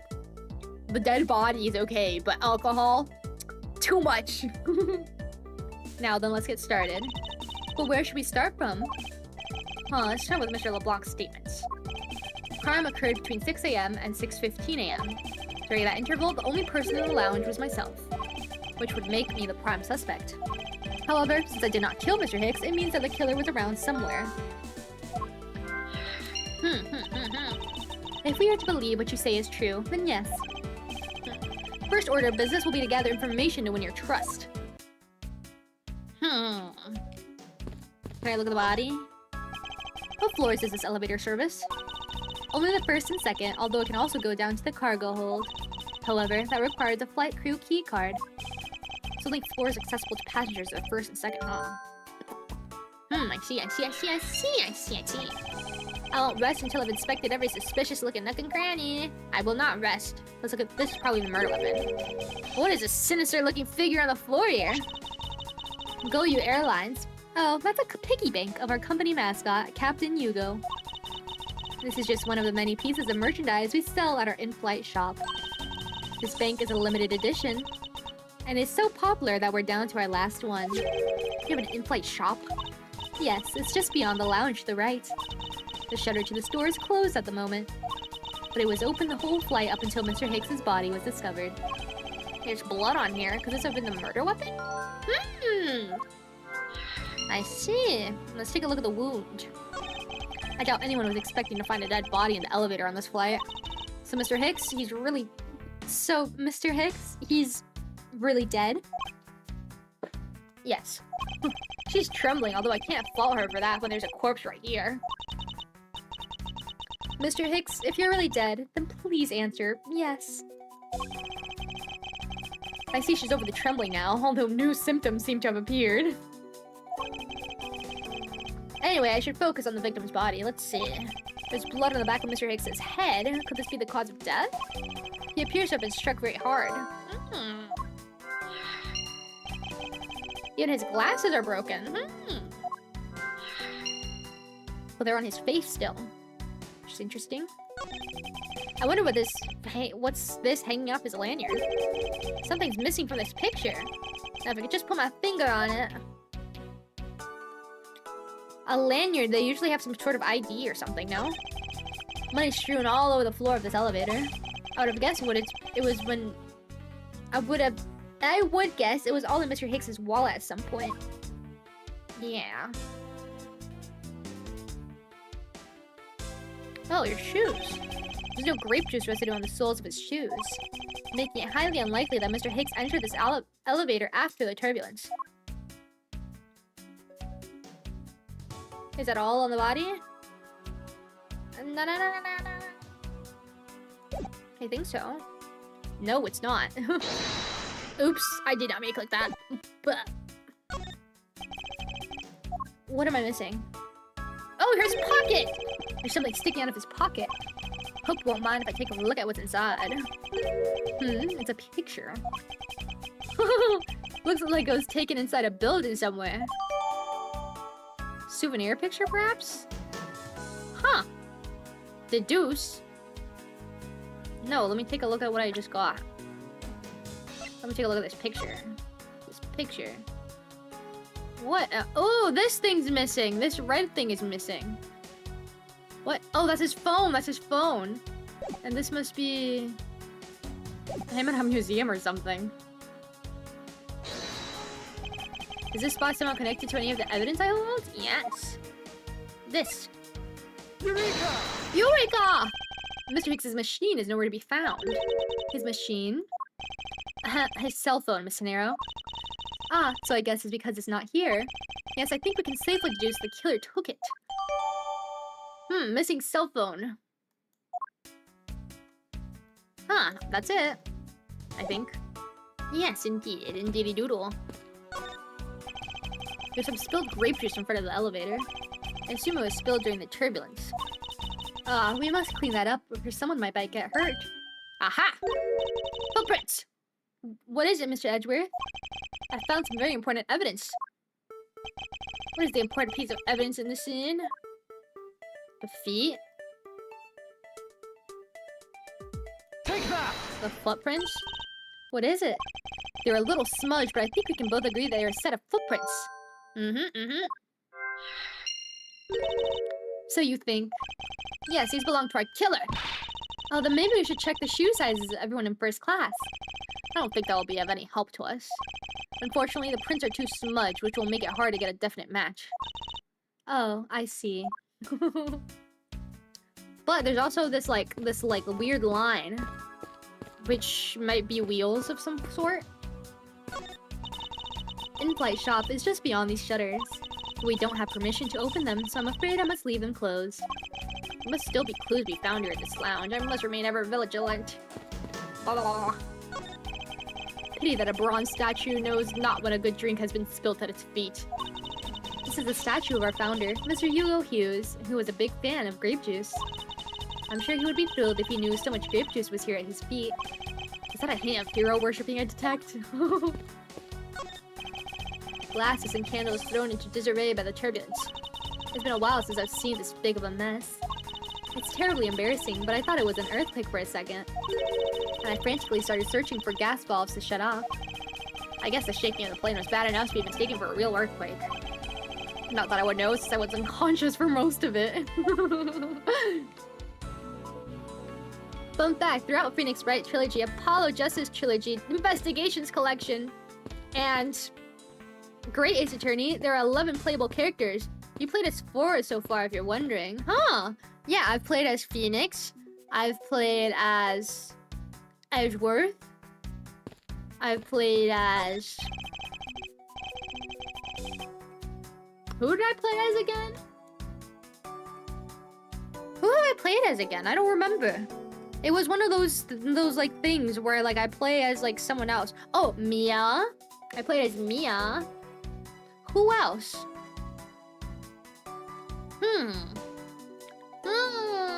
Am I silly? Am I silly? Maya! We played as Maya! We played as Maya when she got kidnapped. Is that it? Did I get it right? Did I get it? Did I get it? Toppled over chair, yet another victim of the turbulence. Oh no! Look at all that grape juice staining the back. It may not look like it, but this chair was extremely valuable. It was? Yes, it was used when the Rocker Pals came to tour this plane. The Rocker Pals leader sat in this very chair. I'm sorry, but what are these Rocker Pals? I can't believe you've never heard of them. They're all the rage. The Rocker Pals are an extremely popular international band. They added the pals part as they became more popular, especially among teens. Among. That explains it. I'm not really one for the music of today. Maybe I should ask Detective Gumshoe about them later. On second thought, I can already see how confusing the conversation would get. Piano! Bum bum bum bum! This grand piano is the pride of this plane. It can play the music of whatever CD we insert into its CD drive. That's not a piano, it's more like an overgrown music box. Ah, but its key is to press along with the music as though there really is someone playing it. Some people have entirely too much money to waste on overly complex toys. I agree. Precisely, thanks! It took me a minute, but I remembered. What or who is this? This is a bronze statue of the founder of GoU Airlines, Mr. Hugo Hughes. The one on the left is when he was in his 40s, and the other is him in his 80s. Did the man age at all over those 4 decades? Maybe I need to squint more.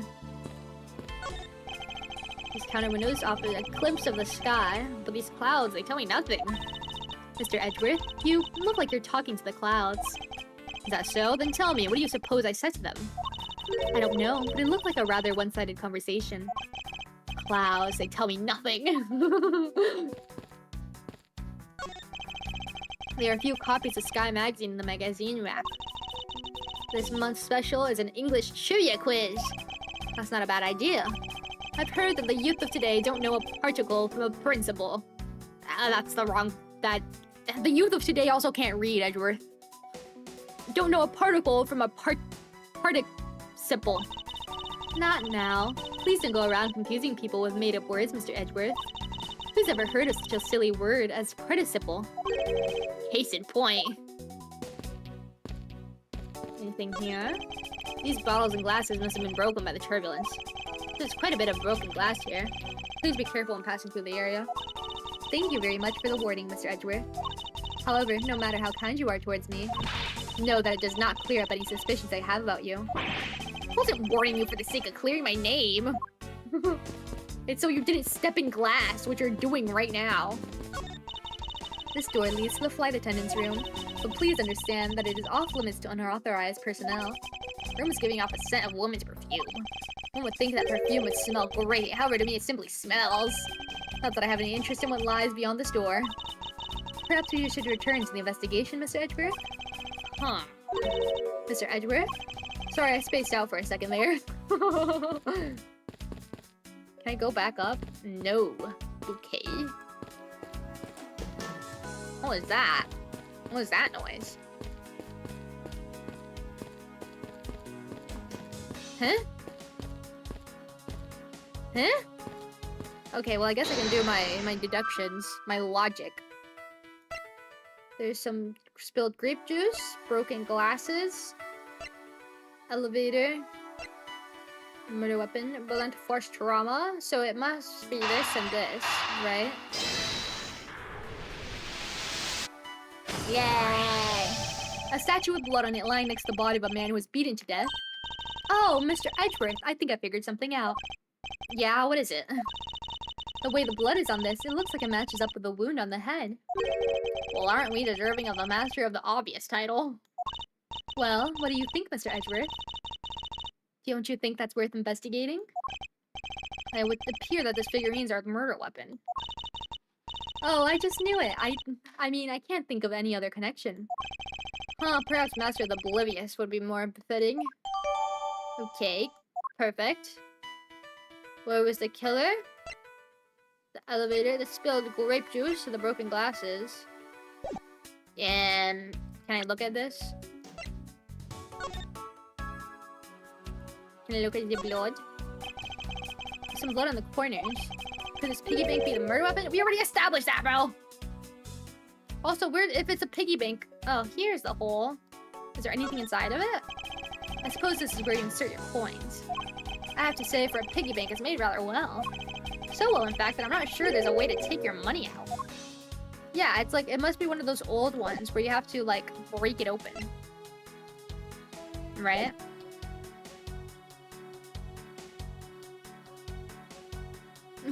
To be honest, the whole playable characters thing is a bit shaky.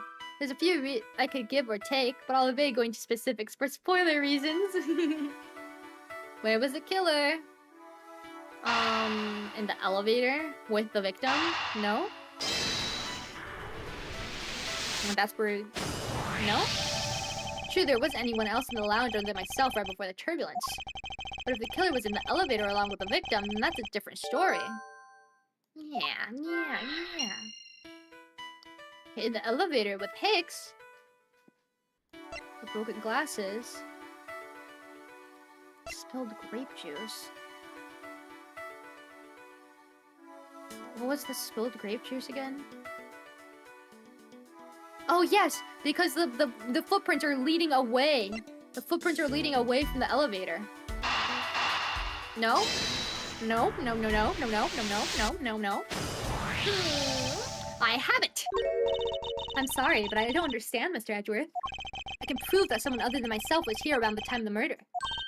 What? Really? Yes, it's rather simple, actually.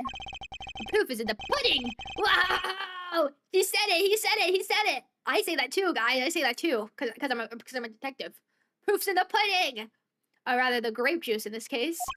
These footsteps here confess to me this very fact. That someone exited the elevator alive.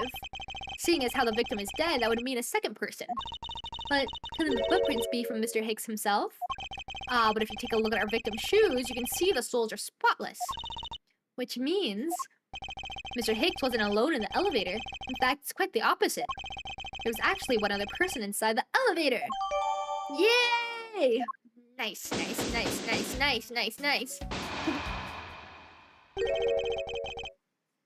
What's going on over here? Oh. Leaf, bug, fish, goat, arms, plant. Oh, key, scissors, leaf, the thing, footprint, fall, key, Arms. Plant. I'm not reading any of this anymore. Unforgivable! This is unforgivable! Do you understand what I'm saying? This movie is very late. It is the exact same level of bad as if the plane arrived late. But the movie? What? I don't want to talk to you anymore. You're just wasting my time. What is the matter, Mr. LeBlanc? If there is no emergency, please return to your seat, sir. Do not tell me what to do. I need not to sit down. Well, Mr. Prosecutor, did you prove you're innocent yet? If you'd like, I will prove my innocence to you right now. What nonsense? Are you saying my eyewitness testimony is mistaken? Not mistaken, merely that there's room for doubt. I'd be most honored if you could please tell me what you saw in detail once more. Fine, sue yourself. Whoa, his eyes are so blue. So blue, it's so freaky. Mr. Edgeworth, why is the killer in your thoughts a Danganronpa silhouette? I don't see why that's... Wait, you've played Danganronpa? What, you can't read my mind? He was in the soul in this elevator, and those soul prints solely prove it! That's a good one. I'm certain I saw Mr. Hicks enter the elevator. I was when the needles on my pocket watch pointed to the 6 and the 12. The body was discovered 15 minutes after that in the lounge, yes? I knew the only person in the lounge at the time must be the criminal. Mr. Lamac's conclusion seems to make logical sense. After all, the only person in the lounge at the supposed time of the murder was me. So, my eyewitness testimony? If you think you can destroy it, then come, let me see. Alright, do I look like a man who's having the time to wait for you? Why is he so irritated? I'm the one accused of murder here. Anyway, I must find a way to discredit Mr. LeBlanc's account somehow, and fast. It must be the time. No, the time difference? He said on his watch. Or on his clock or whatever.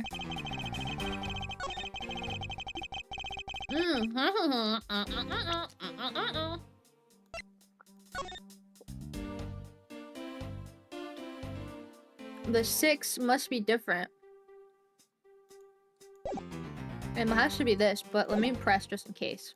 Hold it! Before they tell me, no, it's not right, no. I assume the pocket watch in this case is the one you keep checking, is that correct? Oh, you noticed it is a very expensive antique, I will have you know. The feeling is wonderful and I fully wound it up by hand. It does look very designed. And very well designed and quite classy. I'll have to charge you if you want to touch it. That's quite alright, so let's continue with your testimony. What a cheap man you are. Now return the time you wasted back to me. And if you must have saw Mr. Hicks enter the elevator at 6 o'clock. Body was discovered 15 minutes after that in the lounge, yes? Hold it! It's true that I found the victim's body at 6:15. And that's when I found the 2 of them as well. You see, it all matches my testimony. And you, the only person in the lounge at the time, must be the criminal. Hold it! That is the most mistaken way of thinking I've ever heard of. No. Your silly opinion is what is mistaken. Please calm down, the both of you. In a sense, you are both mistaken. Well, if this isn't a pot calling the kettle black, then I don't know what is. He certainly has a lot of confidence in his testimony. Push comes to shove, I may need to press him for more information.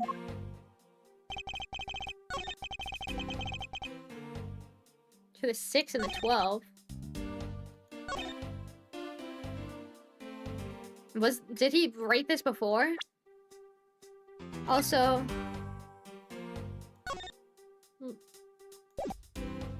What do I need to present? Do I have to present the time? Like, maybe he got the time wrong, or the fact that it could have been someone else? Let's just press everything just in case. Mr. LeBlanc, were you able to get a good look of the inside of the elevator at that time? Of course I saw what was inside. And you are sure the victim was in the elevator alone? Yes, the only person inside was that Mr. Hicks man. This last outburst is a bit too important to let go. The only person inside was that Mr. Hicks man. My butt. It has to be this, right? Objection! Yes. Mr. LeBlanc. What is it? There's a very glaring contradiction in your testimony. What do you mean? Please take a look at the area in front of the elevator. There, the spilled grape juice. Yes, sir. Will you also admit you spilled it with the blood? No, I spilled it itself. It spilled itself during the turbulence. The interesting thing here is the set of grape juice footprints. Footprints? Yes, the ones that lead from within the elevator out into the lounge itself. It's evidence that proves that someone other than Mr. Hicks exited the elevator alive. There must have been another person in the elevator with Mr. Hicks. Now then, I'm done playing games. Why don't you tell us the truth?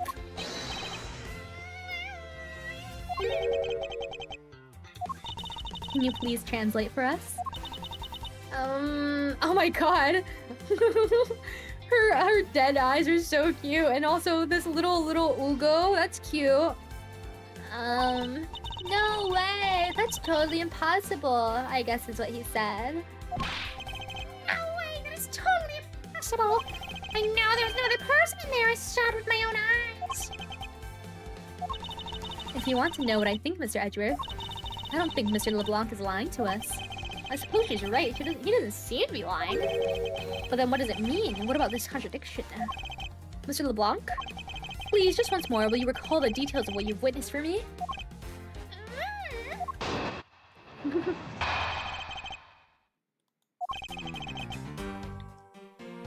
I was very upset when Mr. Hicks passed by my seat. I was always checking the time over and over again. I happened to follow that man with my eyes when he passed me, and I saw clearly in the elevator he was entering.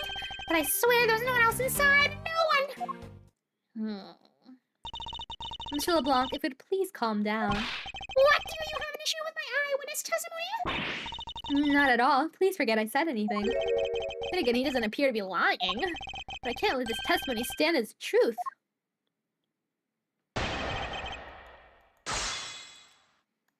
I was always checking the time over and over again. Why were you so attentive to the time? Because something unforgivable was happening. Come to think of it, you were yelling about something unforgivable earlier. I was giving a complaint to the attendant about the movie's starting time. Return back to me my time and my money. You understand the point? Movie? Are you talking about the in-flight one that's mentioned in the magazine? Yes. Movie is at 6 to 8. Summary of the plot and its starting time. Interesting. Meal. Drinks.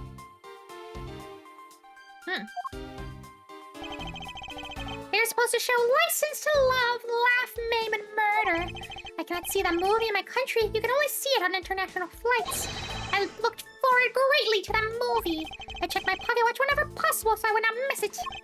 I even set my pocket watch to the destination time when I came aboard. So my watch is not wrong. It matched the schedule. But the movie was so late. Very, very late. Hold it! Your pocket watch. I'd like to ask you a little more about it if that's alright. Hello, Maddie. Welcome back. Movie I want to see when that starts, so I checked my pocket watch many, many times. My watch is set to my destination's time. I always set it when I board the plane.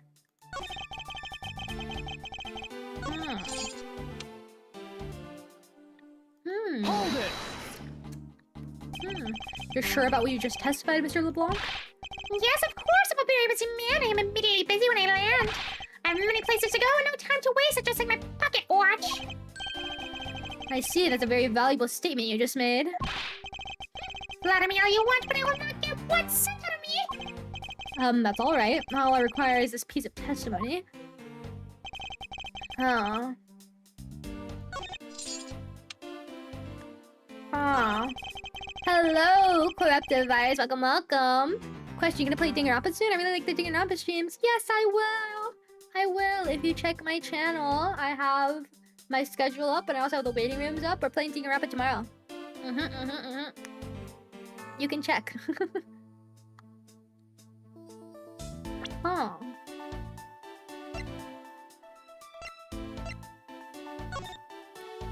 It's at the departure time, and it is at 6. Oh. Maybe it's this 6. Maybe it's this 6 over here. Maybe it's not the 6 for the movie. Maybe it's the 6 for right after the meals ended.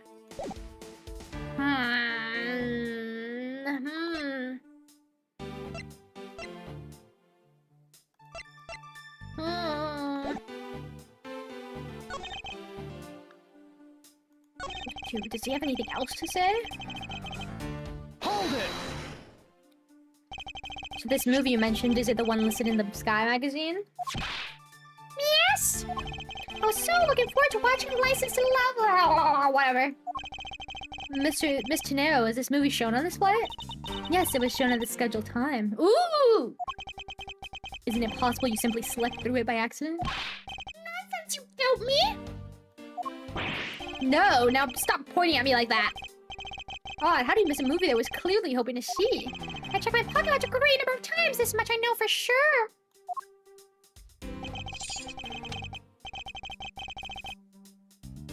So it must be this. It's not. You got it wrong. You got the time wrong. Because they did play the movie. You literally just missed it. You just have the wrong time. You thought it was at 6. You thought it played at 6 a.m. It played at 6 p.m. You slept through it, idiot.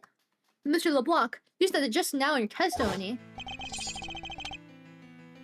You set it to the destination time. Now your watch has been set to our destination's time zone. It would mean that your watch is displaying the time of our destination. Yes, sir, the correct time is worth. Oh my god. Oh my god. I can't read. I can't read. I can't read. The correct time is worth its 6 cents.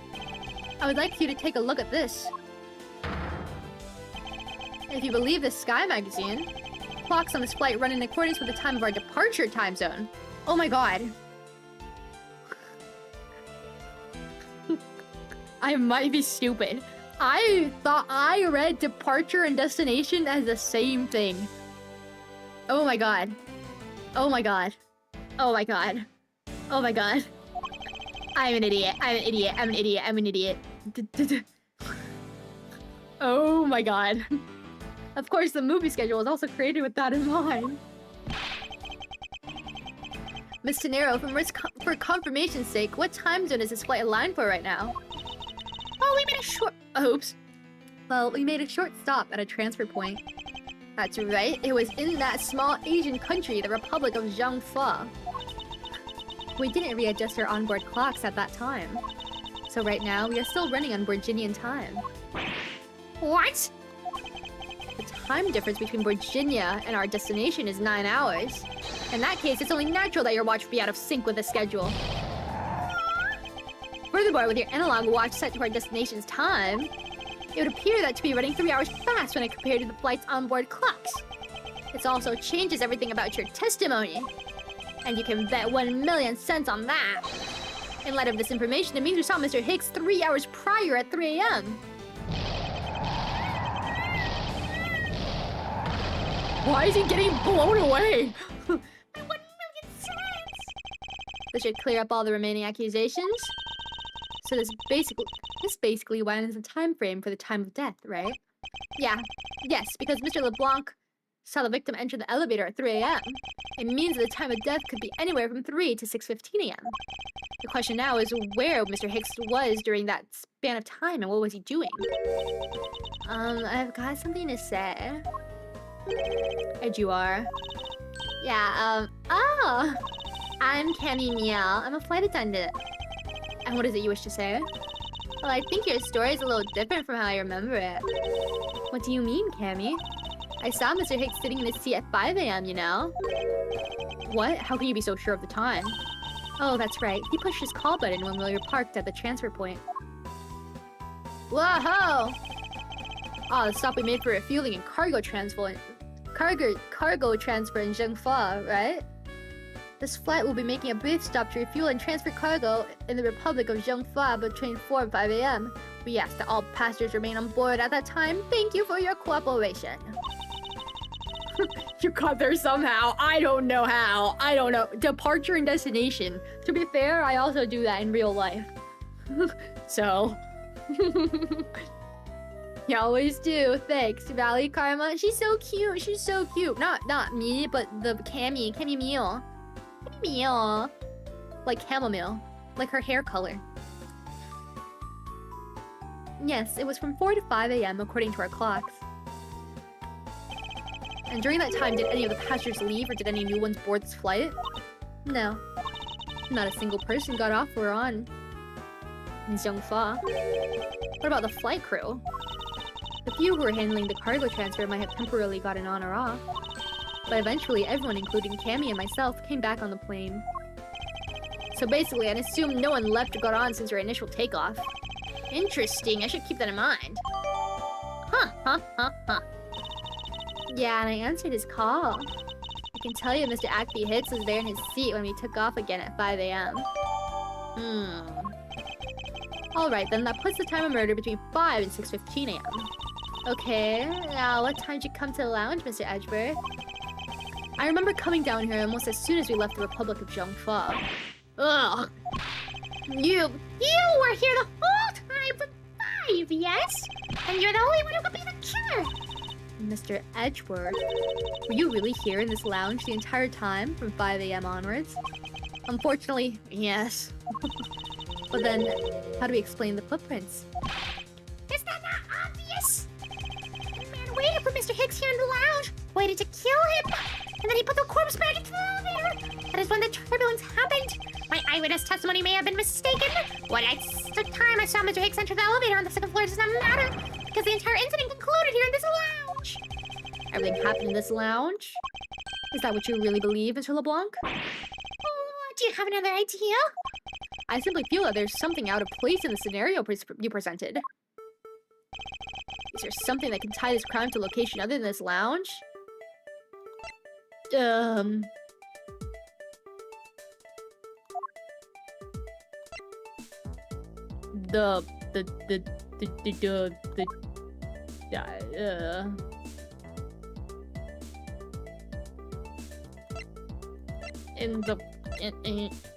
I don't know. Ugh. Something being dragged?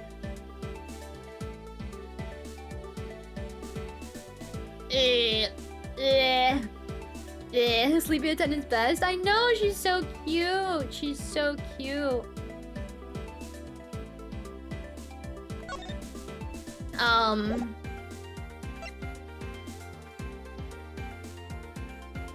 The in-flight shop, maybe.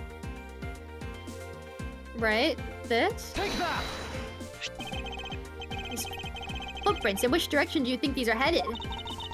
That would be the in-flight shop. Correct, they are headed into the direction of the shop. But they look disconnected! They end all of a sudden? You're right to point out that they do not form on a continuous trail to the shop. However, there's another piece of evidence that connects the shop to our crime scene. Besides the footprints, what else points to the in-flight shop? Oh, the piggy bank! The piggy bank! Nice! Nice! I did it! Murder weapon. This little piggy bank is sold as the in-flight shop. It is sold there and only there, and it's not displayed here in this lounge. How then did it find its way here? Don't you find that a tiny bit suspicious? Such a trivial point. It only means you prepared to take you from the shop first before coming here. It doesn't prove you're innocent at all. Oh. Is there no way to win with this man? Hi, Carmen kiwopods. Hello, Shoko. Welcome. If I may. What is it? You see. Well, it's just as Mr. Edgeworth says. And why do you know this so well? Well, it's just that. That piggy bank was there in the shop. I saw it with my own eyes.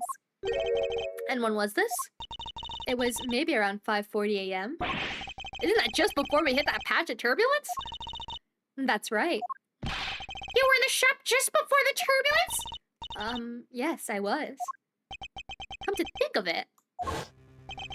Miss Tenero, when I found the body, I believe you came out of that door.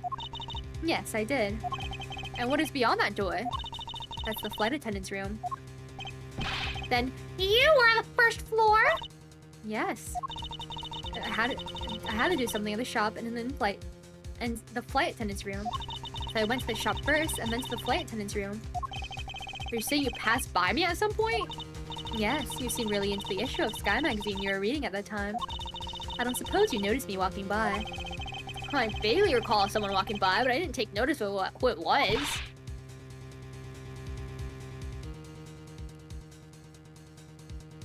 Anyway, the piggy bank was definitely there at the shop when I went there. Why'd you go to the shop in the first place? I went there for a work-related matter. Work, you say? Yes, the upkeep of the shop is also one of my responsibilities. Why did you not say anything about that until Why did you not say anything about that until now is what I want to know. In any case, I believe it's clear that the shop needs to be investigated as well. Shall we head over there then? What is it now? Aren't you forgetting something, Miss Rhoda? Don't you need the captain's permission to check the shop? No, I haven't forgotten. But I have already asked him for permission to search the entire plane. So I think we're all right. Huh, that's weird. What is? Well, I just talked to the captain, see? And he said that he didn't give you permission to do anything like that at all. Uh-oh! Girls are fighting! What is the meaning of this, Miss Tenero? It means she's lying. Go on, admit that you are. You said you had permission to search all over, but you don't. And yet here you are. You flight attendant! What are you trying to do? Pull a sheep over us? The captain's calling for you, Miss Rhoda. Uh-oh.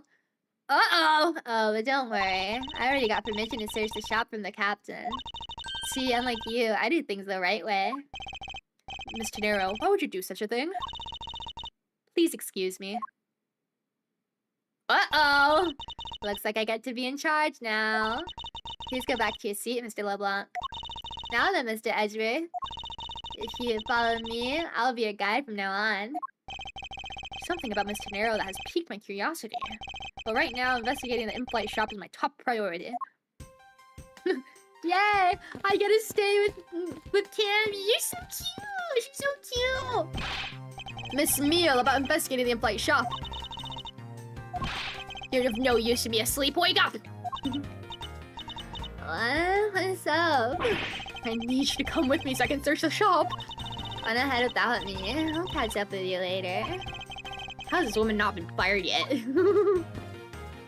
Guess what? I was at a concert of my favorite K-pop band. I got a shirt. I'm never taking it off. Oh my gosh! What band? What band did you go to? I only know very little about K-pop. I liked them in 3rd gen, like 10 years ago. And then I didn't, and then I like grew out of the phase, I guess. Well, what band? What band? What band? Was it fun?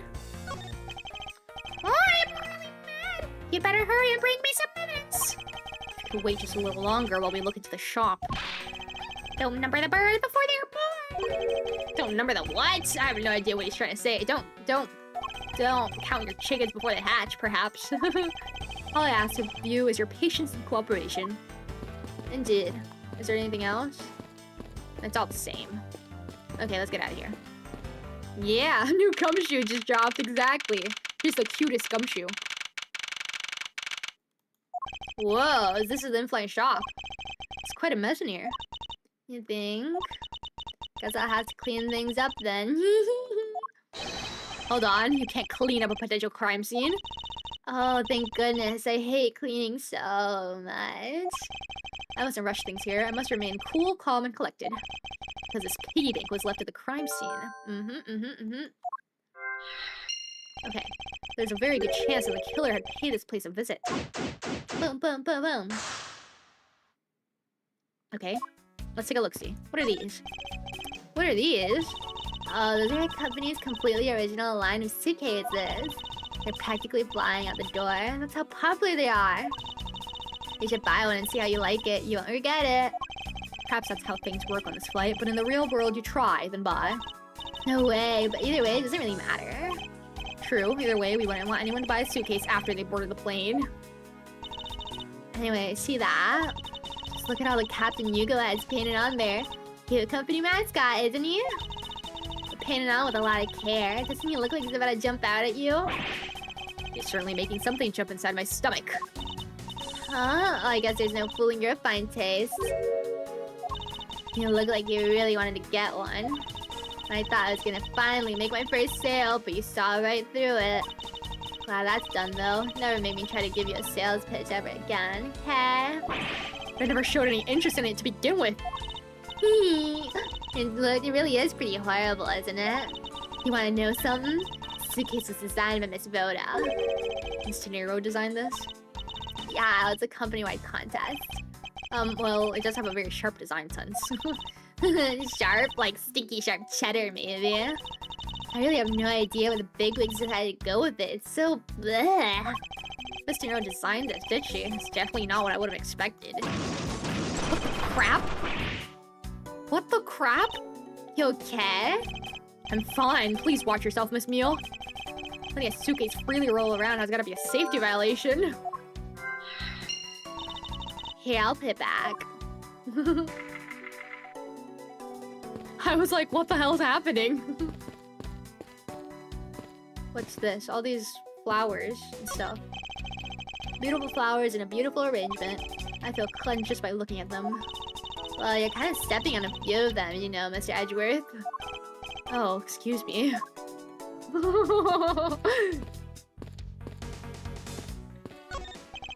Inside this display case is a roll of lifesavers and a life vest for sale. They sell a lot of those when there's some kind of accident or something. But some people buy them even when there's nothing going on. How about it, Mr. Edgeworth? Here to buy one? I sense that the shop is one shopper away from being sued. I like the design. I like it too. It's just a very gaudy compared to the rest of this, like, very classic stuff. Also, it's clearly not selling very well. So I can't even talk anymore. Not even just reading, I can't even talk. It's not selling very well, as you can see with the sale. But I like it. It's not terrible. It would match very, like, fun colored things. These are all kinds of luxury name brand merchandise for sale in this display case.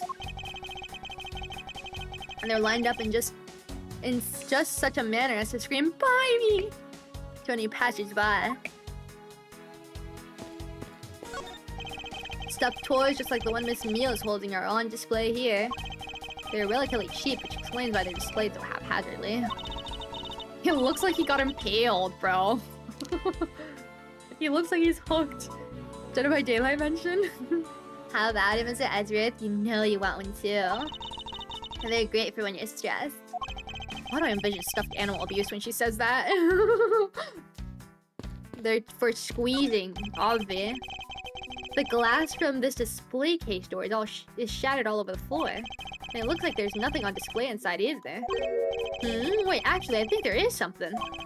What's this? A mini captain's hat? Huh.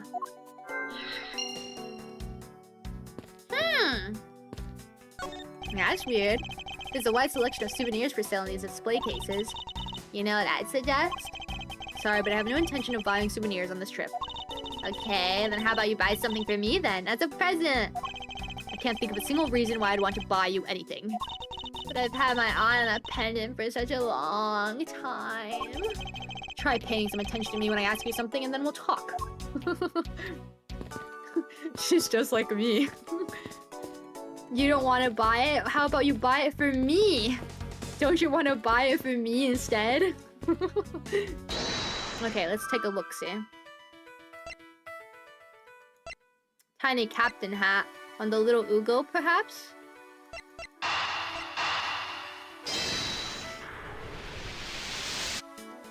Woohoo! The hat probably used to be on the piggy bank's head. Let's give it a look and see. Let it go and see. I believe this piggy bank was forcibly removed from the display case. Does this mean that the killer broke the glass to get at it?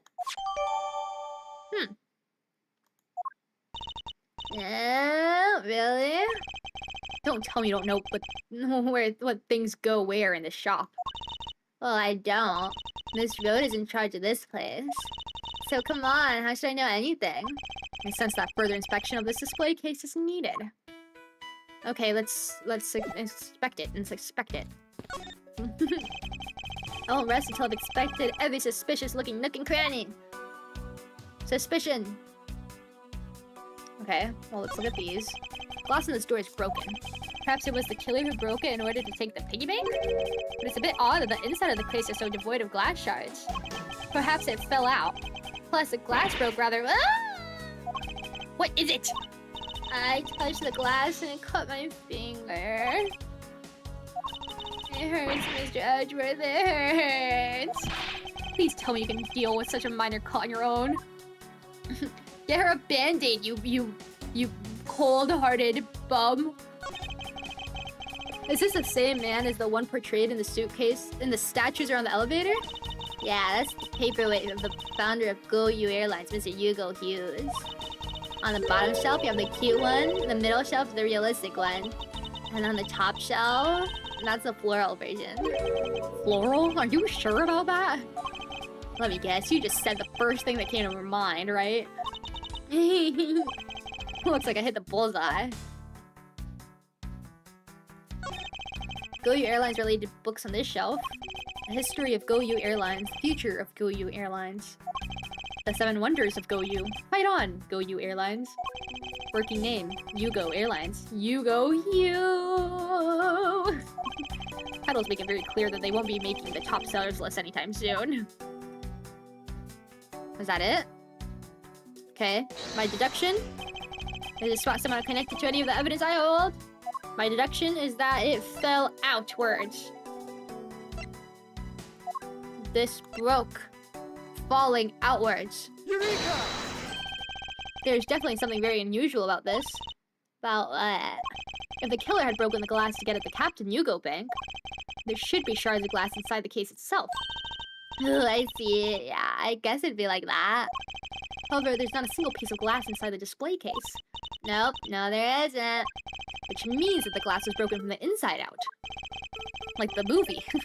The piggy bank must have fallen over from the turbulence and right through the glass. Yeah, that's for sure. There's so much glass all over the floor. I'm willing to bet that this hat was knocked off its head at that time, too. That's nice. Who does not give a freak, bro? Which leads me to believe that the killer took the Captain Hugo Bank from here after the turbulence. Good deduction. Good deduction. Good deduction. Take your power naps on your own time, Miss Emile, and listen when I'm talking. But the murder occurred before the turbulence, which rules this piggy bank out as the murder weapon. So you mean the bank's not the real murder weapon? It's a fake? Yes, at this point, this is a very real possibility. But then, what if the killer went to take Captain Hugo? They broke the glass by accident. The display case is locked, so that's highly unlikely. Yeah, there's one person who could have. Oh, and who would that be? Miss Rhoda, of course. I mean, she's the one in charge of this place, so she has the keys to everything. Miss Rhoda Tenero, huh? Ha ha ha ha ha ha. Oh, am I missing something? I already checked this area earlier, but it never hurts to take a look. Clearly, I didn't check it all. For security, there's a lock on this display case. Miss Emile, if I may ask you about this lock.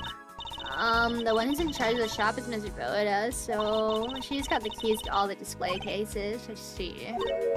Oh, I bet you want to buy something. Do you want me to go get the key from her? No, that's all right. Okay, that's it.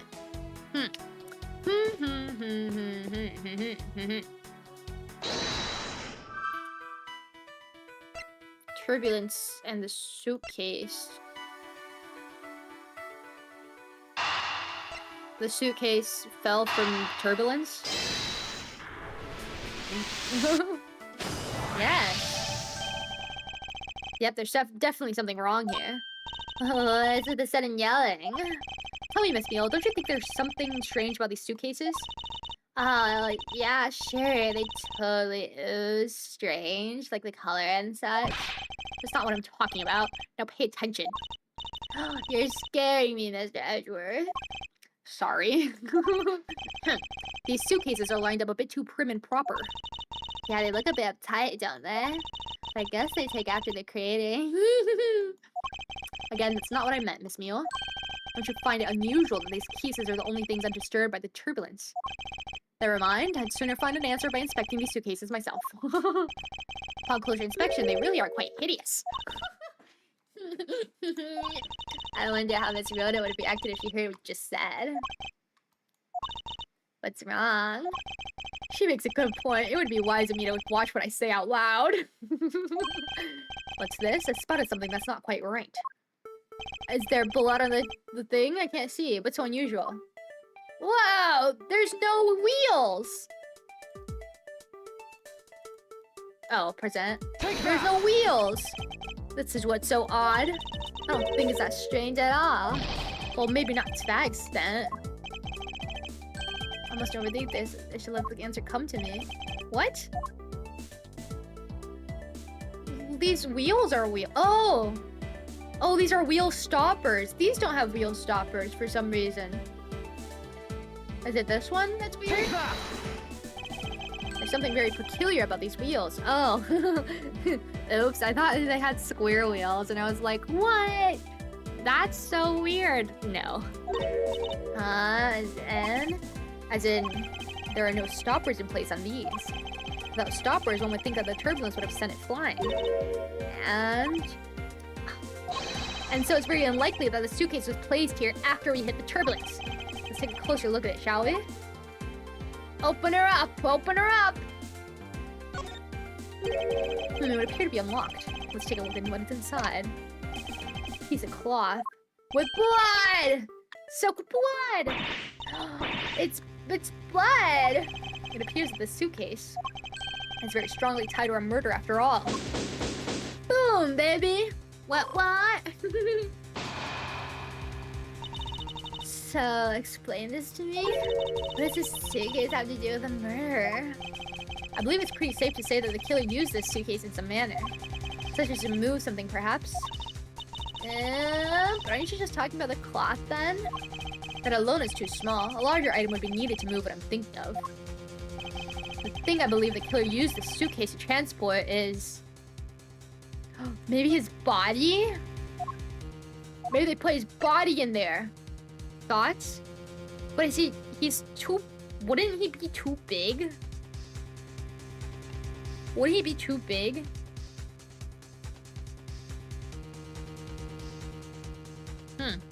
Take that! I'll try anyways. Something that would fit inside a suitcase that's also covered in blood. Sounds like a dead body, doesn't it? Oh, I was right! Whoa, whoa, whoa! Ba-ba-ba. What? In light of this, I'd say Mr. Hicks was moved into the elevator from someplace else. Which means that the murder was committed in an entirely different location. So you're saying that after moving the body into the elevator, the killer brought the suitcase in here and just left it? Exactly. What is it? Nothing. Just that I was thinking about what Miss Rhoda said about coming here for something. Oh, that's right! Excuse me, Mr. Edgeworth. I wanted to give you a bit more time, but I'm afraid I wasn't able to convince the captain. I'm very sorry, Mr. Edgeworth, but the captain feels that he has allowed you ample time. He says that he'd appreciate it if you could wrap it up here and return to your seat. I understand his sentiments, however, if I'm not allowed to complete my investigation, the crime scene may become contaminated by the time we land. If I must stop, then I insist I be allowed to oversee the preservation of the two sites. Under your supervision, of course. If that's your only condition, then I believe we can accommodate your wishes. I'm here to assist you in any way I can, Mr. Edgeworth. Sounds like fun! We can camp out and watch over everything together. I found proof that the real crime scene was not in the lounge. And I have enough evidence to prove myself to be innocent of any wrongdoing. And yet, regarding what Miss Meal reminded me about Miss Tenero, I can't allow my investigation to end here. The truth must come to light. To be continued! Ah! As much as I love the courtroom drama, I'm glad they made a game focused on the investigating part. It's very fun. It's very fun. I love investigating games. Of course, I also love the courtroom drama. In the Phoenix Wright, in the trilogy we played, I preferred... both, I guess. I liked both, but this one I also like. I like. Oh my god, that's the guy. That's the guy from. That's the producer guy. I know that once we had landed, I'm supposed to let the local police take over. And thanks to Miss Tenero and Miss Mia, I was able to preserve a crime scene. But I just can't shake it. I wasn't able to talk with Miss Tenero in private. I'm left wondering just what was she up to. Why would she do what she did? There must be a way for me to continue my investigation. Oh my god, it's totally who I think it is. I've been expecting you, Miles Edgeworth. Yup. Von Karma! Francisca, I thought you were still in Germany. I go where I am needed. And wherever there are criminals to be caught. Her name is Francisca von Karma, the daughter of my mentor, Manfred von Karma. She, like myself, is a prosecutor. Are you headed up to this case? It would be a bit of a relief if you are. Don't you try to flatter me, Miles Edgeworth! I'm placing you under arrest. What?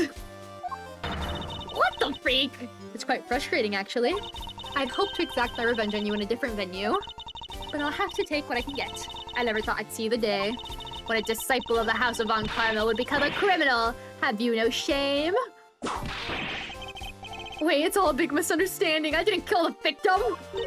A misunderstanding? I heard all about the murder over the police radio from the captain himself. You waited for the victim on the first floor and then beat him to death. Francisca, do you honestly believe that I killed a man? I suppose I should reserve judgment until after I've investigated this for myself. I can put your arrest on hold until then. That's as it should be. I don't need a lecture on how to perform my duties from you of all people. To be perfect in every way, the fulfillment of that creed alone is all I strive for. Well, I have my own creed which I must fulfill, so why don't we solve this together? I have to get going. The crime scene awaits. Don't you dare leave town. Trust me, I have no intention to. Detective Gumshoe! Gumshoe? Yes, sir! Too slow. Ow! Listen up, I'm leaving you in charge of watching this man. Don't mess up, understand? Mr. Edgeworth, I'm supposed to guard him? A simple yes or no, detective. Yes, sir. Understood, sir. You just leave it to me. Miles Edgeworth, if you interfere with my investigation, I'll arrest you on the spot. Are we clear? Now then, if you'll excuse me. She just dragged him. Good to see you again, Mr. Edgeworth, sir. Boy, am I glad to see you're okay. Thank you, detective. I believe in you, sir. You can lean on me. I'll get you through this. I have to admit, I'm a bit curious as what Francisca's up to. Maybe I should ask the good detective. Very well. In that case, I have a few questions for you. What's up, Gumshoe? Not now, Gumshoe. I want to look. I should... Don't tell me what to do, man. I'm not leaving. I'm trying to snoop around. Trilogy is very well balanced. Yes, I agree. I agree. I was gonna be like, oh, I like the courtroom more. But I like both of them, actually. I like both. I like all. Salmonella. Yeah, it's Salmonella. It's her. I like the courtroom bits a tad more myself, but honestly, it's the blend of the two that's the best. I agree. That's exactly what I was trying to say. Thank you, man. Miss, your father was a criminal. Shirley is soft-hearted under all that poise. I know. I like her. Ever since I saw her crying, I liked her. Before it was like, Francisca. It's good now. It's good now. What a view of the planes preparing for takeoff. Besides the turbulence, they're really not all that bad as a mode of transportation. This child seems to be happily enjoying the sight of so many planes. Wow, I'd love to run down that runway. Oh, the youth of today. So much potential, yet so misguided. I can't even look at Salmonella? Looking from behind, I think I've seen this man somewhere before. In Soviet Russia, world flags, lunchboxes eat Jew? Eat zero zero. What? Found it, lol! Oh, I feel a wave of creative powers coming on. It's over 9,000 lols. My next lead movie is gonna be the Steel Samurai or El Neo Tokyo versus the world champion, samurai champion of the earth. It's gonna actually show any boxers. So the Steel Samurai's finally getting a movie. What even? This man was in first class with me. He was quite shaken up by the whole affair. I did it. I made it the whole flight. I'm not scared of the turbulence anymore. He must have been pretty scared. He's repeating the same thing over and over to himself. Hello. Lunchland. Not bad. I guess it's gotten big enough to warrant its own branch shops. Oh, Lunchland! That's awesome! Which should I go with? We recommend our airport special World Flags lunchboxes, only available for a limited time. We have a variety of lunchboxes made up to look like different countries' flags. I wonder if they are aiming to take Lunchland to the international market. Okay, hello, Gumshoe. What's up? So how's the initial investigation going? We just shipped the body off to the coroner's office. And we're taking statements now, sir. That sounds like a Francisca. She's always good at quick responses to a case. I'd say she was a little too quick, sir. Oh, how so? I rushed on over as soon as I got word of the affair, sir.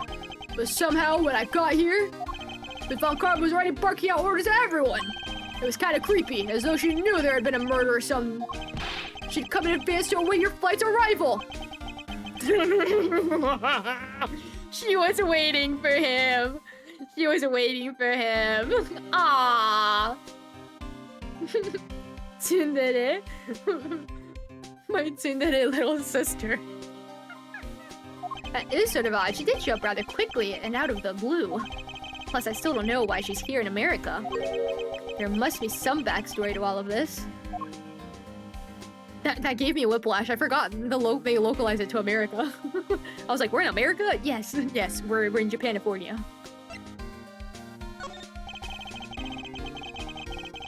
Lunchland! The references sprinkled here and there make me so happy. I know, it's so fun.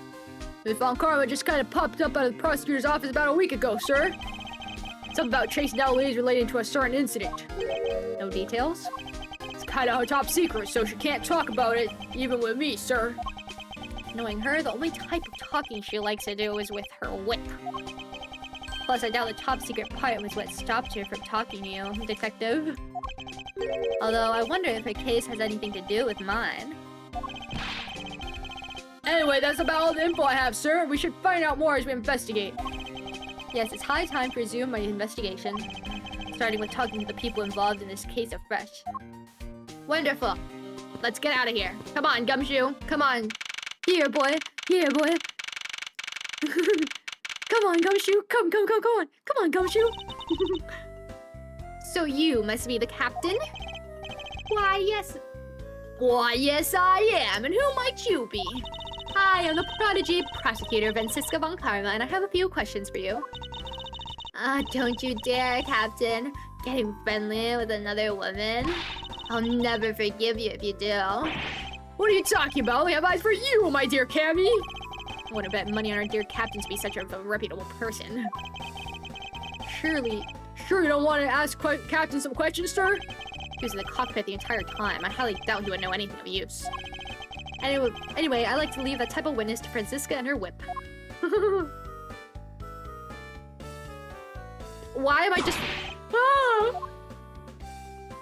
What? What was that? Oh, he heard the whip and he heard the sound. He was like, ah! Now see here. Sorry, I'm sorry. How long do you intend to hold me? It's impossible for me to beat the criminal, I told you. Mr. LeBlanc? Oh, it is you. Tell this man to stop stopping me from going. Time is money. I don't have even a second of wasteful time to spend. Oh, I want to go back up. I'll check in later. I want to check it out later. I wanna know. I wanna look at all the stuff I didn't see last time. Mr. Edgeworth, what's a super expensive looking feast of Jurassic proportions? It's just the food they serve in first class. Wow, I'm so jealous, sir. I want to ride first class sometime. Right? When pigs fly and I own my own private jet. Aw, you'll let Gumshoe ride in your private jet. Aww. Hey, Mr. Edgeworth, this room's got a seatbelt strapped tightly around it. It must be of great value to Mr. LeBlanc then. Oh, it must be of great value to Mr. LeBlanc then. Yeah, I guess if you don't want to churn your urn, then it's always best to buckle up. Obviously, does that have anything to do with the case, detective? Nobody gets my jokes. Anything else? Oh, this is mine. This was my seat. Wow, you read law books even when you're flying, sir. You expecting anything less? Now come along, we must hurry to the crime scene. Hold on a sec, there's a different book stuck in here. Steel Samurai said... Detective Gumshoe, am I going to have to charge you with an invasion of privacy? He was reading Steel Samurai. Hey, Mr. Edgeworth, I think you have too many red knights on this board. It's just your imagination. It looks like that blue pawn's being completely surrounded by the red knights. Now you're seeing things. Sir, I don't think you're supposed to have lots of the same piece like that in checkers. I know that, detective. What do you take me for? What the hell? A prosecutor's true passions achievement surrounding the blue? What that mean? What that mean? What that mean? What that mean? What that mean? What that mean? What's this? What is it, detective? Did you find an important piece of evidence? Giant parfait on top of bread and steak? Pay me jealous, sir. It's a feast. Maybe I should just let him have the giant parfait so that we can move on. Just eat the evidence, detective. Mountain worth of empty bottles are lined here. And look, all of them have a letter inside, sir. Let's see. I'll order anything as many times as it takes just to see your lovely face. My beloved Miss Tenero is what they all say, sir. Please put them back in the bottles, detective. Yeah, I can't destroy the beautiful love here by ruining the letters by accident. Oh, Jesus. It's like a host club. The man in this seat was constantly drinking something. You know, right before payday, I do nothing but drink the soup from my instant noodles. That much sodium can't be healthy. You might want to go in for a checkup. Oh, do you really think I was serious, Mr. Edgeworth? I'm sorry, sir. I'll never make another joke like that again. Means Edgy's a closeted otaku. I know. That's a really big floaty, but isn't it a bit too early in the year for swimming? Detective, that is not for swimming. It's a lifesaver. So you can't swim with one of these? No, I mean, I suppose you could, but that's not what they're intended for. Well, then see, it's the same as the floaty. You shouldn't go around confusing people, sir. I feel like I've just kicked a puppy. Man, this seat was the one we just saw out in the airport lobby hyperventilating. If he's so scared to fly, then why take an airplane to begin with? Yeah, if he's that scared, you just caught a ferry or a cruise ship or something. By the way, were you okay with all the turbulence, Mr. Edgeworth? Yes, it was nothing I couldn't handle. I just passed out for a while. Should have figured, right? As if you'd get on a plane if you were scared of them. Indeed! Anything here? This was the victim's seat. His jacket's just lying there, and his spilled leftover coffee's there too. I don't suppose anyone ever expects to die. Anything else on his seat? I guess not. Ooh, a movie poster. So what's it for, sir? License to love, laugh, maim, and murder, apparently, though I don't know what it's about. Oh, that movie's the in-flight special. I can't recommend it Wrong voice. That movie's the in-flight special. I can't recommend it enough. When you talk like that, you sound just like Miss Rhoda. You know I hate that. I'm sorry, I didn't mean for it to come out like that, Cammy. Clearly, the only remedy for this whipped man is a solid crack of Francisca's whip. You whip man, if you value your life, you'll close that mouth of yours immediately. Wow, Bush Von Karma's more hard-boiled than the movie. What's up, Mealy? If I may have a word with you, Miss Mule. No, you may not have a word with me. I don't want to talk to any other man except for the captain right now. Me too, Cabby. I will never talk to another woman. This definitely looks like a job for Francisca. She has a boyfriend. Freak my life. Whatever, did to deserve this? When this job I truly love is my sweet Cammy. I suggest you not say that in this moment in front of Francisca. Francisca, I'd like to ask you about the investigation. Miles Edgeworth, can't you see I'm in the middle of taking this statement? This man's only captain in title. I'm going to teach him to do his job properly. Okay, kid, from now on I'll keep my focus and take my responsibilities seriously. He's really trembling there. It makes him take his job seriously. It's not such a bad thing, isn't it? Why are you looking at me like that, sir? Nope, can't look at the elevator. Okay, let's go. This had nothing. This was literally just to look at things.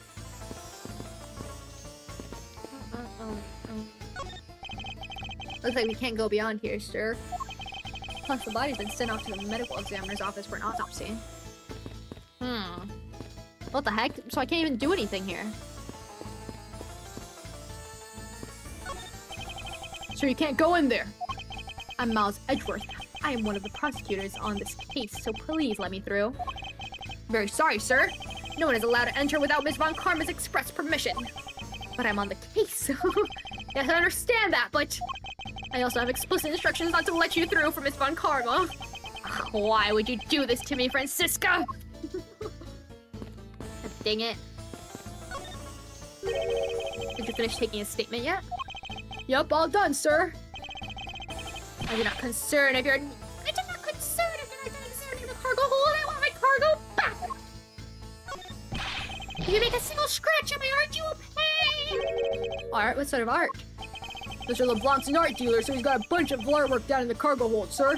There's practically a mountain of them, large and small. From folk costumes to stone statues, I sell all kinds of arts. Folk costumes? Speaking of which, Mr. LeBlanc's hat.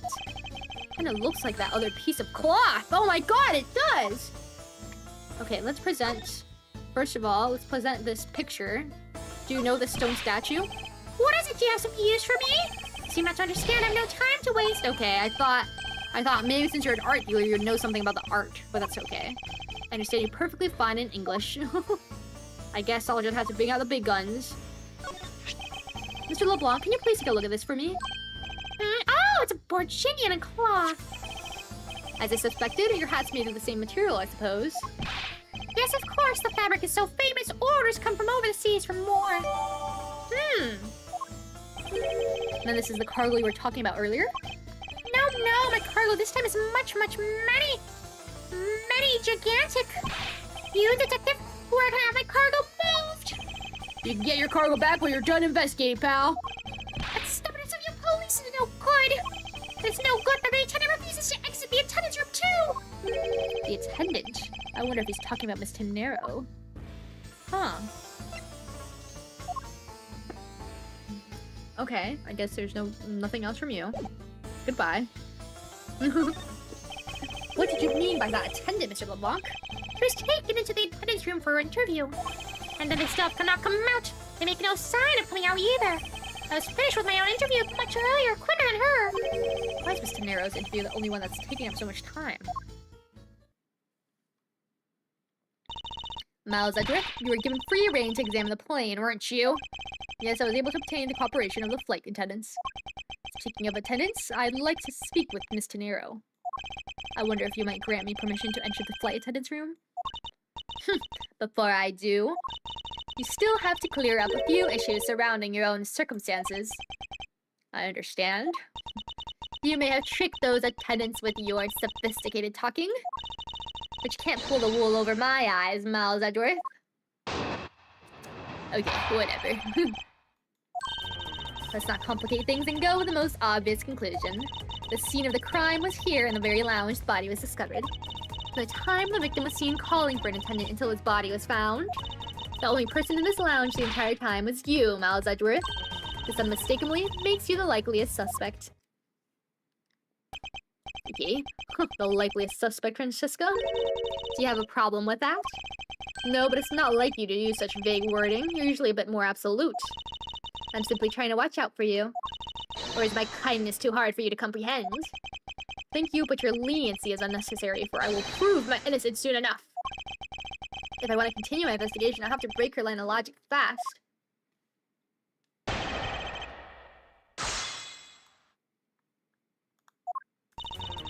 not complicate things. Go with the most obvious conclusion. Seeing the crime was here in the blah blah blah blah blah blah blah. My butt. Tell me, Francisca, do you know all there is to know about the crime scene?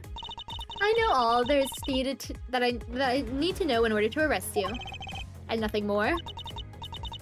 Are you saying there's more I need to know? Ah, why'd you whip me, sir? Sorry, Scruffy, my hand must have slipped. It appears that Francisca doesn't have all the facts of this case yet. Time the victim was seen calling for an attendant until his body was found. Only person in this lounge the entire time was you, Miles Edgeworth. This mistakenly makes you the likeliest suspect. Okay, so the scene of the crime was not here. It was, How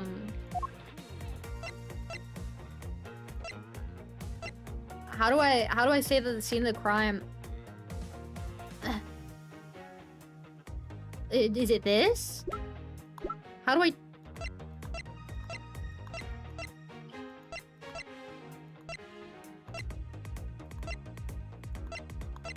Is it this, maybe? Objection! It would seem that your logic is not as perfect as you think it is. And what is that supposed to mean? This piece of evidence? Oh, yep, I freaked it up. I freaked it up. Okay, then it's a suitcase. It's a suitcase. Freak my life. Freak my life. But I was technically on the right path. Objection! Okay, there we go. My aura farming. It appeared that you did not have all the information you needed after all. And what does that mean? I found a nice piece of evidence just before I was forced to stop investigating. A piece that proves the body was moved from a different location. The killer used this suitcase to move the victim's body. Meaning that the real scene of the crime is not this lounge at all. Objection! Now who's the one rashly jumping to conclusions? Excuse me? All you did was find this piece of cloth inside the suitcase. That does not prove that the body was moved. It could be that the killer simply chose the suitcase as a good place to hide the cloth. I expected you would come to that conclusion. It would seem I can't escape that easily. You should know better than that. Avant Karma is perfect in every way. Ah, but you know that the killer definitely wheeled the suitcase around at some point? Objection! As if there's proof of that. Oh, yeah, now I can put it. Now here's my proof that I got wheeled. Take that! The spilled grape juice in front of the elevator. Yes, and I'd like to draw your attention to this area here. What is the evidence that proves the killer dragged the suitcase through here? Right here. The track marks. Take that! It's just like in Dingamampa. My last case in Dingamampa. Wow. This mark here, wouldn't you say it looks suspiciously like tracks from two wheels? I suppose. Further, there's also grape juice residue on the wheels of the suitcase.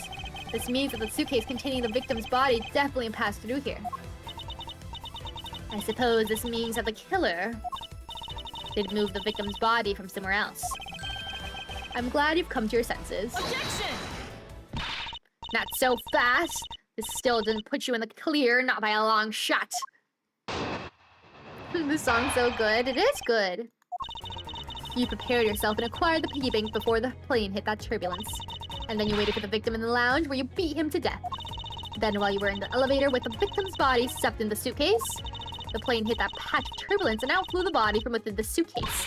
With no way out, you hastily put the suitcase back where you had taken it from and pretended to be the discoverer of the body.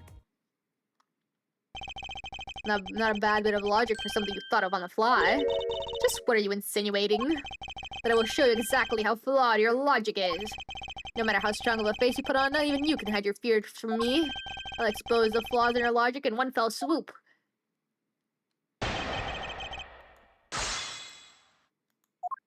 Okay. Before the plane hit that turbulence.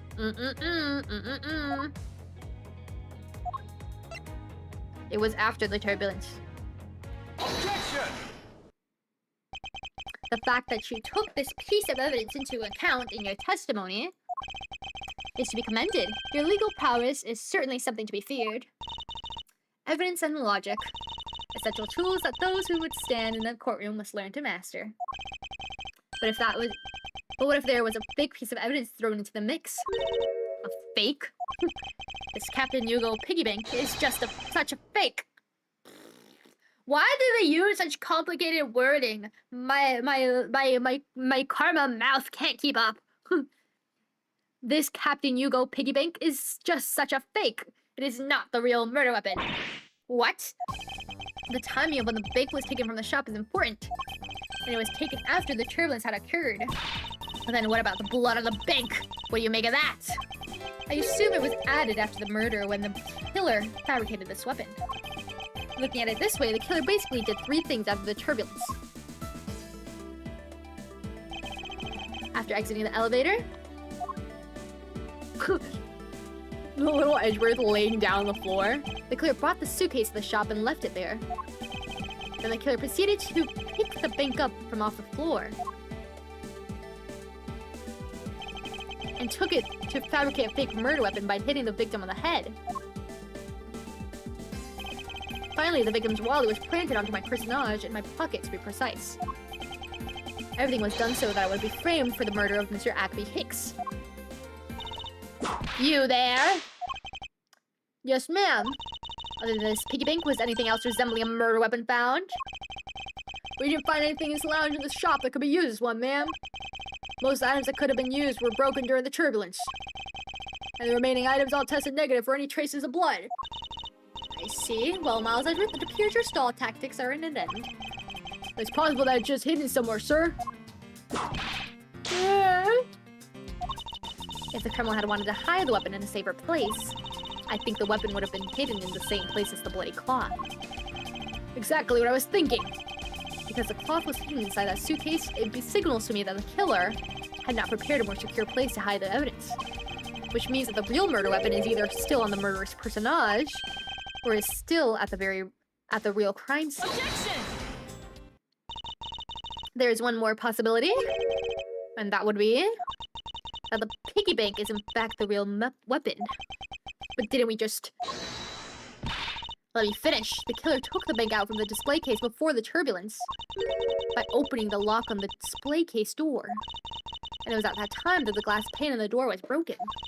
I'd say that's a perfectly reasonable line of reasoning, wouldn't you? Let's see, so that means the killer had the key to the display case. Francisca, the person you're talking about... Not so fast, I'm not finished. The person I'm talking about also committed another sin. She tricked the captain and granted you permission to conduct your investigation. Yes, it is the sin of lying! Whoa. Speaking of which, I recall that you also wish to speak with her. Yes. Very well, permission granted, but only if I can sit in on your interrogation. Do we understand each other? I have no intention of interrogating her, but you are welcome to accompany me if you so wish. Miss Tenero is in the flight attendant's room. Let's move.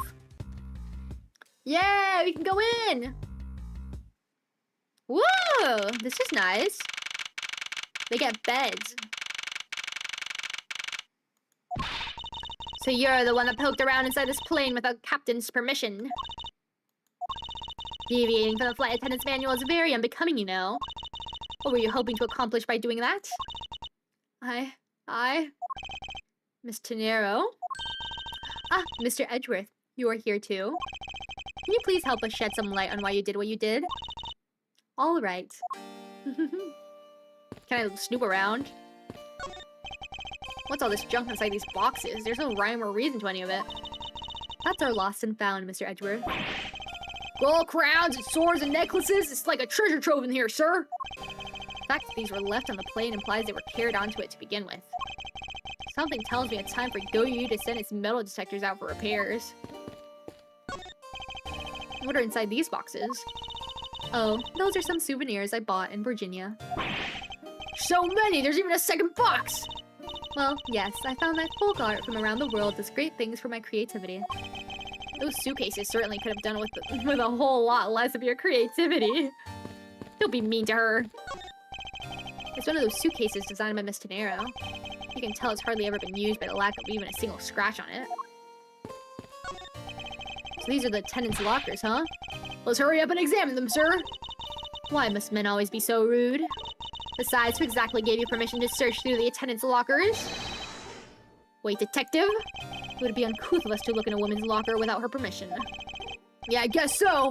Plus, I feel this murderous draftnik could sense a whip not far behind. I think oops. I didn't mean to do that.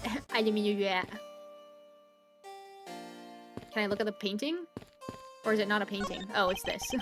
What exactly is this panel for? Ah, that's the emergency control.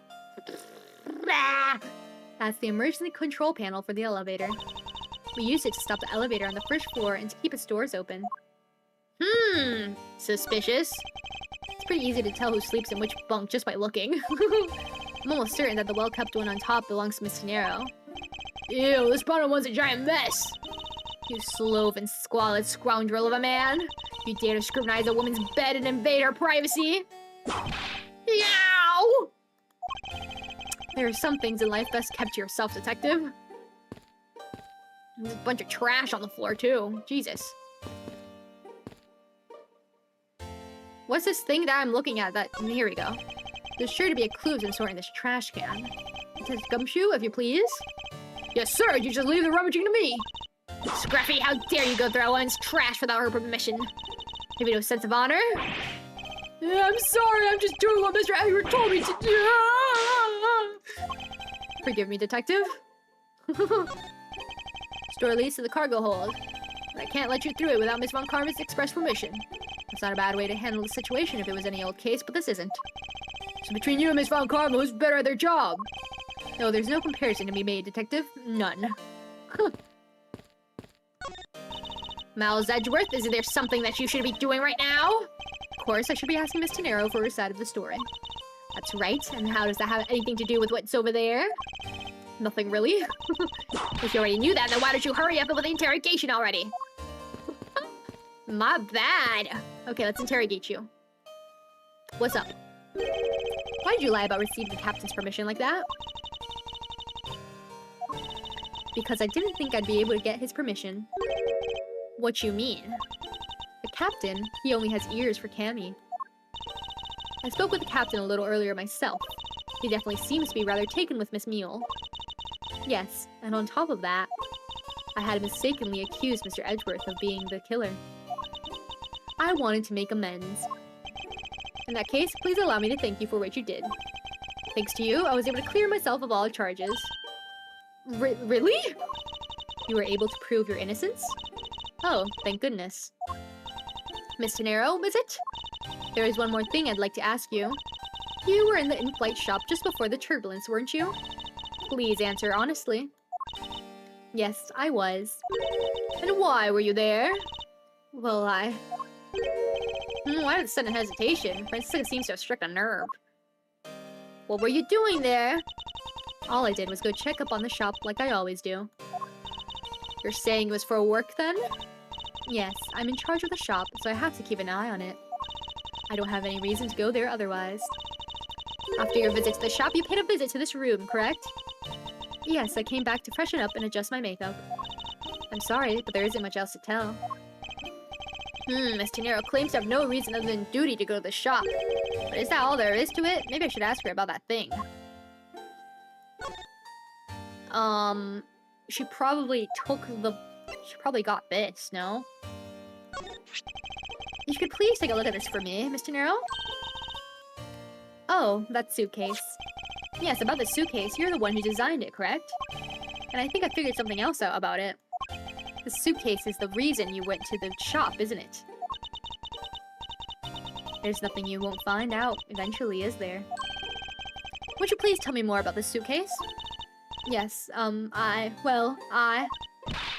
was interested in seeing how the suitcases I had designed were selling. I know that as a service professional, I'm not supposed to care. But I really wanted to know. And I was glad to see that it was the last one there. Huh, the last one there. So that means it was already gone when you checked. I'll defend you, Tenero, even when no one else will. I like her, she's cute. Even when you guys make fun of her, her stupid bun. So you're saying, Miss Tenero, that the suitcase in question was the last one? Yes, they're just so popular, they're practically flying off the shelves. That's not exactly the impression I got. The one in the shop is most definitely the last one. Well, we're currently looking at that suitcase. Really? Then I guess we're sold all of them. Thank you very much for taking the last one. I didn't say anything about buying it. Then say you'll buy it. I'm sorry, I can't. But why? I think it'll go great with your complexion, Mr. Edgeworth. It really suits you. I guarantee it personally as a service professional. Well, that is... How should I put this? It's hideous! No! Edgeworth! No! What? Oh, maybe that was a bit too direct. That was mean! Don't be mean to her! Moving on, my issue with the suitcases isn't the design, it's the number of them remaining. Remaining? There were 2 suitcases in the in-flight shop when I investigated it. 2? But that's impossible. I'm sure there was only 1. Looks like her story has generated quite the contradiction. When I left the shop, I'm positive there was only 1 suitcase left. Something's amiss here. What could be the meaning of this inconsistency? By the way, Miss Tenero. What is one of those suitcases doing here? That's... I thought you said there was only 1 left. That one is, it's mine. I've used it for a very long time now. She's used it for a long time? I think not. Miss Tenero, I'd appreciate if you wouldn't lie to me.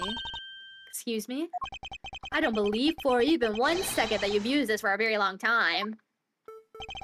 What proves that this hasn't been used? It still has the tag on it, bro. Take that! Tell me, Mr. Arrow, is it also your habit to keep the price tag pristine on your suitcase? What is the meaning of this? Why would you lie about a suitcase? Despite having faith in her design sense, the sales number made her cry bitter tears. The truth is becoming increasingly clear to me. Miss Tenero, I think I understand. I know what you are trying to hide. Now, the suitcase was originally in... the shop. Seeing as how the price tag is still on the suitcase, one can only assume it was out on the floor for sale in the shop. And the person who bought the suitcase was you. No? It has to be you. Take You that! bought it yourself. It was you, wasn't it, Miss Tenero? I hate to say this, but this suitcase that you designed, it hasn't sold very well, has it? You saw how poorly this design that you poured your heart into was selling, and were deeply hurt. That's why you wanted to make it look like it was selling by buying it yourself. Isn't that right? Then the reason you went to the shop and came back here was... I'm sorry. All I really have is my job. I was overjoyed when my design was chosen. I thought that maybe I'd finally accomplished something. But the suitcases didn't sell. It was because of the design, isn't it? All because it's, as you put it, hideous. I can't say they chose a great place in which to sell them, either. We weren't selling a single one, and they were just sitting there, collecting dust. I felt so bad seeing them there, day in, day out. So I decided to buy one for every flight I worked. You buy one every single time you work a flight? I see. So in order to keep your resolution, you went and bought one today as well. Yes, and here's my receipt for that purchase. This receipt is clearly timestamped 5:40 a.m. The truth is, there's still a bunch of them left unsold. They're planning to scrap the remaining ones at the end of this flight. Miss Tenero, where are the other suitcases? They should all be down in the cargo hold. And the suitcase the killer used could very well have come from the cargo hold! Mr. Edgeworth, you don't think the killer used one of my suitcases, too? Yes, I do. The killer used one of your beloved suitcases to move the victim's body. How could they? Those suitcases were meant to be faithful partners to every passengers on their trips. That's all I ever wished for them to be. Miss Tenero, is there any other way to get to the cargo holds other than the one on the elevator? The only other way is just through that door there. And what about security? That door has no special lock installed because just to enter this room, you need a special key card that only crew members have access to. Which means that the culprit is someone who can enter this room, eliminating the passengers and leaving only crew members as potential suspects. I can't believe it. Yes, Francisco? Going on these wild goose chases? You're a disgrace to the Von Karma name. And what do you mean by that? The suitcase came from the cargo hold. The fact alone tells the whole story. Yes, which is why I said the culprit must be a crew member who used their key card. Miles Edgeworth? You're proposing that the killer rode the elevator from the cargo hold, correct? Yes, that is the only realistic possibility. Yeah, that other attendant, Miss Meal? I asked her earlier and she had this to say. Francisco got information out of Miss Meal? In order to make the elevator go down to the cargo hold, a different key card is required.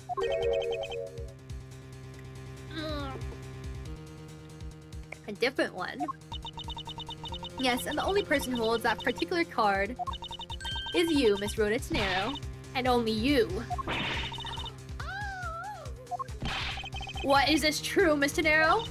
Yes, I keep that key card in my locker at all times. Could you please show us that card right now? Yes, hold on.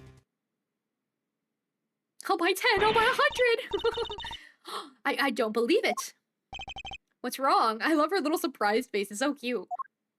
The key card, it's gone. Ha ha ha, very clever. Pretending that your card was stolen when in fact you're just trying to hide it from us. You've really thought this through. Wait, it's not like that. You can tell us all about what it's like down at the station. Officer, arrest this woman! Yes, ma'am! Mr. Edgeworth! Oh, I'm cold! I'm cold! What's wrong? There's disbelief written all over your face. Francisca, I know that you're the lead investigator on this case. However... Hold it! Don't even think about wasting any more of my time! You know the rules as well as I do. Evidence speaks louder than words. Even if this is in a courtroom, that basic tenet still applies. I intend to investigate the cargo hold now. What will you do, Miles Edgeworth? I intend to do likewise. To be continued. Oh, this is the second to be continued. This took longer than I thought. Am I slow? I was like, oh, I'll end at like 5:30. It's 5:40. This should be the last one, I think. What? Look at all three of us. The gang's all here. Wow, so this is the cargo hold, huh? Don't run, you'll slip. So big! Whoa. This plane is a special model. Has both super large cargo hold and extra luxurious first class seating. So is this the real scene of the murder? There's certainly a high probability of that, which is why we are here, correct? Okay, let's get investigating, sir! Bum bum bum bum. Finally, I've been wishing to investigate. Ah, oops, wrong button. I was using E instead of W. Holy suitcases, Mr. Edgeworth! It's like an all-you-can-eat-use suitcase fair. A bit slow, but regular slow kilo. These must be all the leftover ones they couldn't sell. The ones the company's planning to dispose of after this flight is over. Paint job is really cool, don't you think? It practically screams artsy. Oh, why not purchase one then? I'm sure it will bring you much happiness. Think so? Then maybe I will. Let's see here. $1,200! I think I'll pass. And Miss Tenero wonders why they don't sell. You'd need 2 jobs just to buy one. Although it definitely looks like one is missing. What's this brittle substance I'm stepping on? It's a bunch of glass fragments. Oh, the glasses! The glasses! The glasses!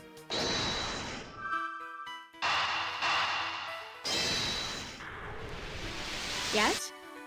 Yes! I think we can safely conclude that these fragments are from a pair of glasses. The victim was wearing a pair of broken glasses! Exactly what I was thinking. I'm sure that the shards would match up perfectly with the remnants of his glass lenses. Ergo, the victim was here just as suspected. So you're saying the real scene of the crime was here, sir? Isn't that what I've been saying for a while now? Oh, is it? I didn't know that. Perhaps it's a bit early to draw that conclusion. However, I believe that the probability has just skyrocketed considerably. All that's left is to find the murder weapon. Wonderful! Let's find this murder weapon. What's in this? Hey, what's with the suitcase, pal? Is what the victim checked in, sir. So this suitcase belonged to Mr. Hicks. I don't think he'd mind if we take a closer look. Nothing out of the ordinary in here, sir. Wait, a file? And there's a photo of Miss Von Carmen in it, sir. It looks like a profile on Francisca. How strange. Why would Mr. Hicks have a file on her? How strange. Did you know that? Did you know that? All sorts of boxes are piled up here. This one says flammable, and this one says pharmaceuticals. This one says for exorcism use only. Just what kind of operation is this airline running?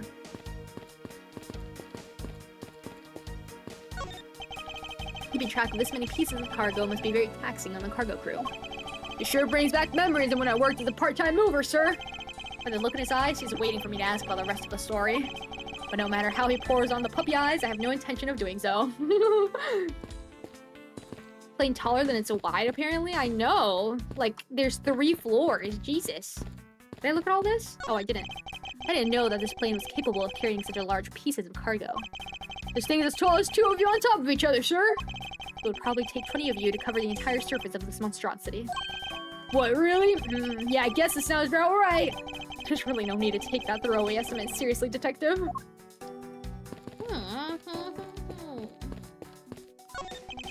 Ooh, I just love pushing the buttons on elevators and crosswalk signals. You should give it a try, sir. Go on, push it. Elevator is currently stopped on the 1st floor, detective. It can't move. Oh yeah, I guess nothing would happen if you pushed it now. Well, nothing would happen normally anyway without the special key card. Both the door to the attendance room and the elevator's control panels require a key card, which makes it impossible for a passenger to come down here. Yeah, how did he get down here? Do you know this guy? You arrived at the scene of the crime before Detective Gumshoe, correct? And you then immediately began to direct the investigation. It seems to me that you were already here at this airport for something besides the murder.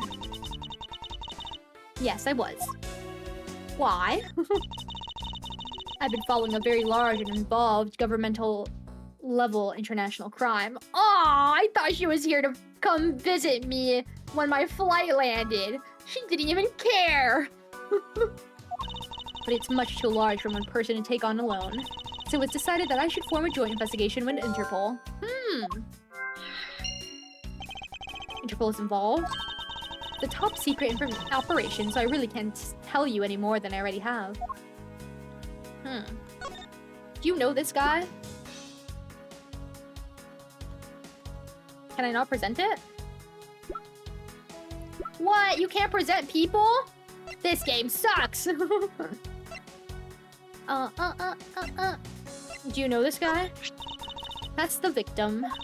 It's infuriating to see him crumpled on the floor like that, lifeless. I'll catch the one who did this to him myself. I swear it. Princess really worked up over the victim. She knew him. How interesting.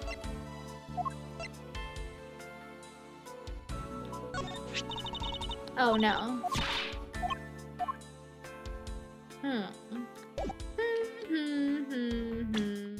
Oops, I did not mean to do that.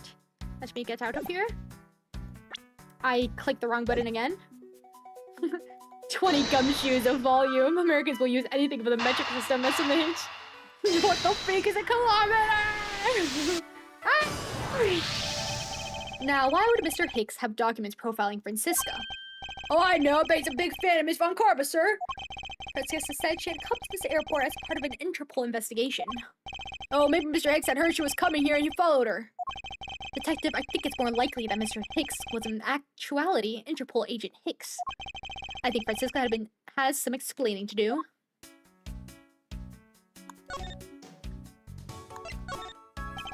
You came to this airport to rendezvous with the victim, didn't you? Nonsense? What are you talking about? We found a profile detailing information about you in the victim's luggage. I suppose it was prepared for him so that he could recognize you when he landed. Which makes him not Mr. Hicks, but rather Interpol agent Hicks. Isn't that correct? I should have known you'd figure it out, Mr. Miles. But it looks like they've got to him first. So he really did come here to receive an Interpol agent then. Yes. Agent Hicks was on the trail of a very large international smuggling ring. Oh. He went undercover to investigate this crime. And it was I who put him in this case. I was supposed to receive a call from him on his cell phone once he had landed. I never expected to receive a call about his murder instead. I think we have a pretty definitive evidence that Agent Hicks came down here to the cargo hold. But what was he doing down here, sir? There's nothing but luggage. Oh, I get it. Maybe he forgot something in his suitcase and came down to get it. Ow! Agent Hicks came here for a work-related reason, of course, I'm pretty sure. That's not, she didn't even say that. Of that, I'm pretty sure. Yes, I'm sure he was here to investigate the smuggling operation he was observing. Francisca, do you know exactly how he intended to pursue his investigation? No, unfortunately, I was going to find out from him after he landed. Let's see, but this raises another question. A normal passenger can't access the cargo hold on their own. Agent Hicks must have identified himself to a member of the crew and entered the cargo hold with that person who let him in. Yes, and then he was murdered here. Those glasses fragments and his broken glasses are a testament to that. And then, the killer put Agent Hicks into one of the spare suitcases and entered the elevator, but while they were riding it up, the plane hit that patch of turbulence. Because of the intense shaking, the suitcase popped open and Agent Hicks' body flew out. At the same time, his wallet flew out of his pocket, spilling its contents everywhere. Which explains why there was money scattered all over the elevator floor. Boom, baby! I think it's pretty easy to say who the culprit is at this stage. What? Really, sir? I know what you're thinking, Miles Edgeworth. But the killer can be none other than Miss Rhoda Tenero. If it was a crew member, any of them could have shown Agent Hicks to the cargo hold. The point to keep in mind is the key card that allows the elevator to come down here. The only person with such a high-level access is Miss Rhoda Tenero. I'd say there's a pretty decisive piece of information, wouldn't you? I know what she's trying to say, but I'm not certain it's as simple as that. No way, it's Cammy. Aw, but I liked her. Any of them could have shown Agent Hicks to the cargo hold, but the point in keeping in mind is the key card that allows the elevator to come down here. Hold it! It's highly likely that the key card was stolen from Miss Tenero.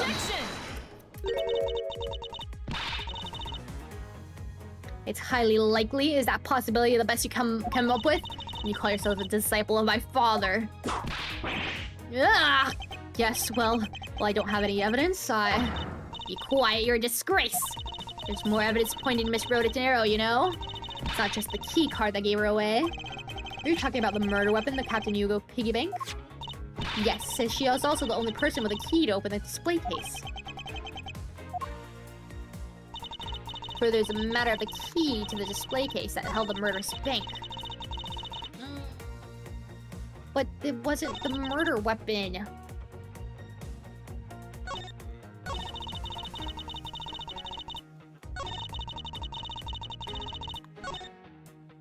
Hold it! But that is a fake. Stop right there, Miles Edgeworth. You don't have any proof that this is just a red herring.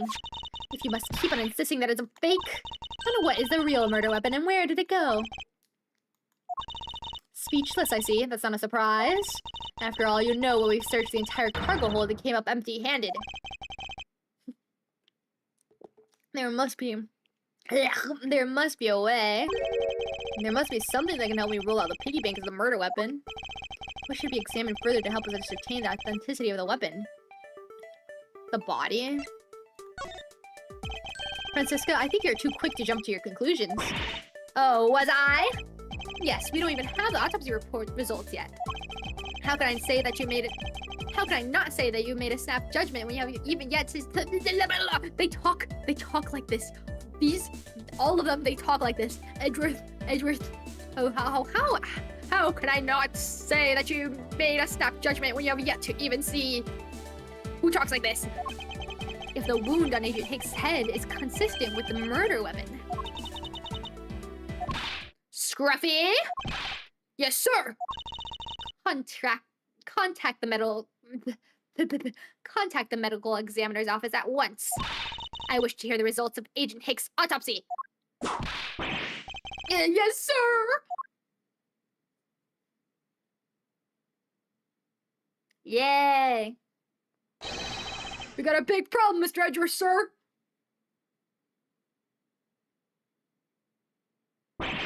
What is it, detective? They're still doing the autopsy, but they said they already know one thing for sure. Report now. Doc said it's one of the giant bruises from beating from his shoulder down to his mid-back. From the victim's shoulder to his mid-back? He was beaten over such a wide area? Well, I say maybe it's a sign the killer had a grudge against Agent Hicks. It was just his head. The killer went all out and hit him multiple times, sir. Instantaneous death resulting from a blow to the back of the head. Bruising from head to back.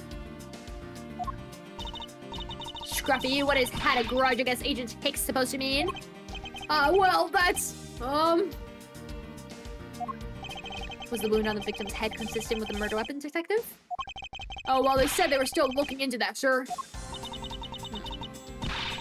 You're completely useless.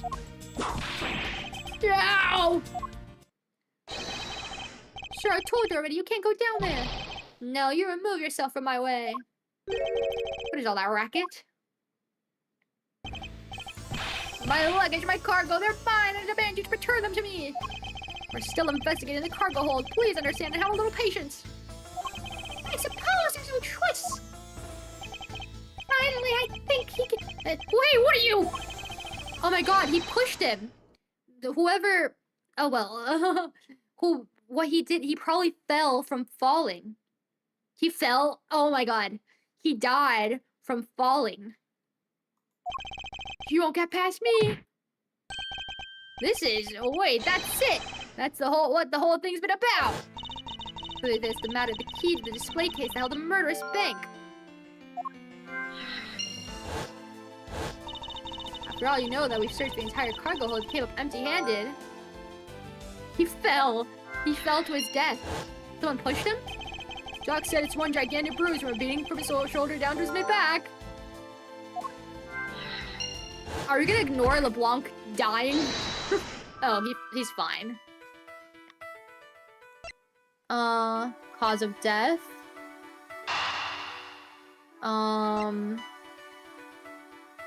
He fell. Oh, no! Okay. Okay, let me do it again.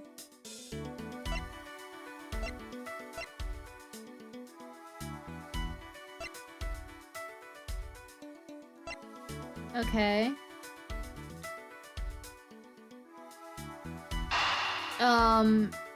It's not the murder weapon because the cause of death doesn't match. Maybe? Okay. Allegedly, the killer struck the victim many times over, which is why there's an extensive bruising over such a wide area. But is that really the correct conclusion to draw from the evidence? The bruise from his shoulder to the middle of his back is one continuous mark, which is more suggestive as a single blow to the back. If that's the case, then the piggy bank is much too small to have caused that. Therefore, the real murder weapon must be something far bigger. The impact of falling. The impact of falling. If we're looking for a rather large weapon, you'd think it would stick out. But so far, we haven't found anything that resembles a weapon of any sort. Perhaps, just perhaps, it's something we all overlooked from the very beginning. Because normally it's too impossibly big to be taken into consideration. What was that all about? Was he trying to jump his way down here? Francisca? What do you want? I found it, Francisca. I found the real murder weapon. You did? He really jumped! You didn't realize it until now, but the answer has been right in front of us the whole time. He might be hurt. We should go check up on him, sirs. There's that pompous attitude of yours again. You should learn to drop that habit. This is coming from a prosecutor with a habit of whipping everyone she comes across. Anyway, if you really are a prosecutor, then you'll back yourself up with evidence. You two aren't listening at all, are you? Come on then, show me this real murder weapon you speak of. This is the real murder weapon. Falling. I guess I don't have evidence then. Does that mean I don't have evidence? Oh, crap. I don't have the evidence. How do I go back? Crap. How do I go back? Crap! I forgot that there's nothing in here. Okay, let me just show her my badge. You think she's gonna get mad? Take that! I concluded that this is the real weapon.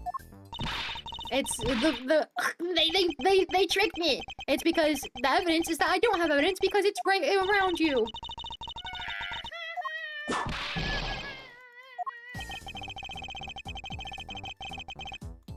I know what it is. I know what it is. Shut up, Edgeworth. Shut up, Edgeworth. Shut up, Edgeworth.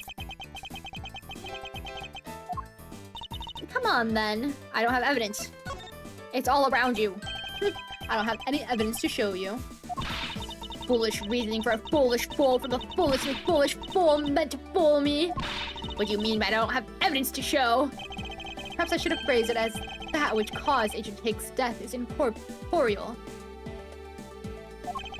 Forgive me, but I do believe I have figured out what was the real cause of death. Falling! The victim fell from a great height and subsequently died as a result. In other words, the real cause of death is free falling to the ground. If the fell to his death?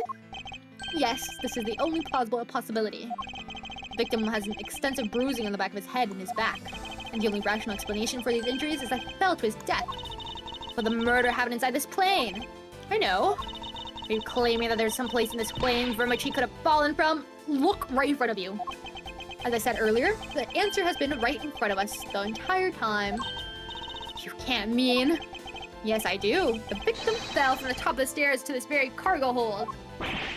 What? Then we're in trouble. We may have a second death on our hands, sirs.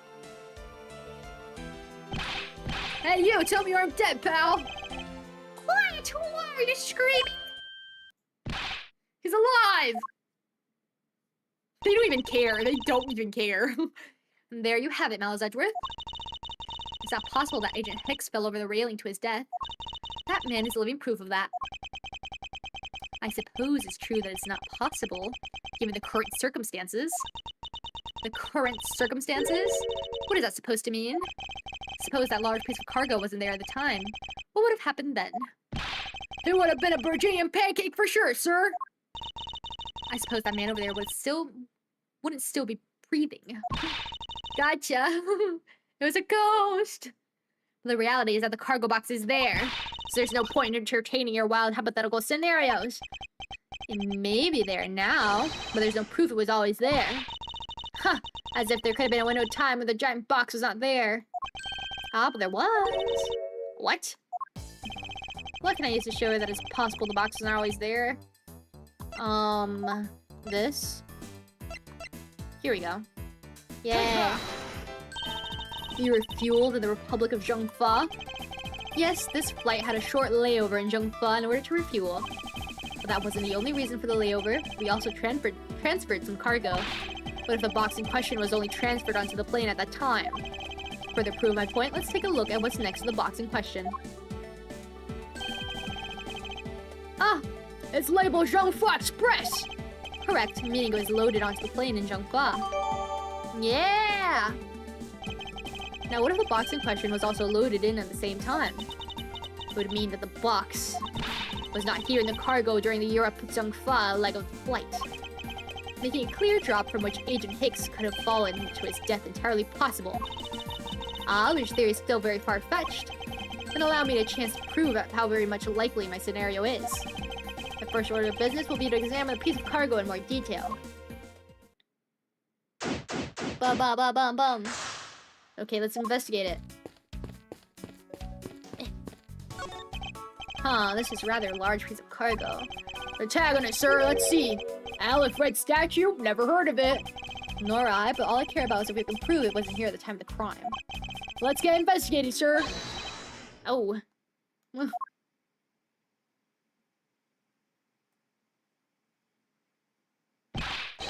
here! Did not go about touching my possessions without my permission! Ah, don't rush up on me like that, pal! This belongs to Mr. LeBlanc, does it? I should see what else I can find out from him. Talk to me. I like his theme music. I take it that this large piece of cargo belongs to you, Mr. LeBlanc. Of course it is mine! gonna ship this fine piece of art from Europe. The solid red statue is worth 10 million cents. No, maybe much, much more. Mr. LeBlanc's reason for choosing this plane must have been the large cargo hold. 10 million cents? It's just you stop trying to calculate how many pockets of noodles that will take. That makes student detective. Darn, how'd you do that? I feel like you keep getting better and better, seeing right through me every year. Though I grow with each revolution of the planet of the sun. I did not read that right at all. Though I grow with each revolution of the planet around the sun, I have the distinct impression he continues to madly spin in place. Hey, Mr. Edgeworth, so that 10 million cents. Is that in euros or in dollars? Does it really make a difference to our case? Mr. LeBlanc, there's a chance that your cargo is related to our murder case. I was wondering if you would allow us to examine it a bit closer. There's a very valuable piece of art, so now there will be no touching. Freak this guy. Huh.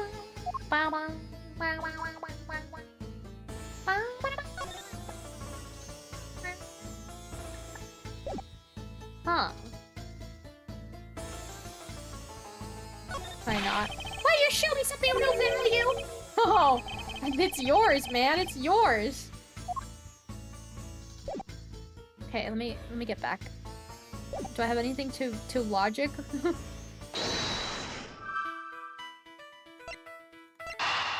Is this? Yeah! If Mr. LeBlanc has something to do with the smuggling ring, then it's possible this fake statue was brought on board in Zhengfa. I think I need to question him a bit further. Yes, there we go. About your statue, Mr. LeBlanc. I wonder if it might be a fake. What? How dare you say my art is fake? I suspect that your statue might be the target of an international smuggling ring. Don't say such fantastical things. Those thieves would not dare. I have the certification of my cargo right here. Do you mean the cargo certification document? Mr. Zinc LeBlanc, why did you say so earlier? Please show it to us at once. Huh. I can't read this. What does it say? It says it's plain this day. The cargo was put onto the plane in Europe. And there you have it, Miles Edgeworth. Too bad for you. The statue was brought on board in Europe just as it states in the certificate. No, that's... Which means there was never a window of time in which the statue wasn't sitting there. Freak. I respectfully disagree. We can't discount the theory until I see the statue for myself. And you can have your wish. Look at it yourself and see I am right. This, I know I've seen this somewhere before. This is the Alfred. He has such a feeling of art. Practically smell it. This statue has a high amount of historical value. After it was unveiled at a museum in Europe, I brought it to this country to exhibit it. I believe a closer look is warranted here. What the freak? I showed him the picture of the guy with the thing, and he was like, don't show me stuff that's useless. Idiot. So this is the infamous Leaf Red statue, huh? What is it, Mr. Edgeworth? Did you find something? There's something wrong with this picture. You should examine it in more detail. The eyes are different. Yeah, they used to be red eyes. Because it's an olive red. Hey. Oh. Is this spot somehow connected to any of the evidence I hold? Indeed it is, little Edgeworth. Eureka! Hi, Karma. Hello. Welcome. Kyrie. Hi. These eyes are awfully orange, don't you think? Yeah, pretty. They remind me of sunsets when I was in grade school, sir. I don't think you see what I'm talking about. No, I do, but I really like the color of the sun when it's setting, sir. Ah, the memories. I remember standing out in the field spinning with my arms until I felt ill. I don't care about sunsets. Focus, detective. What color are the eyes in this photo? Oh? Oh, sir, they're red! As I thought, this statue is a fake. Mr. LeBlanc? What do you want? Do you not know I am a busy man? I allow you 2 seconds for your answer. The Alfred, I suppose this is your pride and joy, is it not? This is the biggest trophy on this European trip. Do you know why I wanted to possess this statue? The trigger started 17 years ago. Better grab a chair, sir. Sounds like this is gonna be a long story. Mr. LeBlanc, I regret to inform you, and you have my heartfelt sympathy, but What is that? Sympathy for what? you'll see. I'd like you to compare the eyes. The large fellow there has a very bright and pretty eyes. Compared to you. I wasn't talking about the two of us. The eyes of the statue in front of us and the ones in this photo. Why the sudden yelling now then? Oh! It's a photo of the statue on display at the museum in Europe. Now, do you see, Mr. LeBlanc? The statue before us is a fake. I believe that further examination will be required. Now that we have confirmed that this is indeed a fake, there must be some sort of proof that this was brought on board in Zhengfa. And I will present to you evidence that will resolve the remaining contradiction.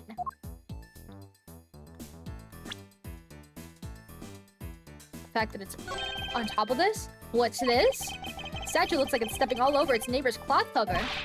Kinda resembles its owner's attitude in a sense, ho ho. You, what you say now?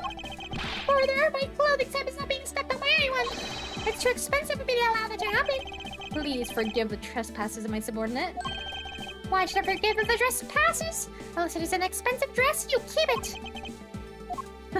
Okay. Is this spot somehow connected to any of the evidence I hold? Indeed it is. It was not loaded in Europe. Not entirely confident there's a contradiction here. What do you think, detective? Well, I think it's really suspicious looking, sir. My well-trained gut tells me so. See, well, I must be mistaken. What? How come I answer confidently? You take that to mean we're off course, sir. What? What have we here? Oh, bruh. It says young fun on the cloth, sir. Something is tugging on the corner of my mind as though something's out of place. Oh, I think I might be stupid. wait. I might be stupid. It's this one. Why did I click that? I don't know. There's clearly a contradiction here. What are you going on about? There's just a simple case of cargo cover getting stuck under another piece of cargo. Oh, it's not possible. But it is. It shouldn't be this way, but the statue's on top of the cloth. Supposing that the neighboring piece of cargo is brought on board in Zhengfa, there's no way that any part of this should wind up under something from Europe. Which means that this fake statue was smuggled on board in Zhengfa. But then what about the cargo certificate? Let me ask in return, what about Agent Hicks? Why did he come down here in the middle of the flight? There's only one reason why, to secure proof of the smuggling activity aboard this flight. See, say, but I don't believe he had to do that mid-flight. He could have just as easily inspected all the cargo after the plane landed. That may be true, however, you have it backwards, Francisca. Sure, Agent Hicks could have waited until after the plane had landed, but he had a reason for coming down to the cargo hold. Suppose he had found the fake at the airport. It would have been after the stop had occurred. At the time, the suspicion would naturally fall onto the statue's owner, who would have no way to prove that the statue was switched without his knowledge. Which means there's someone involved who's forging or modifying cargo certificates. Bum. Booyah! I guess the victim knew the real version of this was gonna get nabbed, huh?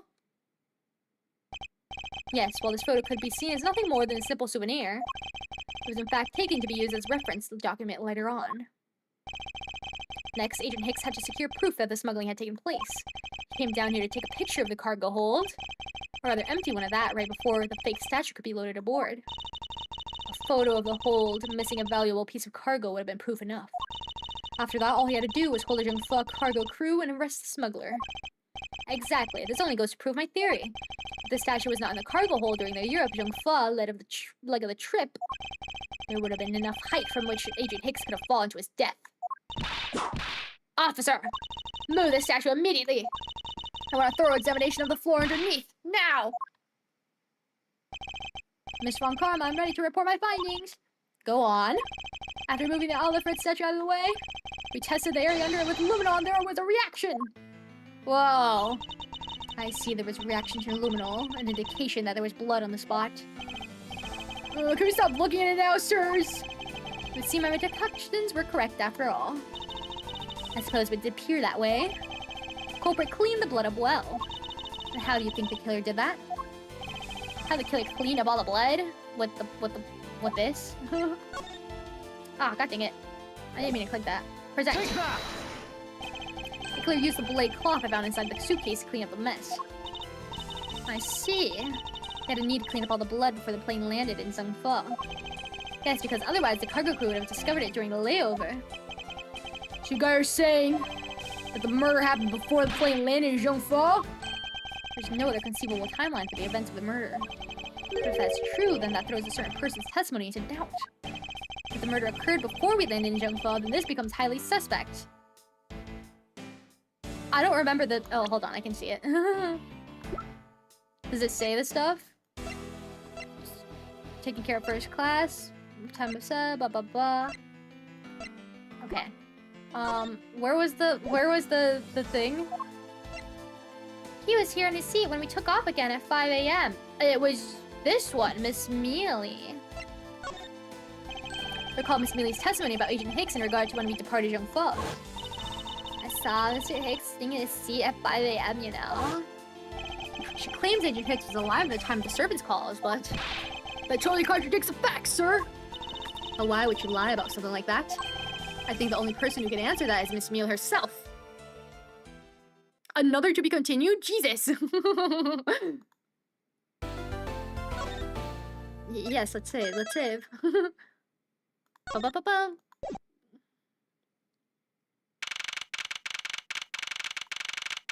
Bum bum ba-dum ba-dum ba-dum ba-dum. Miss Meal? Miss Meal! Huh? Do you remember everything? Do you recall what you said earlier about when you answered some service calls as we were departing from Zhengfa? Uh-huh. You said that Mr. Hicks was sitting in his seat at that time. However, that is simply not possible. Because Mr. Hicks was dead long before we ever touched down in Zhengfa. Oh? Miss Kemi Meal! Maybe I didn't see what I thought I did. No one could make a mistake so large, Miss Meal. But I make that kind of boo-boo all the time. Ugh. This is going nowhere. There must be a better way of resolving this contradiction. Very well, Miss Meal, if you please, tell me about your alibi during the time span. From just before we were to land at 3 a.m. and 6 a.m. when the body was found. Are you telling me I'm a suspect, Mr. Edgeworth? Yes. Her dead eyes. Dead fish eyes. Yeah, from 3 to 4, I was in the flight attendant's room all by my lonesome self. Yeah. And from 5 to 6, I was in the flight attendant's room all by my lonesome self. Real. Also love how the cases all take place during the span of a few hours. I agree, I like that. How's a man supposed to react to a testimony like that? Miss Meal, wake up! She fell asleep again. It looks like the only way I'm gonna be able to wake her up is by pressing her. Pacing's nice, almost feels like real time. Yes, because it's also taking span between several hours. Okay. And then from 5 to 6, you said you were... when was this? No. Where's the other piece of thing? Where's the other thing that says how...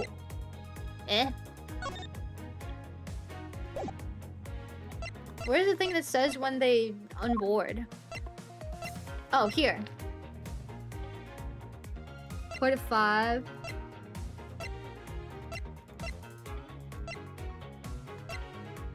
Okay, then it should just be this, you know? I believe your testimony contradicts this piece of evidence. Really? I didn't think so. I don't get these kind of things, so, you know. I see, then in that case I might be wrong. Speak, Twilight! Your brain's about as awake as that flight attendant! Here, allow me to wake you up!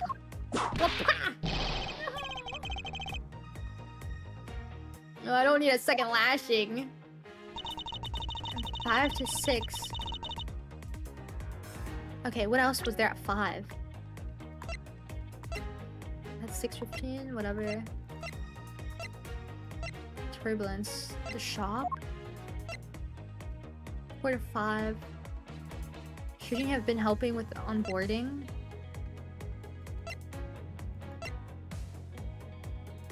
Oh! Oh! Didn't Rhoda... She bought this and then she brought it back to the room. She brought it back to the room. Just as Miss Tenero said, timestamp subs, she got it at 5:40 a.m. Yeah. On her credit card. Wow. Okay, so it must be this. Objection! Because she was there. I wonder if you could be so kind as to take a look at this receipt, Miss Mule. Receipt? For what? It's for the suitcases Miss Tenero bought. Now, if I may direct your attention to the timestamp, as you can see, it clearly says 5:40 a.m., Miss Tenero. Yes! What are you doing here? When did she get here? Oh, why is the killer here? I thought you have her locked up by now. I requested that she be present as a witness so that we may straighten out your complex lie. Now then, Miss Tenero, between the hours of 5 and 6 a.m., you took a trip from first class down to the first floor in your in-flight shop, correct? Yes, I went to the shop to buy a suitcase. After which, I went straight to the attendance room to drop it off. And did you see Miss Meal there at that time? No. So Miss Meal, where were you really between the hours of 5 and 6 a.m.?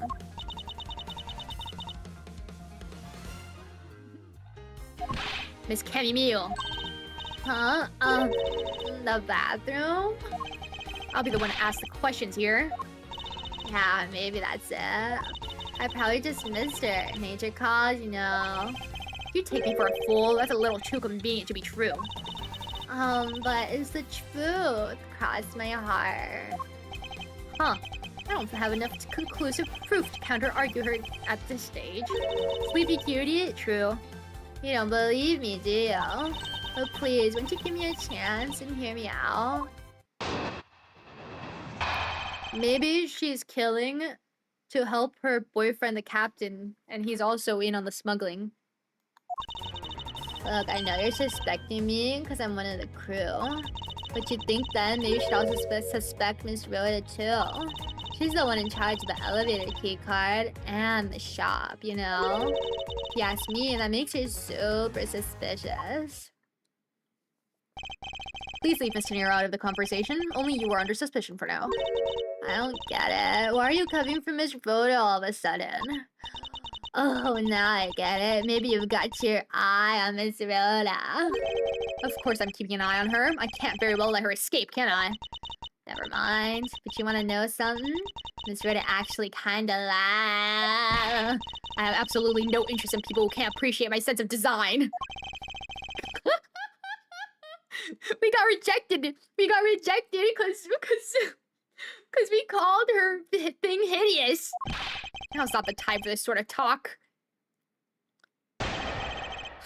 She used to like me, and then she immediately got the ick when I called her thing hideous. I'm one of the crew. I'm thinking that maybe you should also suspect Miss Rhoda too. She's the one in charge of the elevator keycard and the shop. But you could have had access to the keycard because it was in the thing. And what are you in charge of, Miss Meal? I take care of the attendance room. That doesn't count. When I spend so much time in there, it might as well be my responsibility. Mr. Edgeworth, Cammy is very talented in languages, so she assists passengers who may not speak English. Especially those who speak Virginian. She's the only one in this flight who is fluent. Oh, you mean that? What I'm in charge of? Why didn't you say so in the first place? What else could I have meant? Yes, I'm really good at Virginian. She's fluent in Virginian. And I suppose you're in charge of processing documents in Virginian? Yeah, I take care of anything that has to do with Virginian. Huh, very interesting. If you ask me, that makes her super suspicious.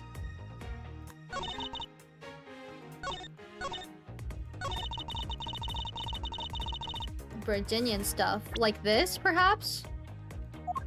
Like this? Objection! Freaked around and found out, I say. So you're the only one in this flight crew that speaks Virginian. Is that correct? No, yeah, I guess so. I studied abroad in Virginia for a while. Oh, that's so cute. If that's the case, then the signature on this document belongs to you, doesn't it?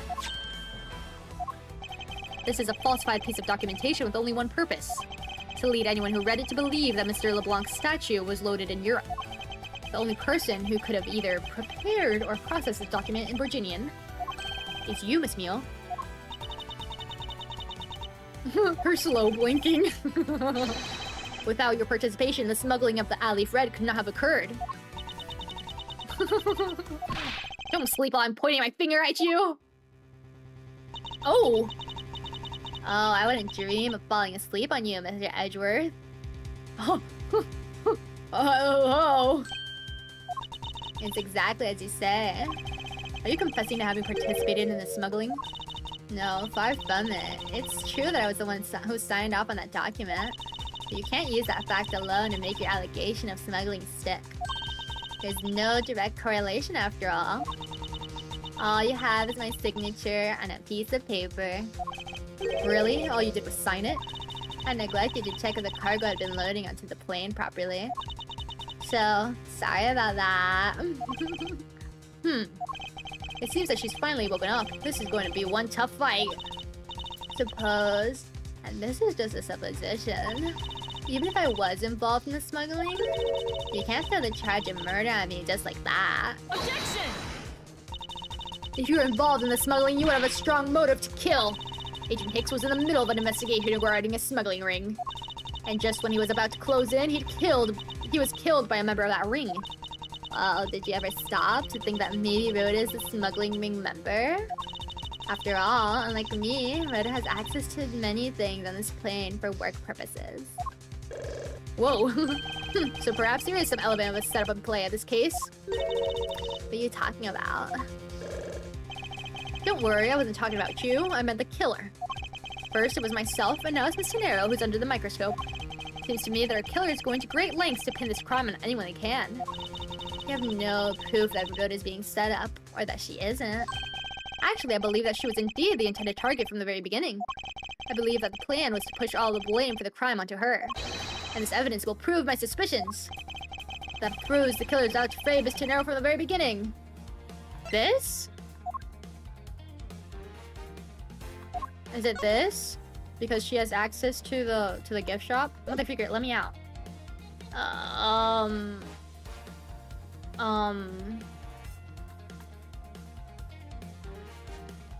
I don't know. Is it? I'll try. Piece of evidence that answers our questions. Are you asleep, presenting as something, Mr. Edgeworth? Speak!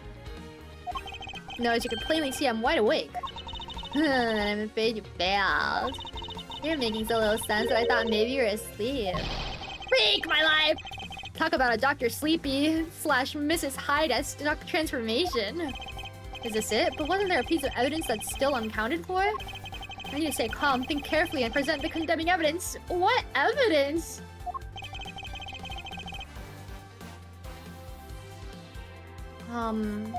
What else is connected to her? The only thing that's connected to her is the gift shop. The gift shop? Take that! And the fact that it's in the cargo hold. That only she allegedly has access to because of the key card. Okay, I got it right because he's obviously talking.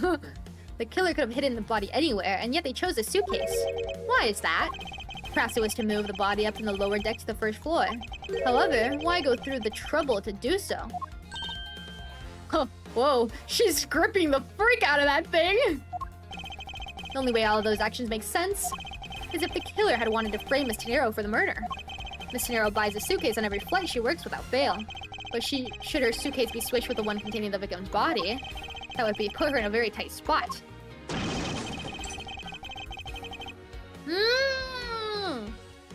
Because it wasn't meant to stay on the elevator. She wasn't just trying to put it and then like set it up in the elevator. It just happened to go like that. Duh. Unfortunately for the killer, the turbulence put an end to that plan. There wasn't enough time to put the body back into the suitcase. Ergo, they made do with whatever was at hand and adapted their plan, and tried to frame me as I lay unconscious on the floor from the turbulence. The killer then went to hide the suitcase in the in-flight shop, and brought the piggy bank back to the elevator in order to fabricate a false weapon. A lot of work for a fruitless endeavor, wouldn't you agree? Sounds like the killer had a tough time too, I mean, why'd the killer need to frame someone that badly anyway? That's because of the special circumstances regarding this particular case. What special circumstances dictated the need for the killer to frame someone? Wait, what? Where? Because down here, right? The special circumstance is simply that the murder took place on a plane mid-flight. No matter which country, customs is quite strict in this day and age. So no matter what you do, the chances that the body would be found is very high. Therefore, there is no choice but to frame either Miss Tenero or myself. In other words, the only one who fits within the boundaries of the criminal's movements is not Miss Tenero or myself, but you, Miss Camille. Only you and you alone could be the killer. And... Are you done already? I was about to fall asleep again. Anyway, let's be honest here. You don't have anything on me other than a whole lot of circumstantial evidence. I can see the outline of how the murder occurred, but I have no definitive evidence. And isn't there a piece of evidence that's still unaccounted for? Something that I still can't quite fit into the big picture? The phone. I don't have any actual evidence. I thought not. But that's because it went missing and still is missing. What do you mean by that? In the complex puzzle that is this case, there was one piece I kept getting stuck on, and that is the victim's cell phone. Francisca, you were waiting at the airport for a phone call from Agent Hicks' cell phone. Or at least that's what you told me. That's right. But Agent Hicks' cell phone could not be found at the crime scene. You mean the killer took the phone with them? Precisely. I suspect that if we were to find that phone, it would lead us to the killer. Haha, come on, get serious. If the victim fell to his death from that height, wouldn't his bone break as well? We won't know that until we try a little experiment, will we? Francisca, I'd like to ask for your assistance. You know the victim's phone number, do you not? Of course I do. Uh-oh. Uh-oh. Agent Hicks' phone! It's ringing from somewhere, sir! I hear a detective, and now where is it coming from? I don't know. Is it getting louder? I can't tell. Is it in here? Sounds like the phone is up in the flight attendant's room. Oh! Better hurry to the flight attendant's room, sir! Oh, crap. Run! Wow! Wow! Ringing's coming from somewhere in here, sir! Leave no stone unturned, Detective Gumshoe. We must find it. Trash? Doesn't seem to be over here. Let's look somewhere else, sir! It's not in the trash? In the locker? The ringing's coming from in here, sir. What? No, it can't be. There's gotta be the victim's cell phone. Whose locker is this, sir? It's Miss Tenero's. What?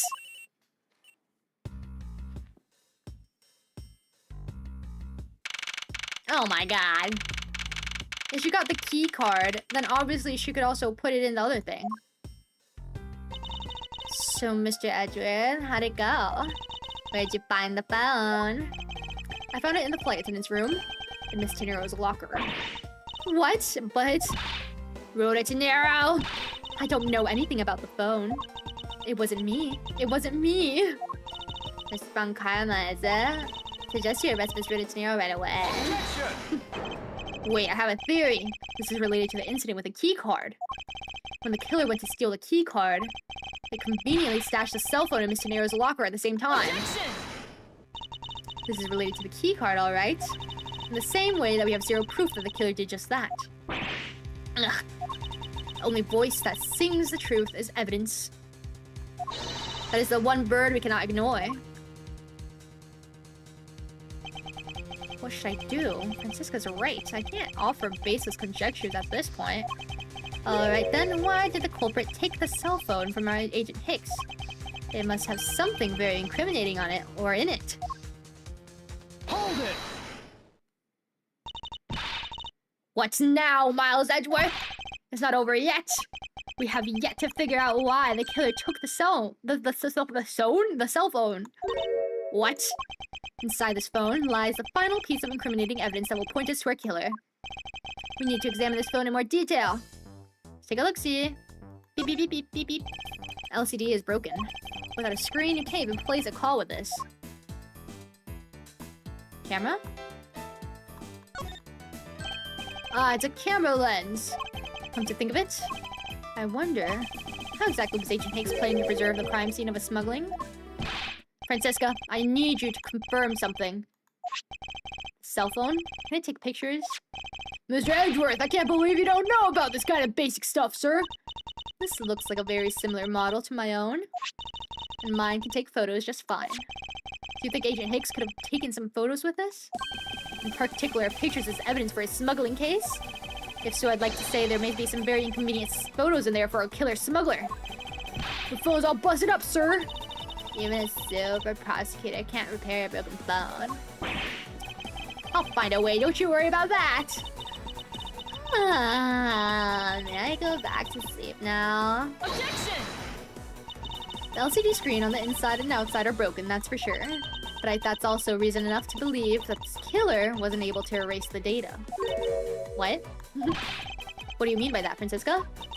It looks like our killer isn't very familiar with electronics. His phone still rang when I called it, meaning that only the LCD screens are broken. It's possible that the photos are still in there inside, waiting to be accessed. All we need is to transfer the data to my phone. Francisca, your phone if you please. Very well. It's transferring. Alright, displaying it now. Whoa! This is... Agent Hicks was most certainly trying to obtain some evidence for his smuggling case. Hey, the L is red nowhere in this pic, sir. This has no meaning as it's a piece of evidence in this murder case, right? Ouch, she's right.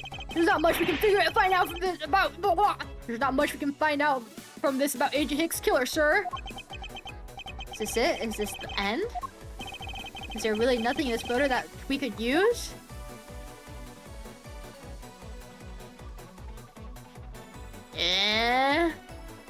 I don't know. The fact that all the suitcases are here in this photo is odd. Agent Hicks was still alive at the time. So what exactly is so odd about suitcases that haven't been used yet being here? Yes, well, I was only pointing out things that are different between now and then. Your off-topic ramblings have put this attendant to sleep yet again, Miles Edgeworth. Girl, give sleepyhead here a rude awakening, a deafening objection, and a contradiction.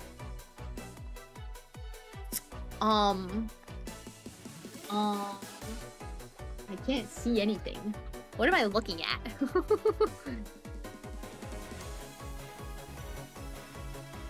I don't know. Hi, Maddie, welcome back. Riddle me this. What can be blue but never sad? What is old but sometimes new? What can be full but never spill? What am I describing? Blue but never sad? Old but sometimes new? Full but never spill? Are they all one thing? Or are those three different things? I don't know.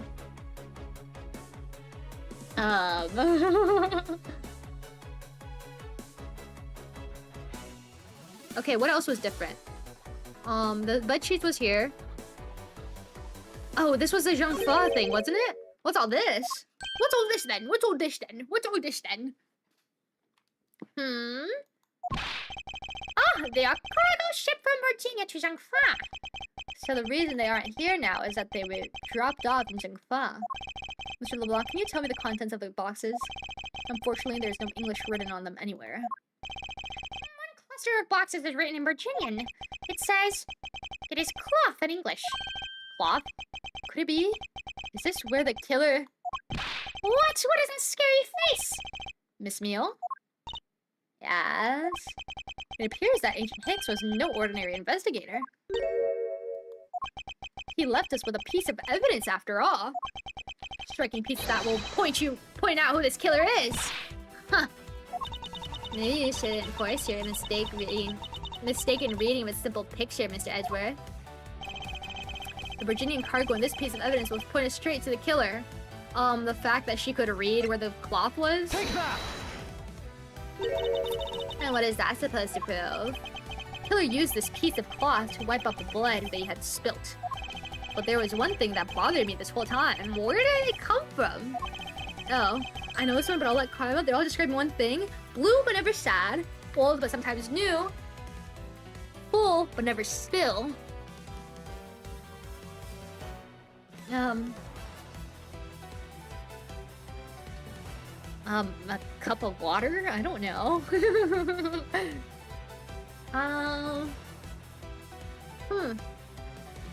But never spill. Full, maybe it's full as in hungry. Old but sometimes new. Blue. I don't know. I don't know. Oh, a human heart? I don't know. I'm not good at riddles. And now I have finally found my answer in this very photo. The cargo that was unloaded in Jinfa had cloth written on it. In Borginian, that is. And this is where the killer grabbed a piece from to clean up the blood with. That's right. The killer was someone who could read and understand the Borginian. And the only crew member that fits the description is you, Miss Camille. Huh, that's pretty flimsy, eh? The killer probably searched through all the boxes looking for something to use. When you're frantic, you don't care if the box is in English or Virginian. Objection! Sorry, but I cannot agree with your assessment of the killer's indiscriminate nature. What? There's no need for the killer to tear through boxes at random at all. And if the killer supposedly could not comprehend Virginian, well then...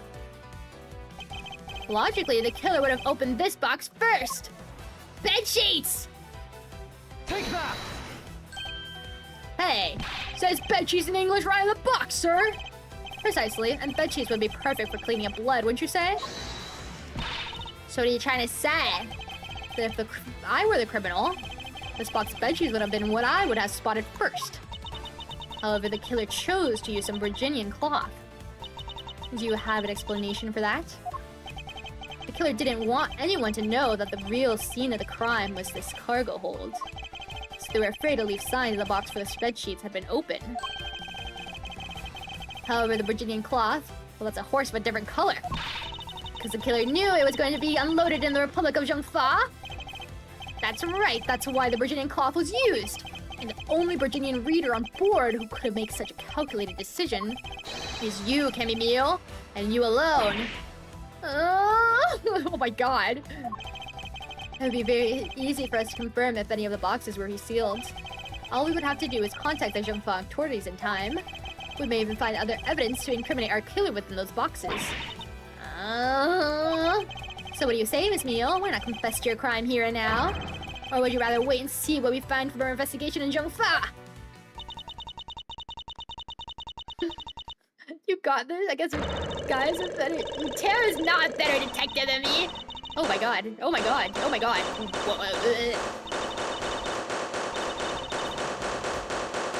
Hello? What just happened? He was in Interpol. I couldn't stop it.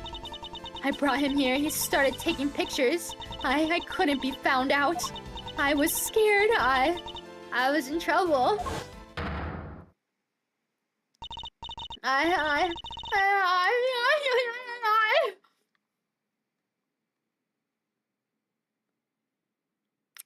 Whoa. You can say the answer if you like. I'll let them figure it out someday. Man, freak. I've been trained well. Good job. Well trained. Good answer. Good answer. Don't take it so literally. Not literally. Blue but never sad. Old but sometimes new. Full but never spill.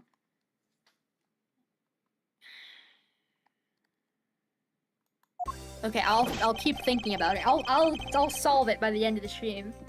We finished making all the arrangements to take the suspect in, sir. Very good, detective. What about the smuggling route? Did you say anything about that? They're taking her down to the precinct now. Hopefully we can get more out of her there. Whenever we even approach the topic, she just started foaming at the mouth. Scary, sir. She probably wasn't prepared to commit a murder all of a sudden. One thing's for sure, the ring behind this whole mess means serious business. From Salablanca the culprit? Well, if it makes you feel any better, he did get his... He got his piece of art that he spent $10 million on stolen. Looks like there's a lot more to this case than meets the eye. Mr. Edgeworth. Hello. I just wanted to say how much I appreciate everything you did. Thank you very much. It was nothing. In fact, I should be the one thanking you for your cooperation. But truly, if it wasn't for you, I might not be here right now. Instead, I can continue to serve our passengers as a flight attendant. I hope that... Well, please accept this as a token of my appreciation. Aww, thanks! That's... I see. You don't have to take it if you don't want it. No, I mean, I would never turn down a lady's generous offer. Oh, thank you. I'm sure it will serve you well. And remember, we here at Go You Airlines are always ready to serve, Mr. Edgeworth. Thank you, I'll keep that in mind. Now, I must bid you farewell. May all your skies be blue, no matter where you go. Surely we can let her go for being a cutie patootie. Can't believe we wound up investigating the whole day, sir. But boy, was it fun! Speak for yourself. My day was filled with earthquakes, elevators, and false charges. By the way, where's Francisca? Oh, she's filling out some customer paperwork for her departure. Departure? Yeah, Miss Von Karma's always really busy, sir. She's been flying from country to country to chase down some leads regarding her case. Detective? Can you cancel the car I had you reserve earlier? You got it, sir. I need to use the bathroom. Oh, the customary Japanifornia thank you bow. To She's so sweet. I liked her. I like her. And I like her stupid suitcase. I bet we're gonna have that for like the rest of the game. If we ever need to go on a thing, on vacation or on a trip. Francisca? I thought I told you when you first landed. I have no time for idle chatter. I have no intention of wasting your time. However, it has been a while since we last met. I also have no time for such familiar reminiscences. Just who do you think I am? You're Francisca Von Karma, a very proud prosecutor deserving of much respect. Until only a little while ago, it's but a wretched mutt who is always losing to you. A dancing Pierrot, leaving her life on the name and fame her invisible... A dancing Pierrot, living her life on the name and fame her invincible father built. True, your father, Manfred Von Karma, didn't lose a single case for 40 years as a prosecutor. However, I wouldn't say he was invincible. What are you talking about? The group I'm on the trail of is a little more troublesome than most. The smuggling route we found this time is only one sliver of the big picture. Did he just casually be like, your dad wasn't invincible? He's dead! Sounds like a dangerous assignment. You really don't have to worry. I can take care of myself. Yes, I suppose you can. Plus, there's another agent on this case with me. No, another agent? He's a star among Interpol agents and has the highest successful arrest rate. Who knows, you may even run into him one day. I was simply caught up in this one case. I hardly see why we would cross paths. I suppose. But I doubt he would say the same. I'm not following you. You'll understand soon enough. The fight has only just begun, Miss Miles Edgeworth. I'll be back in this country soon enough. And when I am, you can be sure I'll pay you back in full. Okay. Bye. And just like that, she's gone, huh, sir? Yep. Thank goodness! I can finally rest easy knowing I won't have to watch out for a whip! To take a gumshoe on, I thank you for all your help and cooperation. It was nothing, sir. I was just happy to be able to work with you again. I think I'm gonna celebrate by adding a little extra salt to my instant noodles tonight. Just how much did you cut his salary by, Francisco? Detective, I was wondering if you might give me a ride down to the prosecutor's office. Sure thing, sir. I'll even fly down the road in the patrol car if you want. Don't make me remind you, Detective. Safety first. After he crashed last time. Thus, I solved the first case upon my arrival home. Franziska von Karma, the smuggling route she was after. The leaders of that ring had already put their trump card into play. And the players on the other side of this war, they would begin to make themselves known through the next incident. Beep, beep, beep, beep, beep, beep, beep, beep, beep. Huh? Edgeworth speaking. Ah, finally, I called who knows how many times earlier, but I couldn't get through. And you are? Ah, have you forgotten my voicemails, my boy? Mr. Amano? Ernest Amano, correct? Ah, so you do remember me. I know it's rather sudden, but I can't ask this of anyone else. There's been an incident, Miles. My son, he's been kidnapped. Wow! Wow, wow, wow, wow! Cliffhanger. Okay, that's enough. That's enough. I'm not doing 3 in 1. Woohoo! Woohoo! Woohoo! We finished. How do I go back? And back. Yes. Oh, thank you. We did it. Hold on. We'll do our Zatsu, but I need a pee so bad. Hold on.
Okay, I'm back.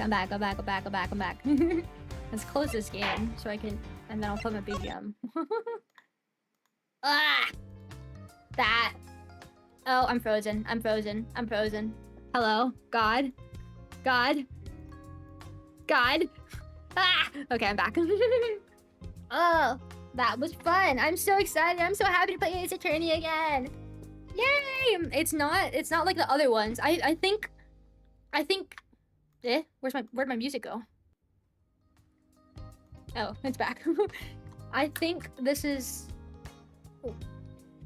even Apollo and the Great Chronicles or whatever, they're in the courtrooms, right? This is the only one that's not in the courtroom.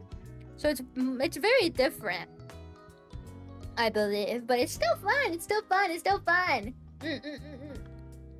Since I'm off the job, I'm gonna take off my clothes. I'm gonna take off my detective clothes. I'm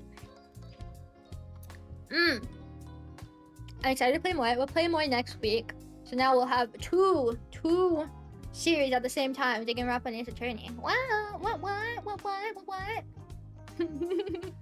It's fun to see things from Edgeworth's perspective.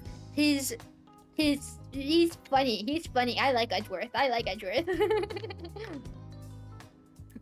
His way of wording things is very pretentious, in like a loving way, you know, like, for I know that this is da da da da da. And I'm like, oh my god, man.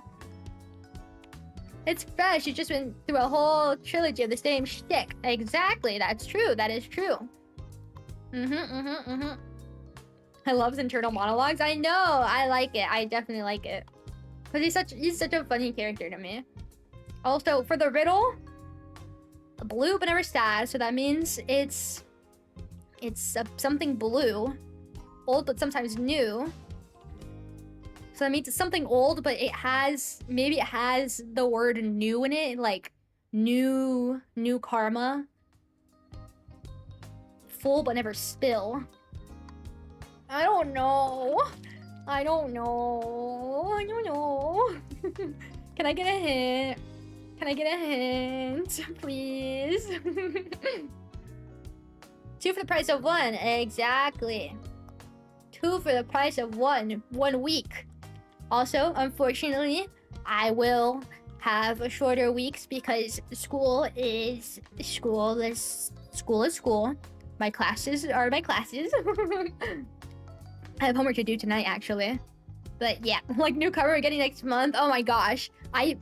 To talk about new karma, I finished doing my debut slides. I really didn't want to pay someone to do it, so I just did it myself. And then this is almost done. This is basically the only thing I'm working on, because even the other things, they can wait like a little longer. So I want to have a date out soon. I want to have it like June.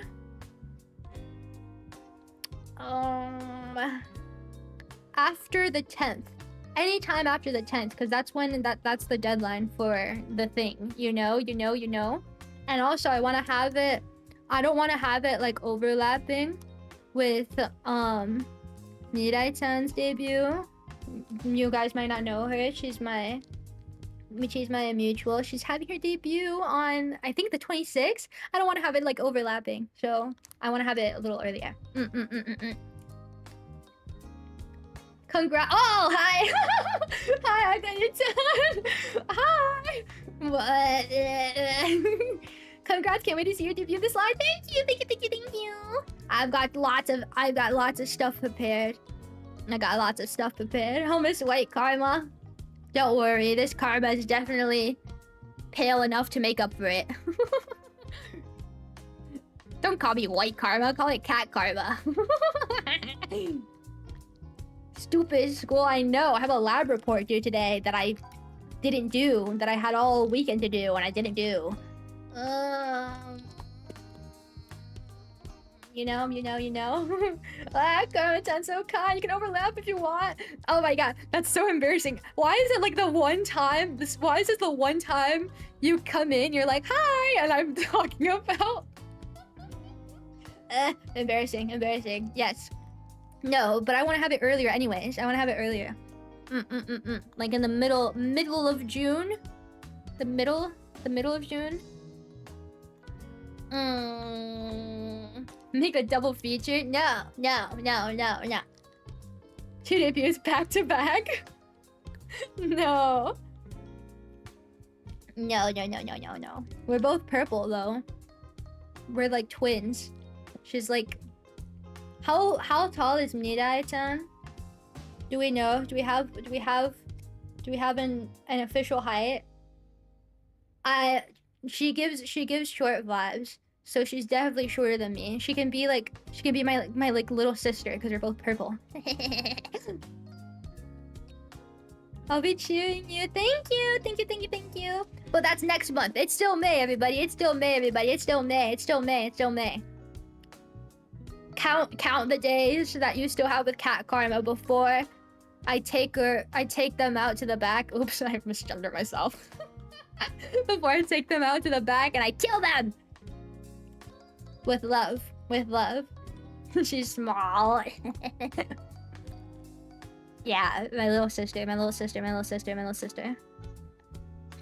Kama-san, thank you. Yes, purple siblings. Okay.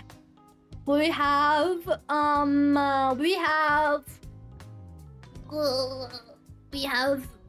Dingamapa tomorrow after my class, so it's gonna be at 5 p.m. or whatever time it is for you. You can check the waiting room if you care.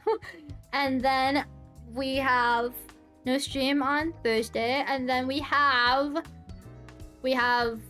Paranoiac. That's gonna be a horror RPG Maker game on Friday, and then that's it for the week. Cause I have lots of stuff to do. Also, I put in the chat Mira-chan's like Twitter, so you guys can see it if you want. Yeah. And her YouTube or whatever. Yay! Yay! I don't really have anything else to say. I really need to finish my lab report. It's not done. Why can't I get told yellered? I don't know what that means. I think that's a reference that I don't get.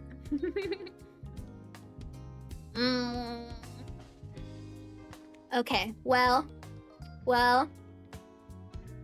I'm gonna do my homework now. Wish me luck. It's gonna be hell. It's due tonight. It's gonna be literal hell. It's gonna be literal hell. Okay, well, I hope you guys have a good rest of your day, night, afternoon, evening, morning, whatever time zone it is for you.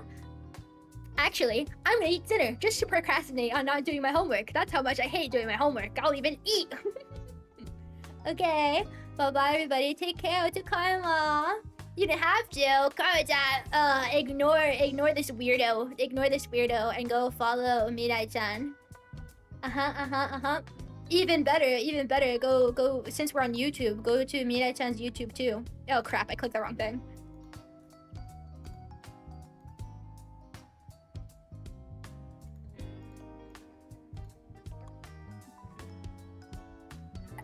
Good luck homing from work. Thanks. What's karma? Bye-bye.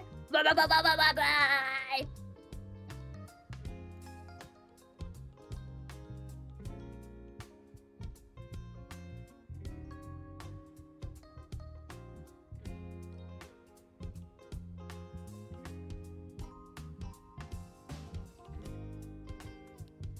Be honest, which is cuter? A big sister who's smaller, or the classic little sister who's smaller? Thoughts?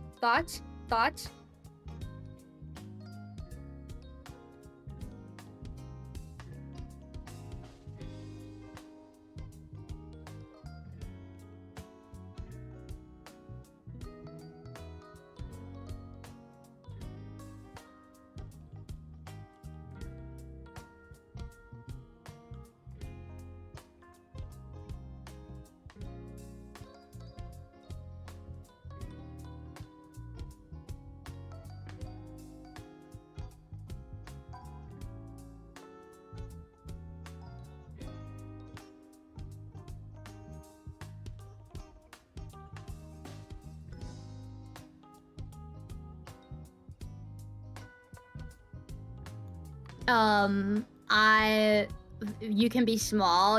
Excuse me, I'm not small. That means I'm the younger sibling. Because I'm taller. What the hell? Why are we bringing... Karma's not small, you mother freaker.